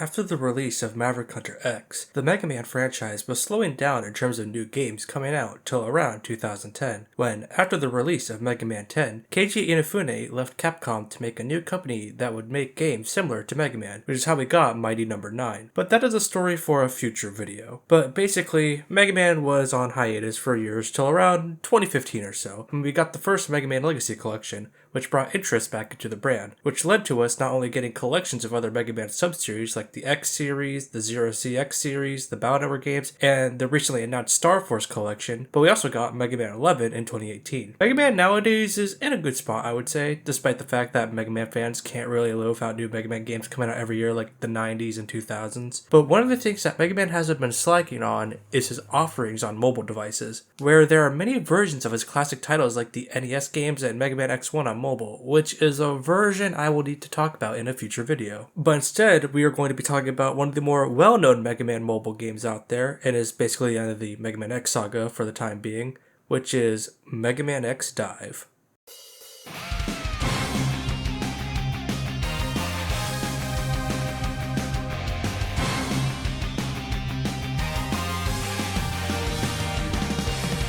Mega Man X Dive was first accessible as a closed beta test in September in 2019, but was then released in Asian countries around March of 2020, which I'm sure Mega Man fans over there really needed given the year it came out in. It didn't release in non-Asian countries fully until November of 2021. I have some experience with Mega Man X Dive and experience with mobile games. Like, I played the phone ports of the classic Sonic games and other games I'm sure kids nowadays never heard of, like Doodle God or Cut the Rope. But nowadays, I barely use my phone for mobile gaming unless I am bored in class and want to play Balatro because I have a problem, like I mentioned on stream and in another video before. I first played X-Dive in late 2021 and was really into it since it was around that time I was a full-blown Mega Man fan. But now X-Dive is different with the game being shut down, but they released an offline version of the game called Mega Man X-Dive Offline, which is the game I will be focusing on today, seeing how I feel about it and some of the changes it made between the Steam version and the mobile version. With all that out of the way, let's get started. I would normally talk about the story and setup of Mega Man X Dive, but this is one of those aspects that I really don't have anything to say, since the story is a meta-narrative. You are acknowledged in the story, and you are really just trying to piece together the cyberspace as it is leading to characters and set pieces of other Mega Man titles being cobbled together. But it's honestly just a way for the game to tell us why it is designed the way it is, and I am more interested in some of the other aspects of this game than the story. Mega Man X Dive was originally a mobile game, so normally you think that it would not look that good, but I think X Dive looks decent for a mobile game, with the game using 3D models with little to no drops to the frame rate. But on the offline version, I will say that the game looks a little crusty, though part of me wonders if that's because I played the game on medium graphics, since I like to keep the resolution as high as my PC can handle while having a steady frame rate, so who knows. But I will say that the performance on X Dive Offline is very well done, with no major frame drops or stutters that I have seen, unlike the phone version where on certain mobile devices, some text will drop the frame rate. Nothing to really say on the soundtrack since they are all remixes of older songs, but they are fun to listen to while going through the stages. But my favorite part of the presentation of this package is definitely the artwork for all the characters and bosses that were made for this game. The main selling point of Mega Man X Dive is that the game has characters from every Mega Man subseries in this game, so seeing favorite characters and villains in this game is pretty darn cool. My favorite part is seeing the art of the characters in this game. Whenever a new character was shut off, I always looked at their art on the Mega Man X Dive wiki, since the art of the characters look modern and appealing to the eyes with nice lighting, dimensions, and proportions. Whoever made the art for this game seriously needs a big ass raise given to them, because these pieces are some of the best artwork in not only the X series, but in the entire Mega Man franchise. Now, in terms of controls, Mega Man X Dive was definitely trying to work with the limitations of a mobile device. Just like many other mobile games, you used a touch-controlled wheel to move the characters left or right, and you had the option of shooting your weapon of choice, dashing, and jumping. It felt like Mega Man X, but not as smooth. But I think for a mobile game, it handled pretty well from what I remember. You can even dash jump in the mobile version by pressing the dash button and then sliding towards the jump button. It doesn't really feel that awkward, and I got used to it over time. But now we have the offline version on Steam with full controller support. So how does the game control here? I think the placements of certain moves and abilities are pretty natural. For almost every game, I typically use the default control layout with some Super Metroid exception there, because who the fuck decided the X button should be the shoot button? For X Dive, you have the typical button placements like B is dash, A is jump, etc, etc. One thing I will note about the controls is that you cannot navigate the menus traditionally with a controller. The controller controls your mouse in the menus, so it's just better to use the mouse to go to certain sections of the menu than to use your controller. Though I do wish they went the extra mile to make full controller support possible with the offline release. Some things they have added to this game is that they brought in the lock-on mechanic from Mega Man X7, which works a lot better here than in X7, because in Mega Man X7, you just just aimlessly shot at enemies while they moved around the levels that just made the game feel like it was running on autopilot more than anything. But in X-Dive, not all of your shots can make it across the screen, so you actually need to be somewhat close to the enemy you are targeting, while also needing to dodge their attacks, making it feel a lot more engaging than in X7. I think it also helps that you don't have to mash the shoot button to constantly fire ammo or use a melee weapon to destroy an enemy. Instead, you just hold down the fire button, which is definitely something that is carried over from it being a mobile game and all. But you don't have infinite ammo, as range weapons will have a certain amount of ammo, and you can use melee ones for a certain duration of a percentage meter, which is a good decision to put in this game, since if you had infinite ammo, you wouldn't get worried or tense fighting enemies in this game. Also, when firing at an enemy, X and whoever you are playing as can walk backwards while still firing at their enemies. It's not the most in-depth mechanic ever added, but if they ever tried making another 2D X game in the future, I would honestly be down for something similar to be implemented into the series. The big thing about the gameplay of Mega Man X-Dive is that you get to play as any character that is unlockable from the shop or by playing stages. While they all control the same with the setup the game gives you, each character feels different from one another to make any character you want to play feel unique. Like First Armor X has its uppercut ability and third charge shot, but Second Armor X has its double charge shot and his Giga attack. I think it's also just cool to be able to play as these characters from the Mega Man universe like Mega Man, Gaia Armor X, White Day Axel, Harpuya, Pandora, Tronbon, even some Bound Network and Star Force characters are in this game, which I was expecting when I first picked it up. You can even play as characters from the Street Fighter franchise and the Monster Hunter franchise. It's honestly just really cool, and it's really made this game feel like the Avengers Endgame of Mega Man, just without all the convoluted time travel stuff. I'm overall pretty impressed with X-Dive in terms of how it controls. While it's not on par with the other X games, except for Xtreme, Xtreme 2, and X7, I think it does a pretty good job in translating the gameplay of the X series on mobile devices, and I think that is pretty commendable. Now, there really isn't much to talk about in terms of the levels, as they are all pretty much the same to me, so I'm just gonna throw together how I feel about the levels and the overall problems of X-Dive in this section. All the stage themes in this game are carried over from all over the Mega Man franchise, with games such as Mega Man X4, Mega Man 7, Mega Man ZX, ZX Advent, and even obscure titles like Mega Man Network Transmission on the GameCube. But the levels are pretty by the numbers by Mega Man X standards. All you really do in these levels is run across them, and then you are stuck in a combat section that just halts your pace to a stop, and then you continue, and then you do this over and over and over and over again. What makes the Mega Man X game so satisfying to play through is that you have the blend of combat and platforming that makes going through these levels more engaging than something like Spark the Electric Jester 2 that just asks you to run through the levels and not to engage with the mechanics on a deeper level. Before these X-Dive levels, they just don't ask much for you in terms of the platforming, and it's all about the combat. Now, there might be someone out there who does prefer the combat of these games more than me, but I personally prefer a Mega Man game that blends the two together, which is why I love X1 and X4 the most. But also, when going further into the game, the levels become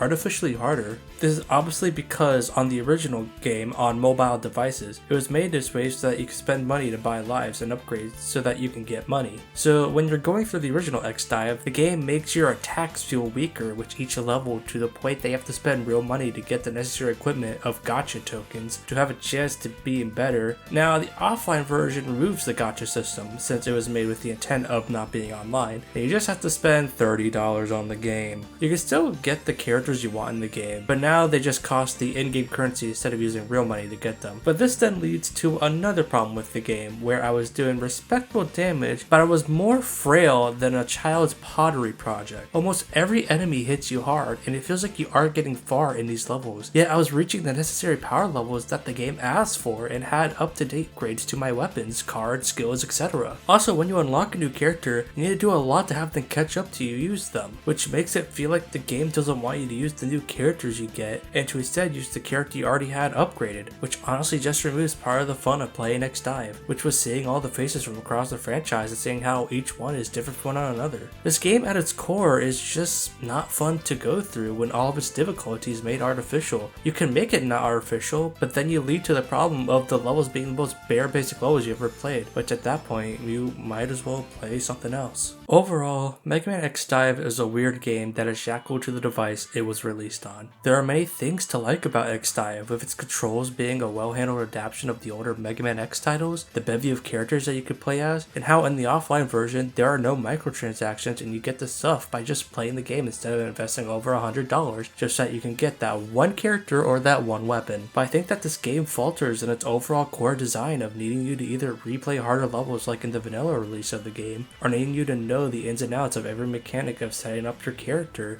so that you don't die in 2 hits like in the offline version. I do think that the offline version of X-Dive is the best version of the game, since it doesn't have the microtransactions or your attacks barely doing any damage as you get into the later levels of the game. But offline costs $30 on the Steam store, so I would recommend picking this game up if it was on sale, and that is if you are at all interested in trying it out. But there really isn't much left to talk about this game. It's Mega Man X, just without the core design that made Mega Man X games satisfying. Now, all that is left to talk about is how I feel about the overall feeling I have towards these 12 videos I made over the past 4 years of my life. There are certain words I could use to describe the first 5 videos of the project, like bad, rush, not thought through, but I understand why they were that way, since 2023 me wasn't really the happiest guy in the world. But from Mega Man X5 to now, I have been so happy with these videos, especially the Mega Man X6 video. That is still one of my favorite videos I have made, really getting my thoughts on a game 4 years after I played it for the first time, and I am proud of my X Command Mission video,